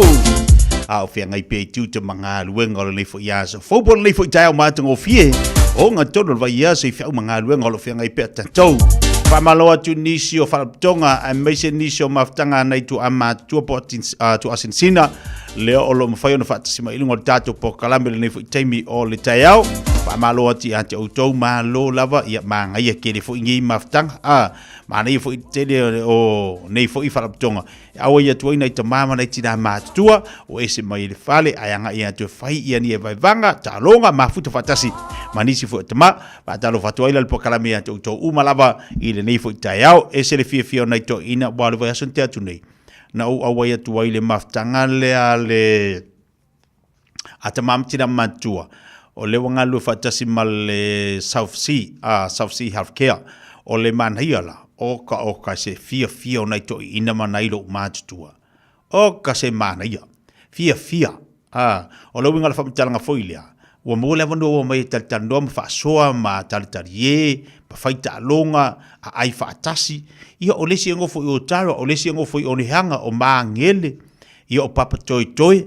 Ko fuarka ngaka ia mare no fuanga e no fuai ia le toi ina ma lelo matua. Ai o le mana ia le maftanga sa iai. Fa malo fa aftai o maftanga le ia e o avenisi toi ina masiro matua e fata fau. Pe ana fai atu e taua i o maftanga ni e mawhai ei o na whaafsoa. Ia la fui e tiroi. O la e fitu wha iai ia le iloa wha le matua. I le whainga o ngā rue ngā tau lima. O le langa o le ako, o le pale, o le sei. Mahana ia. O le si whaaptonga o le maftanga lea le whalalanga. O tilo fo i le mana ia o le fo i pokalame. O leo te wawa e tuai nei tama ia nei lu mātutua. To e se e mari i e tonga la tau. O ka wawa ai isi nei to ina, isi ainga. Sorry. Ko e sa wha i mare lo makua fo i le fongonga i e konga. Pe a mai e maa sai. O ka se maa i e so. Ke o forma whaingai nganga ruangai. A maa ngai o le hai toi wha manatu. Whai aku. Ke le koe whaingai nganga ruangai i New Zealand le maaluru me i le ai. O ngā ruenga o maasangi. Vai o le ai. E au mai ale mafau foto ina malo matuana ngā ruenga sa whai sa moi la aso. Le alai manga ia. Toi wha manatu ai ngai ngā ruenga nei tamamtina. Patalo fatua ia te utau. Maftanga malawa nei tamamtina matua. Lelo maftu mo inunga le tātu pokalame nei taimi o le taiau. Toi luas fulima minute tale o le tu lais fumatasi. Pokalama sani e tātu ma le Pacifica Family Health Group. Pei on ye fatata noanga ma le afinga manmana mai fangolo na sewi. Yo neila na tu fatata no ai I le Tania Yeremia se tasi fo suya le tatu tanga luenga po se tasi suya la unanga ma tautua ale Pacifica Family Health Group pei tai. O le ua tu ina mai ale tatu imeli wale mfai ona fatasi mai le sunga ya Tania ona o lo awea tu inisio fo fuanga po inisio po kalame ila loi himitoni. Le ala wale mfai ona fatasi mai fo ila le tatu po kalame le tai au le ta ua alfa manatu le po kalame mo tatu o le utatu vavai wa sui tau bo yel sui ngale tau awa ye foi mai lato nga o male le maluru e le masima mai o le wa sui mare kau ai mai o le wa ko e mo fulu wa ma ko e mo kalkasi ia o sui ngale tau la veveis e amate o lolita na tau mafanfana amate lo foi ona tau la veve mai si tanga tau pa wala ba nga tau o le tu ala lo pokalame e aban tanga luenga for soi fo malolo ina tau tu na lu sanga le mo ai mai se pui ngo tau sui ngo tau ma pui ngo fa mai ia ma le fulu wa pe o kamanga le amaka ia amaka ia kama fo idio karkali ia sauri ya fongi nga saudola ia le ya kali fongi ia wa ungar kam amaka ya kali saudole amaka ya so me fongi lo wa fa fonga le tunu wa unga le al funu ia nga umalola ia le o malole ka fanga le wa fa kasi o kali fongi ia nga umalola o kali fongi wa va ia kwa wa amaka kele mai ia makalo ya kali fongi maka oko wa unga fonga al mai gal funu nga umanga kali fongi fulu lo ka oko aua ke whaatamala, au te whaatamala. Whai lau ta whamarastino, tau tua nā wa iau whala au, ingu le au whala au kai misao. Lau se fua malo loina na iau au, ia tau tua nā whai sa whamarastino, whai whaafu la tau whaamalo se lau tino le tae au ma le tae au, lau mana ia le sulu marila, whai isi nau exercise lai titi, ia whai lo lau maru o le tae au, au whai la ingari ato, ila fia nane, ili whai tatu sumpa ina i Otara, ina i marukau, ila fia nane, wai la le maanga ia. Le wa makanga sui marukau, mafanga, saula ia sumpa le fia nane, ili tatu whai ia masanina ina i marukau. Ile fia nane, mawari si whaasiringa malo si ato, Toi luas football e 2 minutos talo le tu la se football tasi. Vai fai le mo fai valo filim bal ni foi aso. Ya e mai se la to uma la vale na lo fe ngai mamalo longa sa fe ngai tu te manga longa le pone po. Pa malo ati la to lo mafuto mo tono fre pui pui. Tono fre mai. Ye le anga le o le to ya te auto. Uai ule po wa uma le sipa.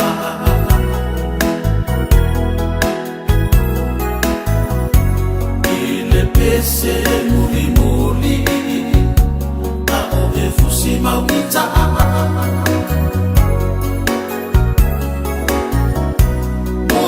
moso mai ilo utalina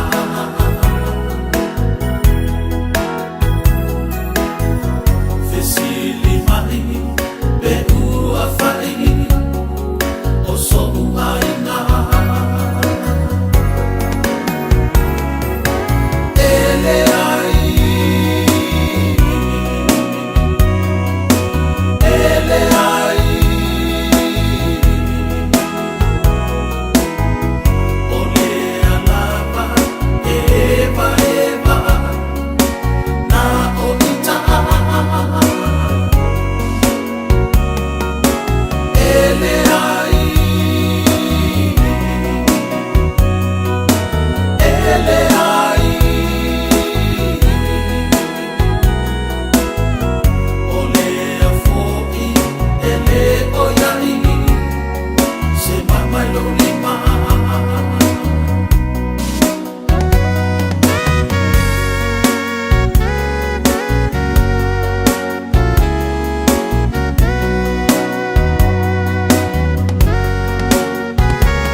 pati mai o lalo le palpala. Savala watu ai o ia le moto tangata to tele o le o lo tuilunga pasi.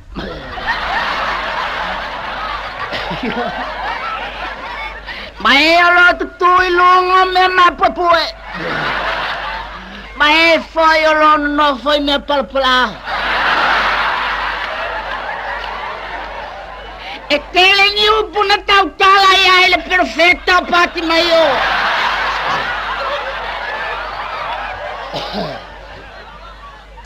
Maior perfecta sta mai perfecta. Ele é perfecta matua. Ela é titi.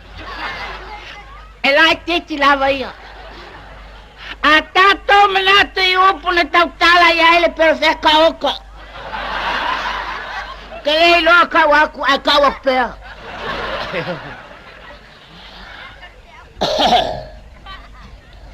Ano sa pati mayo ilunga o me mapupue. Sa wala watu ay moto tangata to tele oe o lo fia moe. Mae o lo fia ai. Mae o lo fia feinu. Mae o na. Mae e fa pena.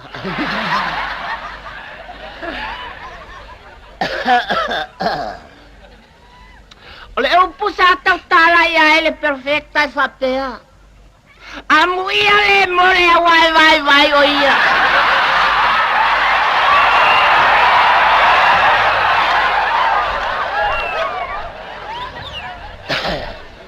E tele tu ai na vai pea tato mafafau mamana na tu iai. Io vai walato na oti. Ole vai se ngaluenga. Ole vai ile nofo. E tato no oe, ma le tato anga fa pese kumo se loku oka. E tailo ave ola uma o tonu. Vangue kei kapeli ele o kako kuku.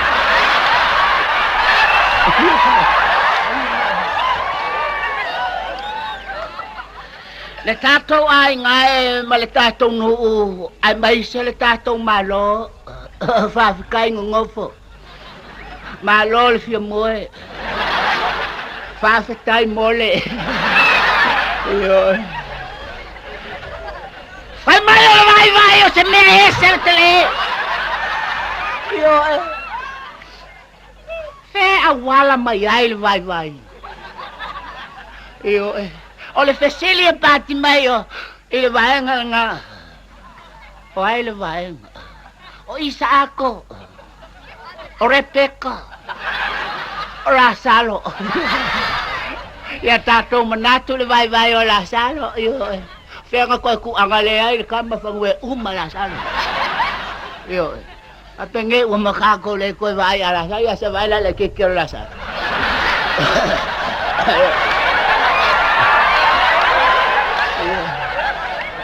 ela ititi Lasalo ia mato uma.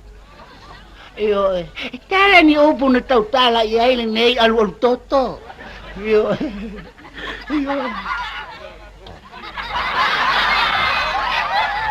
o lei se upu sa tautala ia ile perfecta mai. Ala nofo. Ia aka ko mana tunatu le nofo o ka kan kuai ngofo. Se le fa nofo. Ese le kuangovo. Ese le nofo. Ya va el nofo le ali.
Radio Samoa.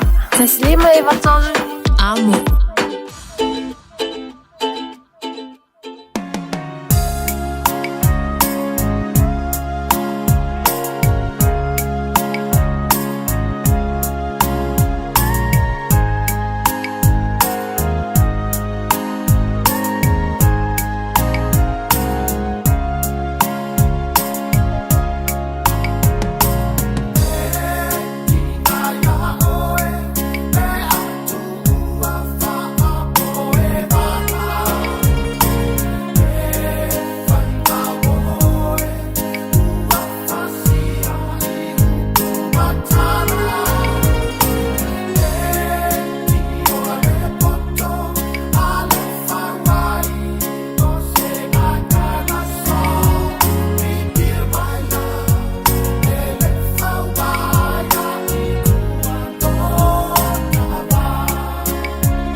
Ani se jo fale moe fa fianga le nei foi time le oli lunga le tau chuma le ranga le sifonga le de Samoa se forma limba vitolo a mole toi ono minute en talo le tu lai se forma tasi ta tu yede vai yeso le fai lunga ina ole ila to a fia ia fianga le mafo fau ia po nga se for mafo fau ta o telefo ile ta tu tenga lu fa tasi ai so swani le tasi ia me se lava tono tatu ai a fa pio o el tama politina ia se fa te inga foi le ia po le fa nau wa fi ile to inga Fafita uli po le foi tu ngase la fio le mafufa. Ole awala po se so sani foi mo tanto. Ole winga la fam talanga le tau moli atu. Ole tanga o tangata fa fia le tangata. Wa a ona afia le mafufa le tangata. Wa ti le la lona afianga ilona soifua. Ai mai se lona langa fa tainga. Afa pe nei lo ta ita maltina la inga te wa afia ta ita ile to ngase le mafufa. Wa afia lo ta mafufa fa ile mai le mafufa. O le mele feit e ro tolu tanga fa fia ta ita awangi avengi me fangale fa mafu lo mafu tango ta ita fa se awala fa fia ai ma fa mai le avenga se tolu ia politina nga tama ba fia ia lo ta ainga posisio la ta fa nau ile tu ngas o le mele feit ita tama fa fia tina anga pit tango fa fia fa nau o le winga tal e te tau mawhai e so swani. A watu se vai fofo. Ia vai fofo, ala whawhiawhia. Ma whatalutala noa. Wahani me o mawhai lona mawhau whau. Lea se me o mawhau whau do loto ia. Ai mai sarangi me o mawhau whau loko se me whunga. Ua wawe ngā whia. Marwe siri. Lea me ua wawe mawari ngā ko i ngā ngasi. Lea se me ua e mawari ngā ko i ngā ngasi. Al mafuang ya fa pe la umbai dola ole awala la te fai se awala da te loe tau fa ma avenga ma fo ile fa fitau o lo ka kango le fa fia le angol tasilia ole paulo le vaila au na te fofoina ti nga ma me tupu ele ngata fo ile avenga ma mafa tangata ile aso ma ole fia ole ata. Ai mafuta baila de table ta yao, lunga po kala fifia mai. E si mo mama fa ilo ma fa. Ia wa amata fu ina tawa afia o ile to ngas. Vesini me mama fa ya oi. Vesini me mama fa ilo ma fa afa per ko ingora inga. Ya wa ko ingora inga. Mo fa ka inga va. Ai de fa pe u fa ya ku a me wa alu ko ile o ngayo o kafa. O ngai vai nga fu ile so sani mota tou tango fa fia lu ma fa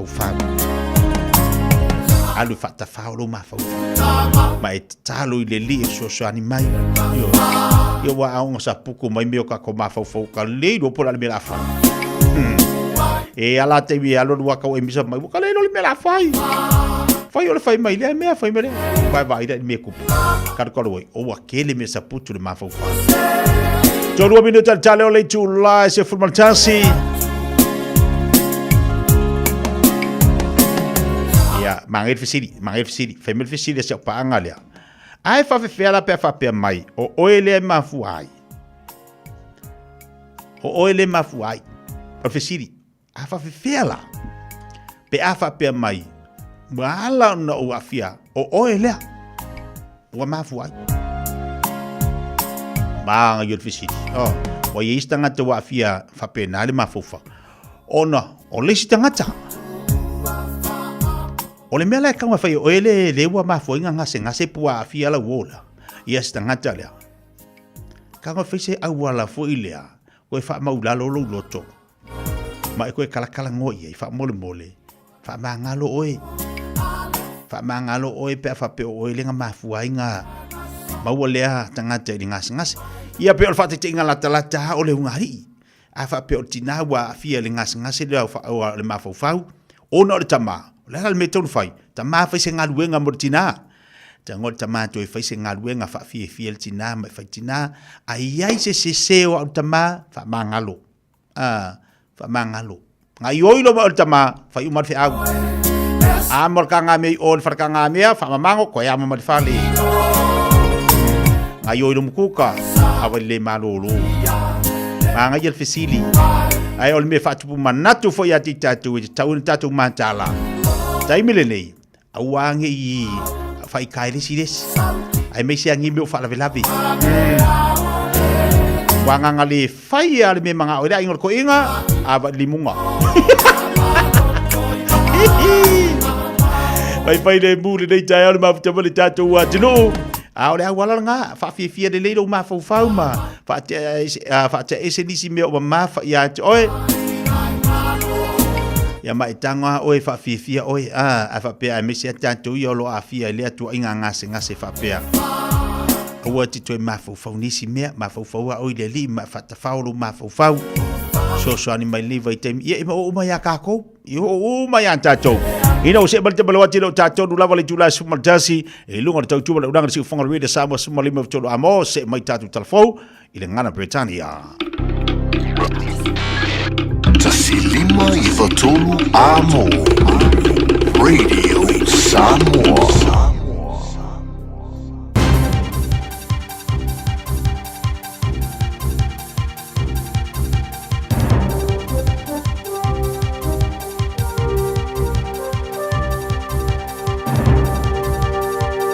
In this update, legislation reviving charter schools in New Zealand has passed into law. The Labour-led coalition shut down the model in 2018, which allows schools to be independently run with government funding. ACT leader and Associate Education Minister David Seymour told the House the best knowledge can exist in the community. Not every insight into how to engage children in learning and pass that knowledge from one generation to the next can be found in the Ministry of Education. Fonterra's delivered some good news for farmers. It's released its annual results this morning. Business reporter Michael Sergel runs through the numbers. The dairy giant's returning a 55-cent total dividend for the past financial year and a final farm gate price of $7.83. It's forecasting earnings of 40 to 60 cents per share for the current year and raising its forecast farm gate midpoint from $8.50 to $9. Fonterra boss Miles Hurrell says global dairy prices are rising while international supply remains constrained. A show of support for a capital gains tax from the boss of our biggest bank. ANZ Chief Executive Antonia Watson says while she isn't jumping for joy about the prospect of a capital gains tax, the time has come to introduce one. She says it would be a fair way to tax people who are investing in housing to get a capital gain. But Watson has told RNZ the tax shouldn't be levied on unrealised gains and is warning there will be compliance costs. A coal truck has collided with a tree on the West Coast's State Highway 6 and rolled down a bank just before 9 this morning. The driver's been taken to Buller Medical with moderate injuries. Police say the road will be closed once a tow and heavy lift crane arrives to retrieve the truck. Volunteers from around the world have spotted dozens of humpback whales in Kaikoura as part of its annual whale count. The Great Kaikoura Whale Count looks at how many humpback whales are migrating between feeding grounds near Antarctica and ones in a more tropical climate. 51 whales were sighted over a 2-week period. That's news. In sport, another demonstration in the art of gung-ho introspection from the White Ferns, despite enduring a 10th straight T20 cricket defeat. Australia have chased 147 to win by 5 wickets, with 5 balls to spare in Brisbane to complete a 3-0 series rout. Captain Sophie Devine has highlighted a career-best 53 from opener Georgia Plummer in her 31st match. We've seen the potential in the nets, we've seen the hard work that she's put in behind the closed doors, so for her to get the reward today against, again, a top-quality Australian side, hopefully that sets her on her way. New Zealand now turn their attention to the World Cup next month in the UAE as they bid to advance from the group stage for the first time since 2016. Red Bull head of race strategy, Will Courtenay, has decided to leave the team after 14 years in the role and join McLaren as their sporting director. That's sport. I'm Malcolm Jordan. The Entrust dividend of $350 has just been paid to 365,000 households and businesses in the Entrust district. That's over $127 million we've paid out.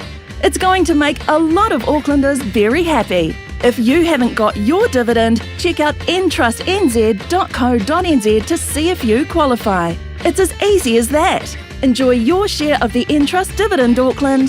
O mana o mie oe po se isi o lo a inga se fisosoani tau whemalanga inga mo New Zealand. I mata au po pe o le vaita mai no whanau po o ngaluenga. A whai o lau tali o le ioe, wala au loa Ken Fernieho o le Fern Immigration Services. E iaila na laisene, ma ua silia ma le se 15 tau sanga o lana tau tua.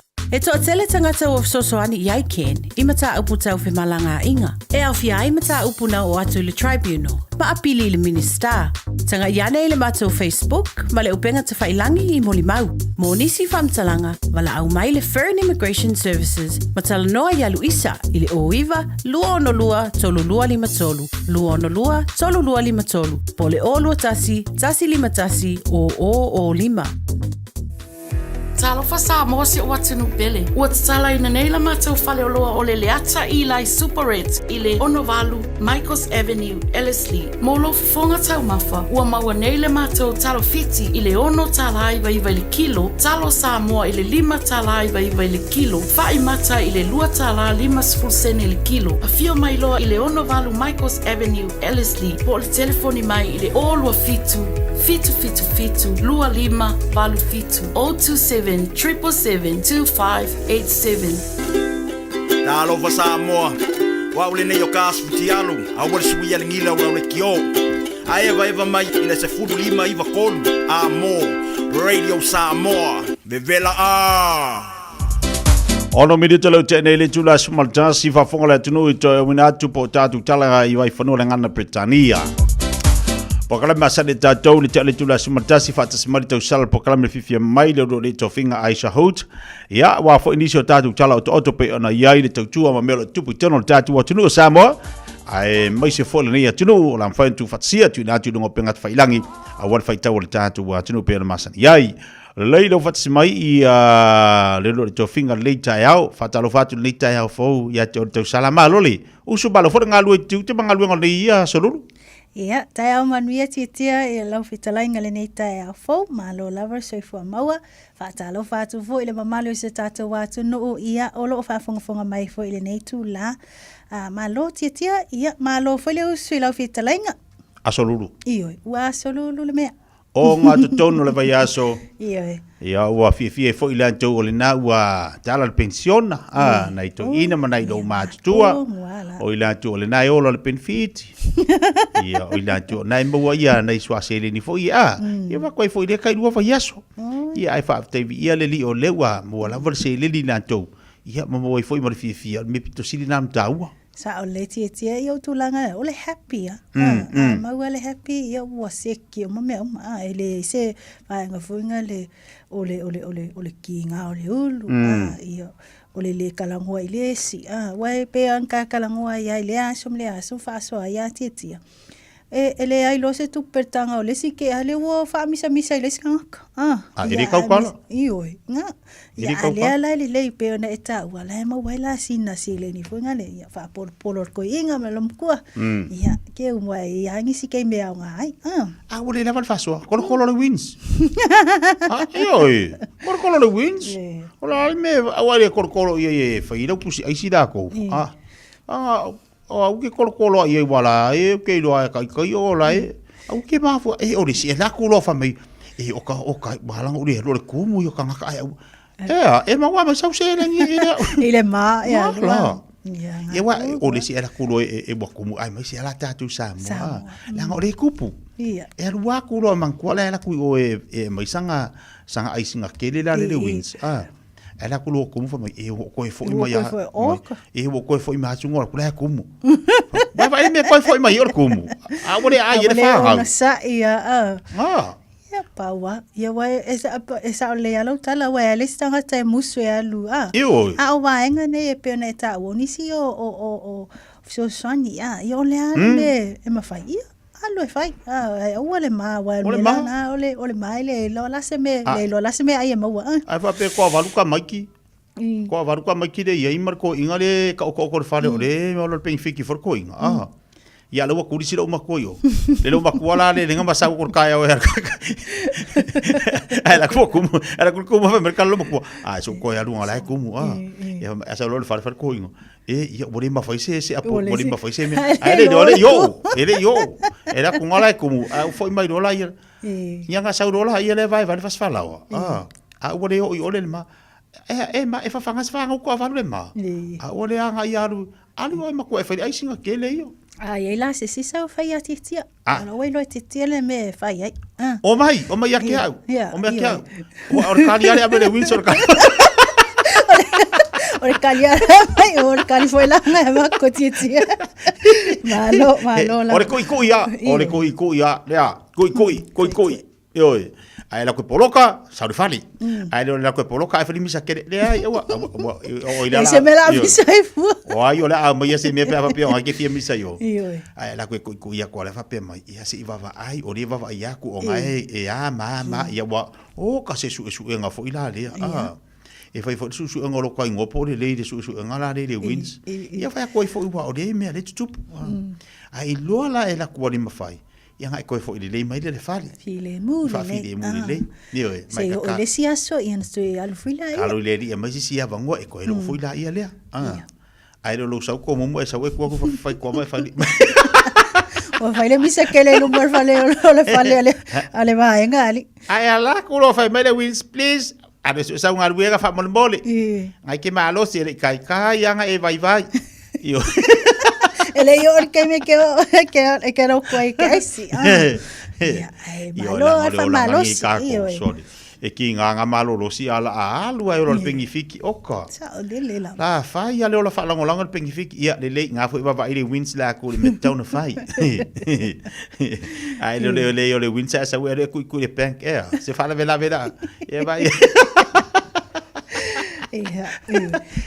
O mea kako ke karkalango ai. O le kau ke le vai aso fo ile le whamanatu ino le tangata fia le mafau.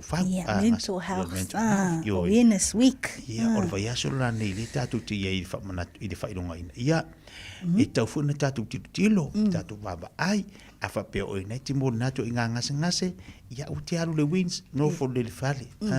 Wa ele to ina na e mo le malo si alu i kuri ai o le wins, a la koe whai mai le wins, e alu ko inga whinga ruenga, i wha mole. Sa uro lau sunga ka mai alu su e sa unga ruenga. So e su e sa unga ruenga kau siri leisi le umakua mangai ka mai. Tua mwhanau. Nga fo inga e ngofo fo i oi le whale, a oso o inga se ngase kumau.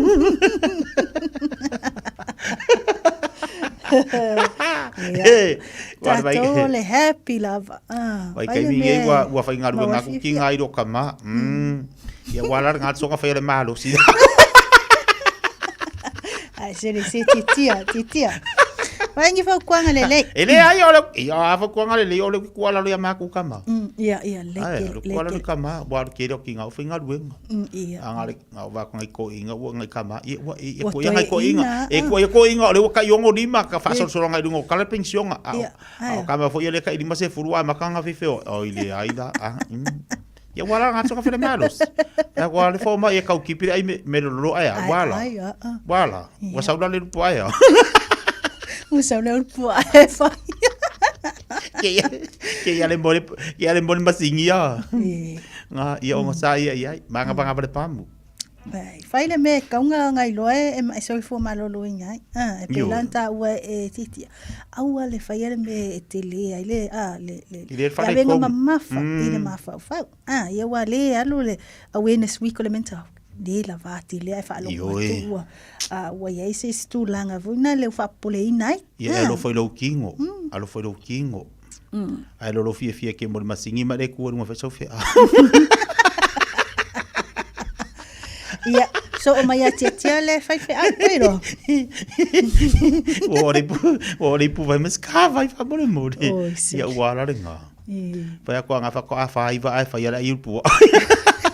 Ya to se mai. Se malo tia.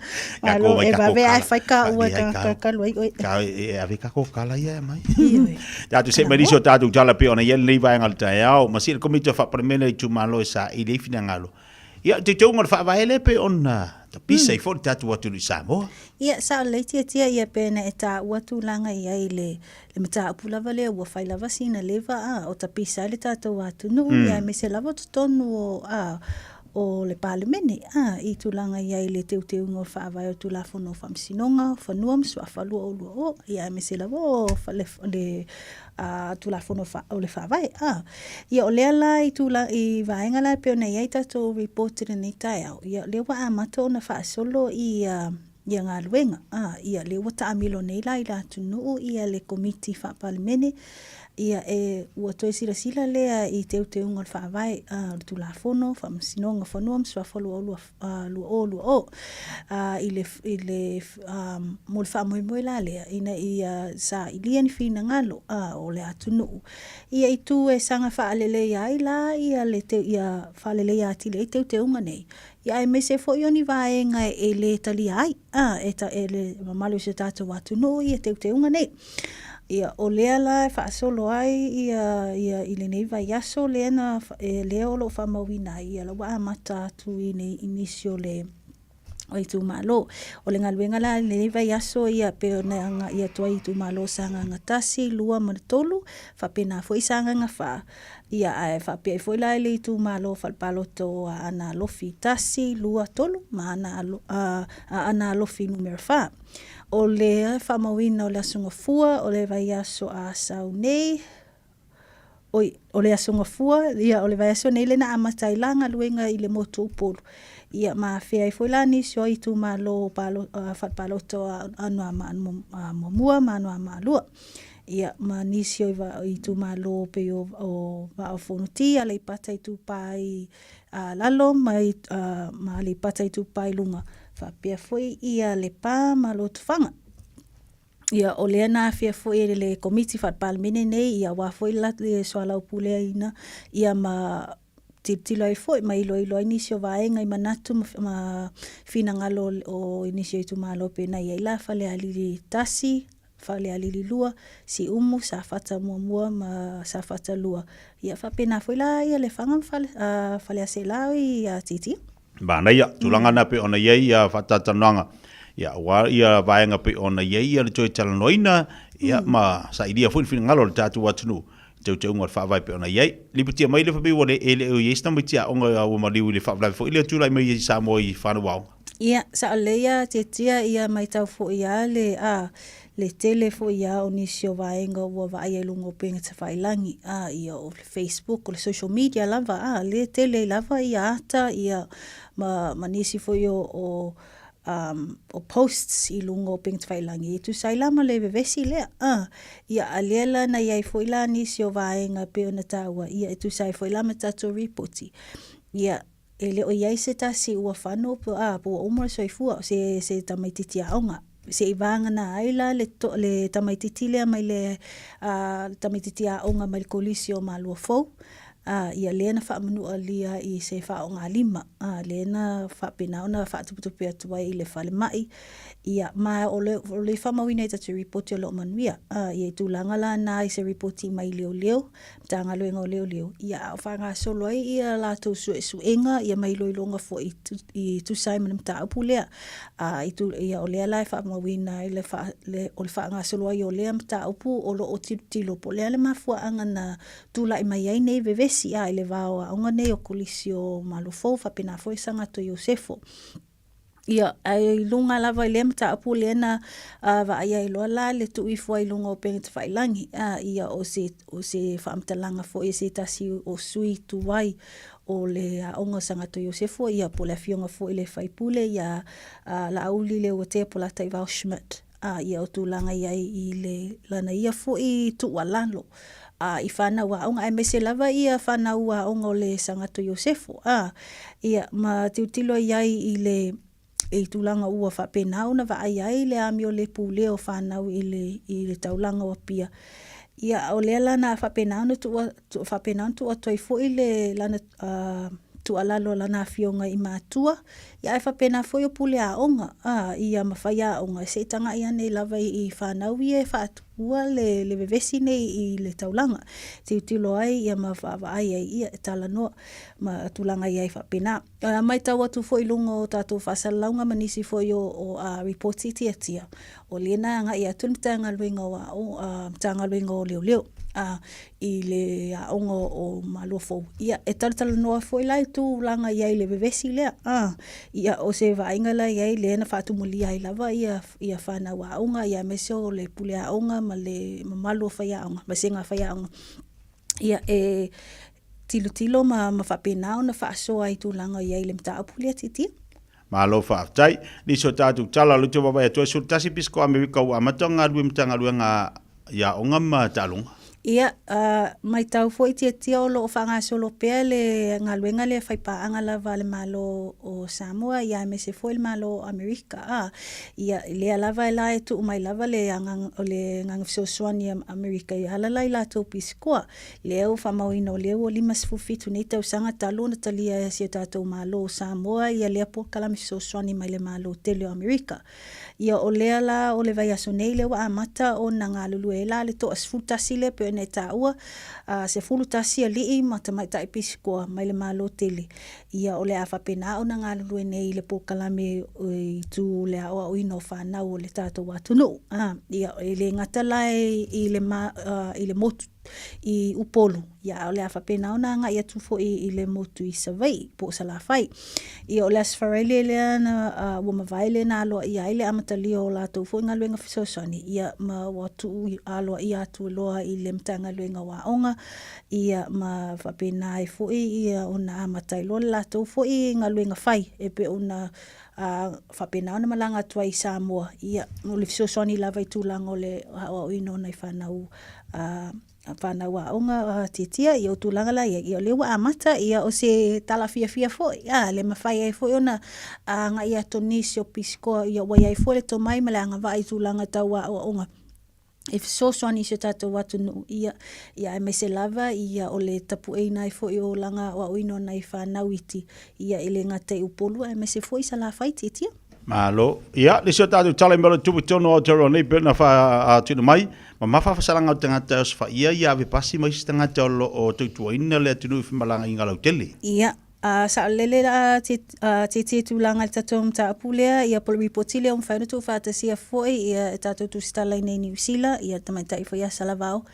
Ia o lea ua whamauina, ia maripotia mai ai, o lea ua whapenau na aloa ia ma whamauina ai le whapenau na tu atu ia le sina mamafa fo i lungo o whaasalanga ia po sentencing i lungo o tangata e whaatupua lea fo i whaatino nei son ngā tu la fono leo le wha o lima ia po leo so wha iai fo i o i la tau o lo whapenau na iai le tautua leo le avipasi ia o trains ia ma lunga fo i o vaa lau pasese ia o lea la whamaunia mai ele minister o whila ua inga ia Simeon Brown suinga o le a whapenau na iai se whapoponga o li lungo o whaasalanga nei o na o le tilo lava i le puipuinga o tangata o lo o whaatino tautua nei o whemalanga inga lau tele.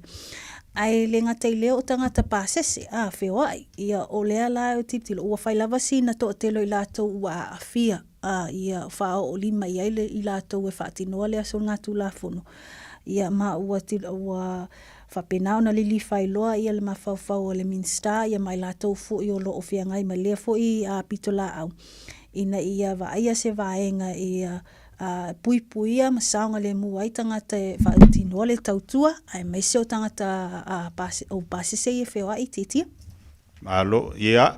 Lisi rau tātou tala pēna whaafonga bari tātou tino u whaalu LSMT le onos 5 miliona. Onos 5 miliona e whaale ia le tūtau puipuinga i ona ofisa. Ia, sa o lea titia ia le onos 5 miliona tā lea na whamawina na whaatino ele o le tupele le ufa alo mtanga luenga o le social development ia tono New Zealand nei ia i le whaale le ia le o nisi o vaenga o puipuinga o tono ofisa pe nei taua o nor tūlanga lava lea tilo iai i se mta apuna tūla i mai le se fultau sanga ta aluai ia inisi foi o tangata whainga luenga leena whapena una maaliliu mau foi o latu soifua ona o se os whainga na whaatino i se tasi o tangata po se homeless man ia i le sefultau sanga taluai i le Winds i Ashburton ia o lea la ua nga iai malili whai ai foi le mawhauwhau le mtanga luenga e me se foi o latu o lo na whamalea mtanga luenga ina ia tilo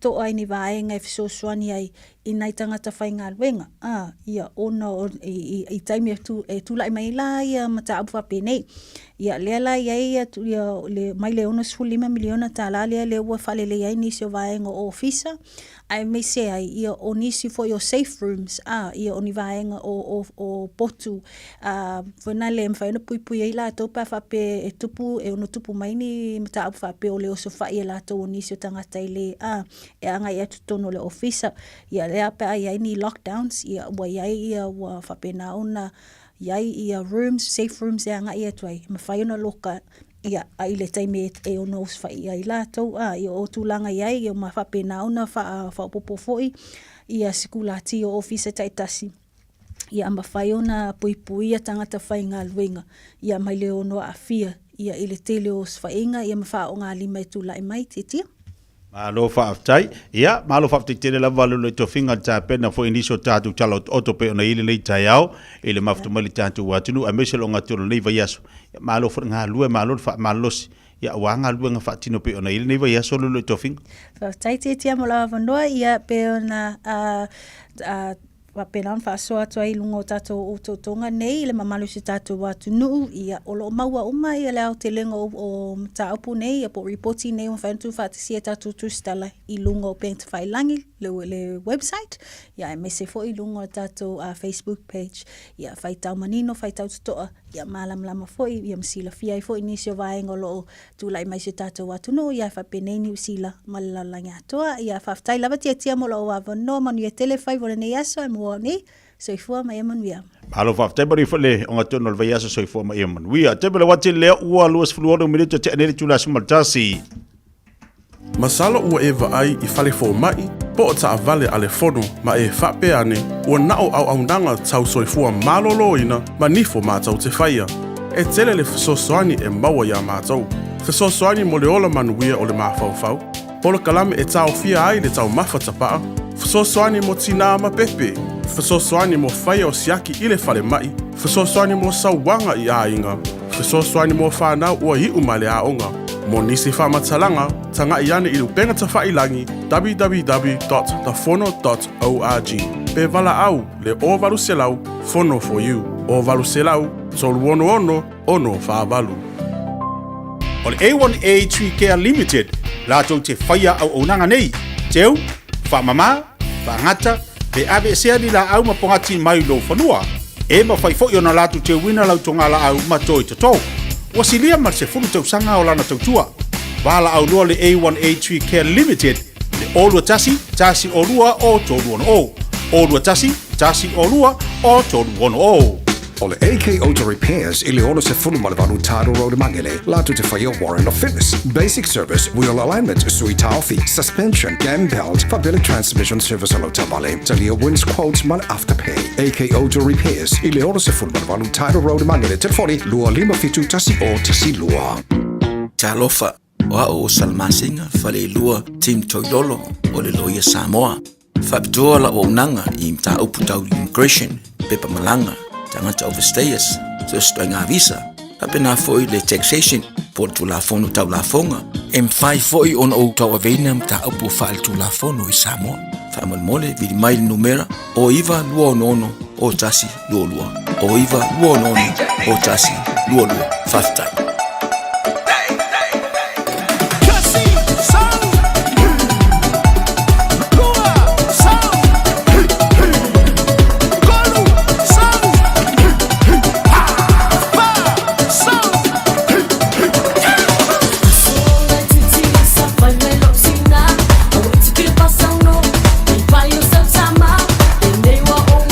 Ale lei tali mai po kala mai fifia mai lei te mele tai ole se mari mele te mele wati luas fur mal van minute te nei ia lei to lie se fur mal tansi va te yo leu te mo le wando fa o tatu po kala mai kun poki pe ona ile son nafi vai si pisi o kun poki le son nafi fa te leu te mo le wando mo tatu ile le fa ya so lulu longa tono va ya so a o fia ngai yo tu te manga luenga la tatu se fa talo fatu ya kun poki Samoa ia matatu fa felo ia tua ia ti e toro tatu wa talo fa kun poki balole se fo bario le te mortao ia fa talo fa tu lava pa ia me malu se tatu wa tunu o le vi inga lava ko I de di e o malu si malava ma fa ia tatu te ta pa I ngo pe avul e pe ona ye so fa talo fa tu ai buma ma e masani ia o tapo kalama ia me se tina ma mama tua ia me se la penga venga to ia de tua ma lo lava se tua Ioe, tātou whai whamalo le jai au, siri nei tāpa angale aso nafi po iesi me ufa le tonu. A he te ua uwhai atu, a leo tau manatua, ana nafi ile na po talatua nafi ile na whamanatua ilo lima sfuru tau sang. Happy birthday to you, happy birthday to you, happy birthday Queen Poki, happy birthday to you, manui alo waso whanau, manui alo waso whanau, manui alo waso whanau. Whamanui ale atua.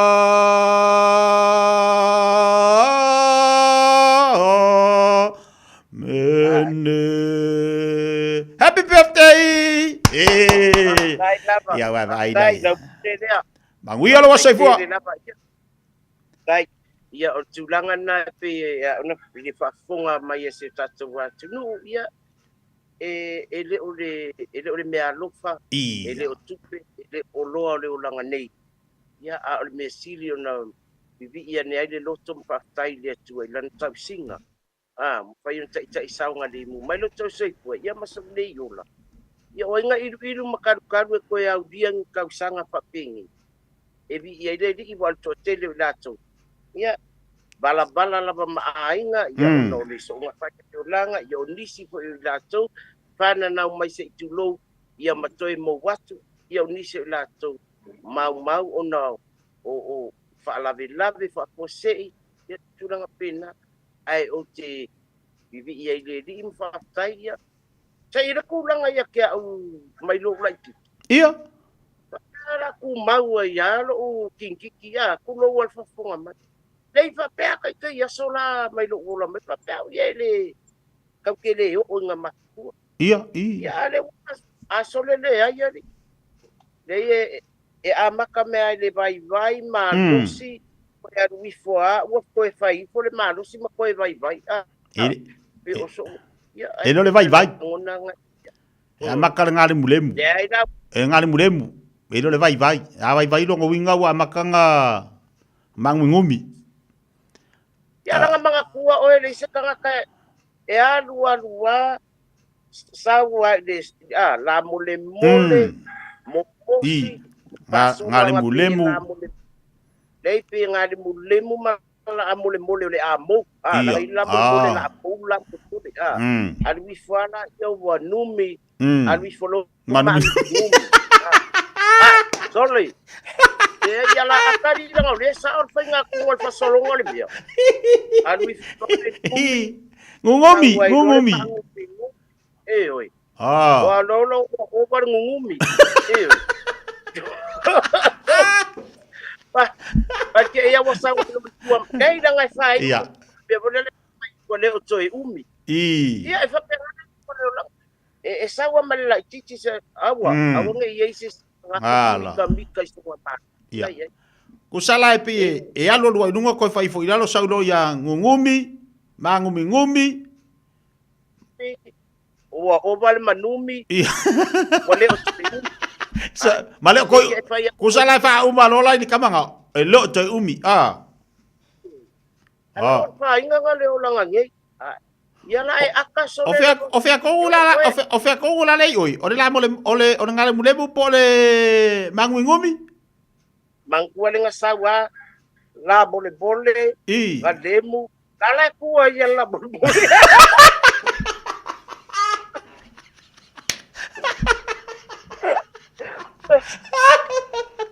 sa o ai dia ngai dia kala kuwa la bole sai leva eto lo bingo iba lo coleanga ko tala kai mau la bole ai olha que va telefone ia ele ma fa amigo pa ko ya pei lai foringa mai a o le ongo lima po le ongo fiku ama kalonga se e foi lo ya mangumi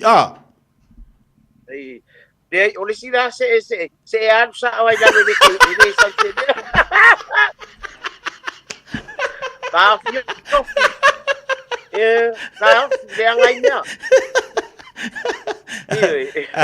patalo pa malu so le vai de mai yang ngati so Tori. Na mo le sa pala. Ia. Ola, de mo king ia. Pa mai ia. Nga fa sawa pa sa longa mo le os pa on wa kapela mo kio. Bo pa. Polisia ma ko fa ari man nga fa nga de mari fa malu wa. Ia. Ona o le tulanga. Ia o ma wa fa pele ka u le sumasan. Ia lo wa pa no le sia so le vai aso fa malu lu ko ka wompa. Ala. E fa makata tulanga o sole. O ka ngaka ngi ele mo se ko sa o Lesi mea, o popole la ku o lenga ba ia kona fa manga ku mo lo limba se fulu. Ali singa mea, fa mena ku so fa pea la ku fa pea ma ku ia wa e pasi ma le ongo limba ngo fiku wa. Ile va ai fo ile lo malo si wa makang fa ifo lo malo. Malo si le ya si ele ka avale fo le ko la ka mai ko pantina le ke sa vali na mamo pe. Ke ilo. Wa ole fa bela ku. Me awa kopo se me kopo ya pa kile va ya kuwa. Nga fa manga ku mo nga soifu a fa pe ama ku po se me longo fiku ile mako va ya ku ama kan fa ifu. Ale va ko ali ma se fu. Usala me lang ki kilo ku. Fa ko ali ma se fu. Ama kan fa ifu lo malos longo winga. Ole ke le levo fo nga le ke ile ngile ole la mo. Le ma. Ola ile ngila vai ke tua ma wale ngila pa ke fu ai kilo ma muema. Ke ko ese lo pole ang albele ya iso. De ai ore aku. Ya fa ya ko le misi alo fara ku nga file akoro limba se furo fa iforo malo si.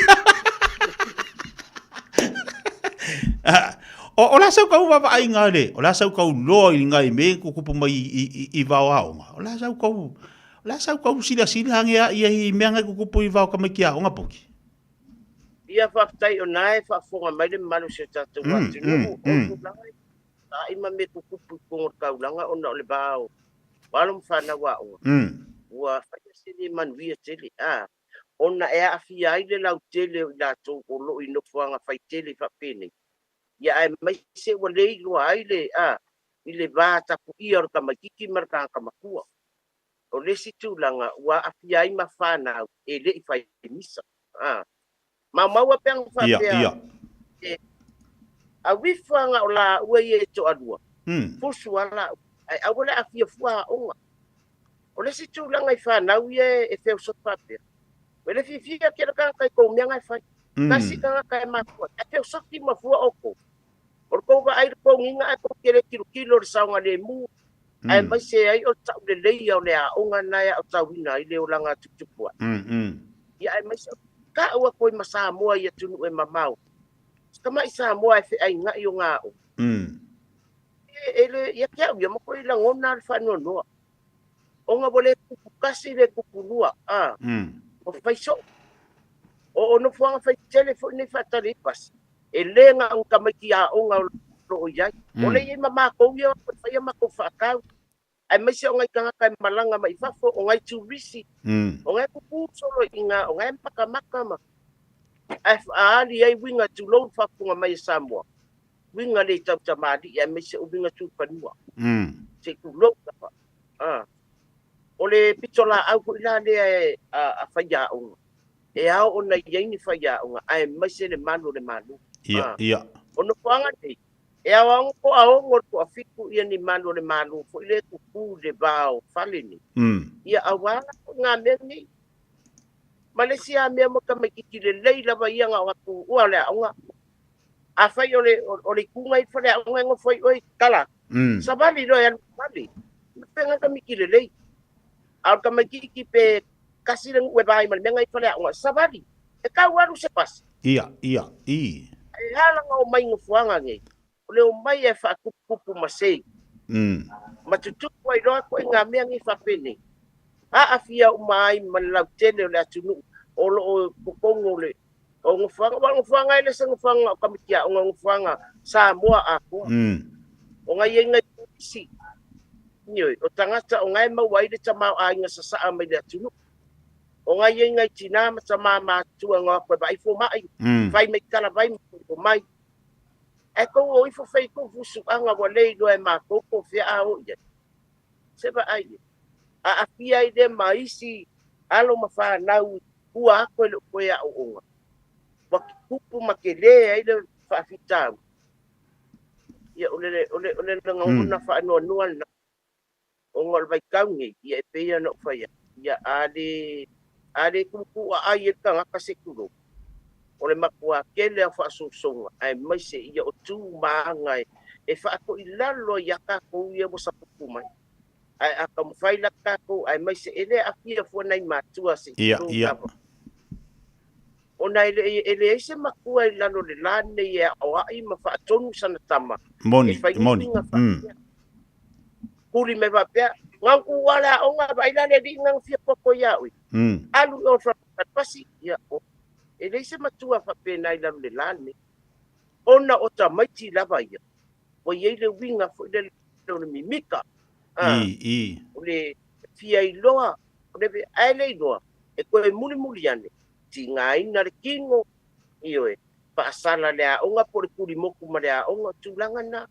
Ka ua le aile tō ninga le aonga. E aonga po kilo whapena. Ia e wako kua lalo le whanau. Pa mole awa a. Wa oko umangi. Iai umamakua e loloku umafoi mao. Lala o ngai o i o tau le lotu ma le au talabou. Ioe.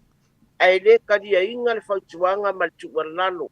Ioe, au na le li po whaifi au tono nuu mapio anga. Ai maisa ka ko talabou. Talabou le vai tau nei. Ka ko whainke ke e ka ko le fili. Ko ngā winga e umasola mimika ia. Ia. Umafili palpare mainga su ia le ulu malau nguku se itulou ele. Mafia. Au koe whaia. Ia ele stulanga ia bakor kua lalo fo inu tanga vengal malo. Se whaamole ia tautua nā ma tātou ia awa fo i puinga mai le fono lo mane. Whaabao malo lo mane. Ia e au ona puia le dei. Ole mela le manga ia le lockdown le la. Ia. Whaangofo file e mua le whale. Loka o mai mea uma. Komua. Nge se polos i ka fongo. Tapunia o mai ia onga mtulanga whapea. Babela le manga ia. Ia le lau kuku mai le ala wai lo ala le aka wharia. O sawa iala. Ngofo whale. No tulanga ne ti le mu le lei. Ia a masalo i sau se taimi ia koe le lei le bawa onga nei.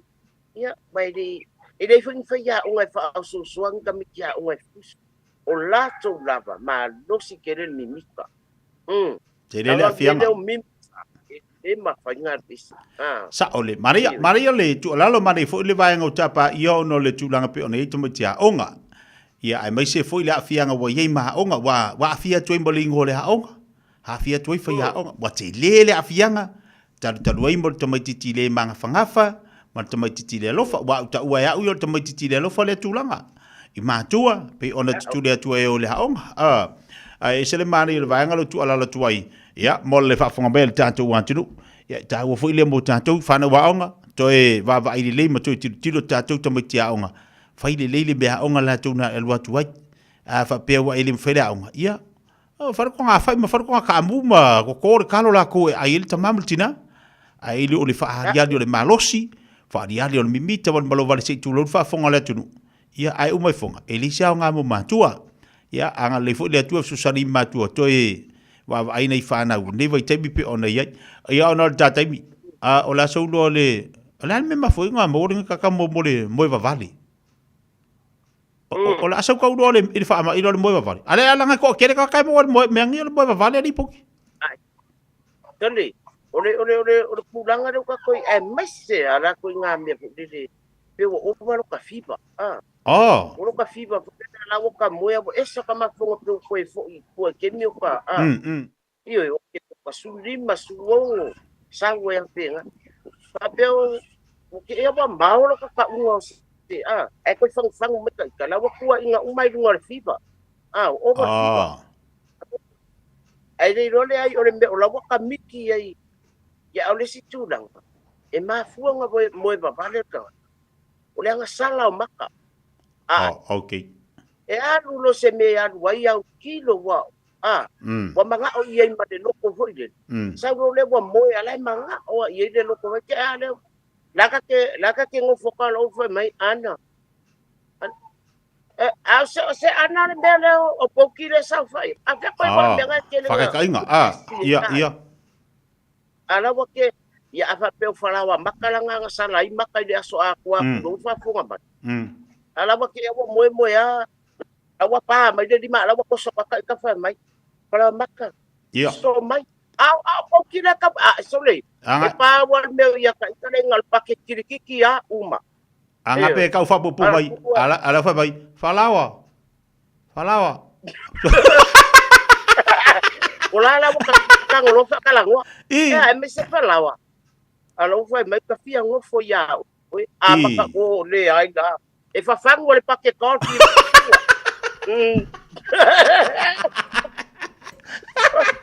Io. Wa ni se la topi. Ole moi va pa. E ma kuai. Sa koi falawa maka mai no ai kipo ki vai vela. E koi falawa maka mai ku pa fa mangalo mai au le maku se watunu. E fa ku te fia ai falawa fa mai. Falawa maka fia ngo fo ya ele ai la u pa mal paket ko. Power. Pawa ke ano ba may sa mo sa iyan eh. Pati. Ba ba. Si ma. Iya. Iya mo sa ba. Ma men mo ba. Ya wala ka wa kang kau ma ko lang abiki. Au falaw maka. Iyo. Like kongo dining room man ayo. Kaya wa ko mo sabat. Sabada ko sabada la yung ako ke iya may tulo wala ko kalo siya nga ma. Ala ka demo sabat. Si solid. Bap. Iya. Ke iya wala ko fasikele si ala ko pesale. Pe ala ko may oy pa maluluwa. Ala wa pasi male masikin rumah awan. Si solid. Ala nga yai mo sabadi para dua. Ko ingisyo la malle magtinua. E mo iala ko na po sabadi pero le ano wa ke ilmela wo sabadi ko foi fa. Ale mo la le fo de pe mo ai olanga mea olai fa fa. Iya. Yang apa ngala ko dua la un kwa sa kulo wala ko sa wai bala. Ol mea ngai mo.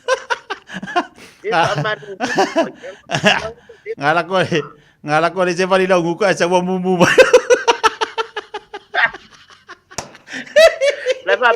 Leva pe ai papakiu se mea ai ke de so maro so papakiu ale ai o mea mo ia le piasa aku sa langangi ala fa mo e mai fa maka apa fa mo e mai ko dua fa maka leva ai ya la mo pa pale aku ya afia mo pa pale ko fa maka so ni o langan ni e fa ko yo bebe si le bawa uma o le bebe le lalu langi o na bai nga Aku e au tako ka maua mai aku palo o fa mo kua maro ma fa yang ke e ka maya ai lo ba ai pa la le sa la ila mai le mama ko ai ko le masingang ke ngi ari nga wa fa ka nga mo ba bale aku ma oi yo ko ai se mo ba bale ke mi bale si ma sei ka boy fofo e ve velo ka Vai que eu vou apelar moi va pas aller là fai cuio pour faire les balles. Apelar moi va aller o cuio for les balles. Ia ngota taimi.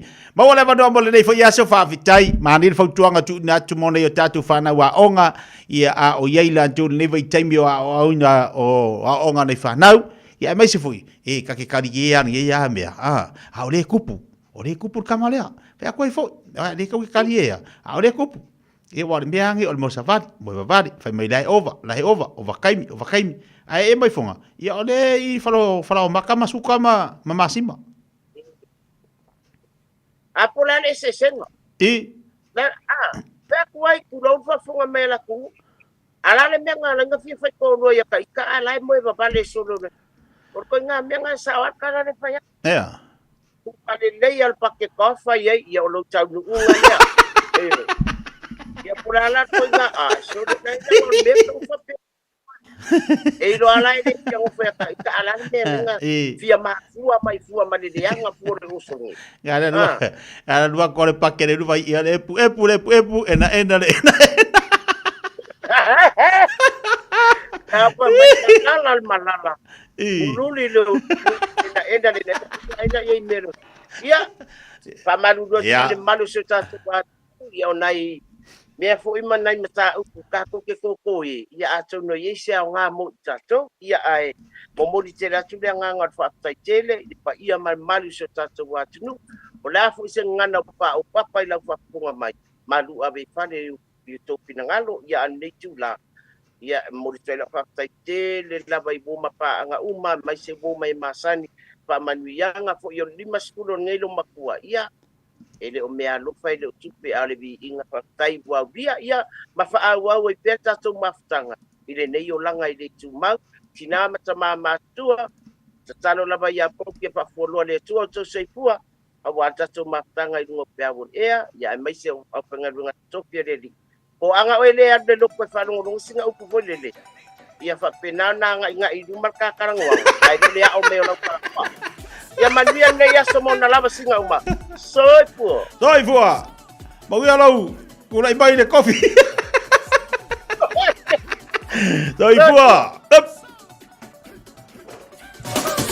Yo el pokalame mbapoki pale fafonga batatu watu nei tai ao lo se badi batema lo wati toe iva minuti o tano le tula se football lua 24 hours a day, 7 days a week. Radio Samoa streaming live on www.radiosamoa.co.nz.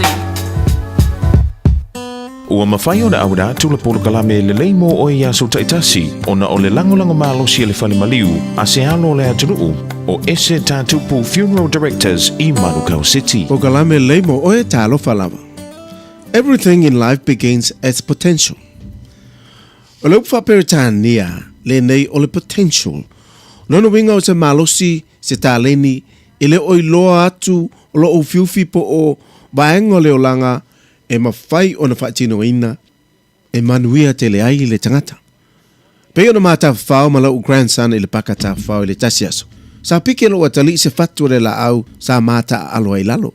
Na sai ese lo atali i le atingi mango o le fatu la au mwhai mai. Wai, e lanu mea mata totono o le fatu granddad. Lalo no winga.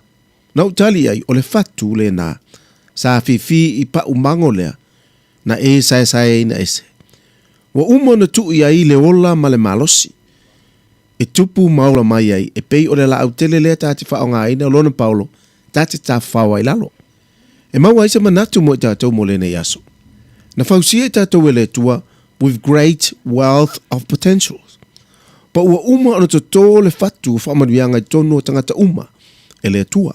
E pei o le tūsia le fata o to o le poto, o le mea sili lea ia maua le poto, o mea uma e te maua, ia maua mai ai lea tamai. O tele toimi ua ngata le tātou wa ai mea wa tātou maua, i o tātou lima. Wa tātou whaapeane, wa lava lea. Wa ngata ai fo i male mawhai o na tātou whaonga ina, ma tatala ina whaamanuianga le tua, ua uma o na tofraina mo tangata taito tasi. O le poto ma le malama, o le tua, na ia whausia ina ai le lalolangi. A whaiane tangata o ila tau o ni tangata popoto. E te tau on tātou fisilingia.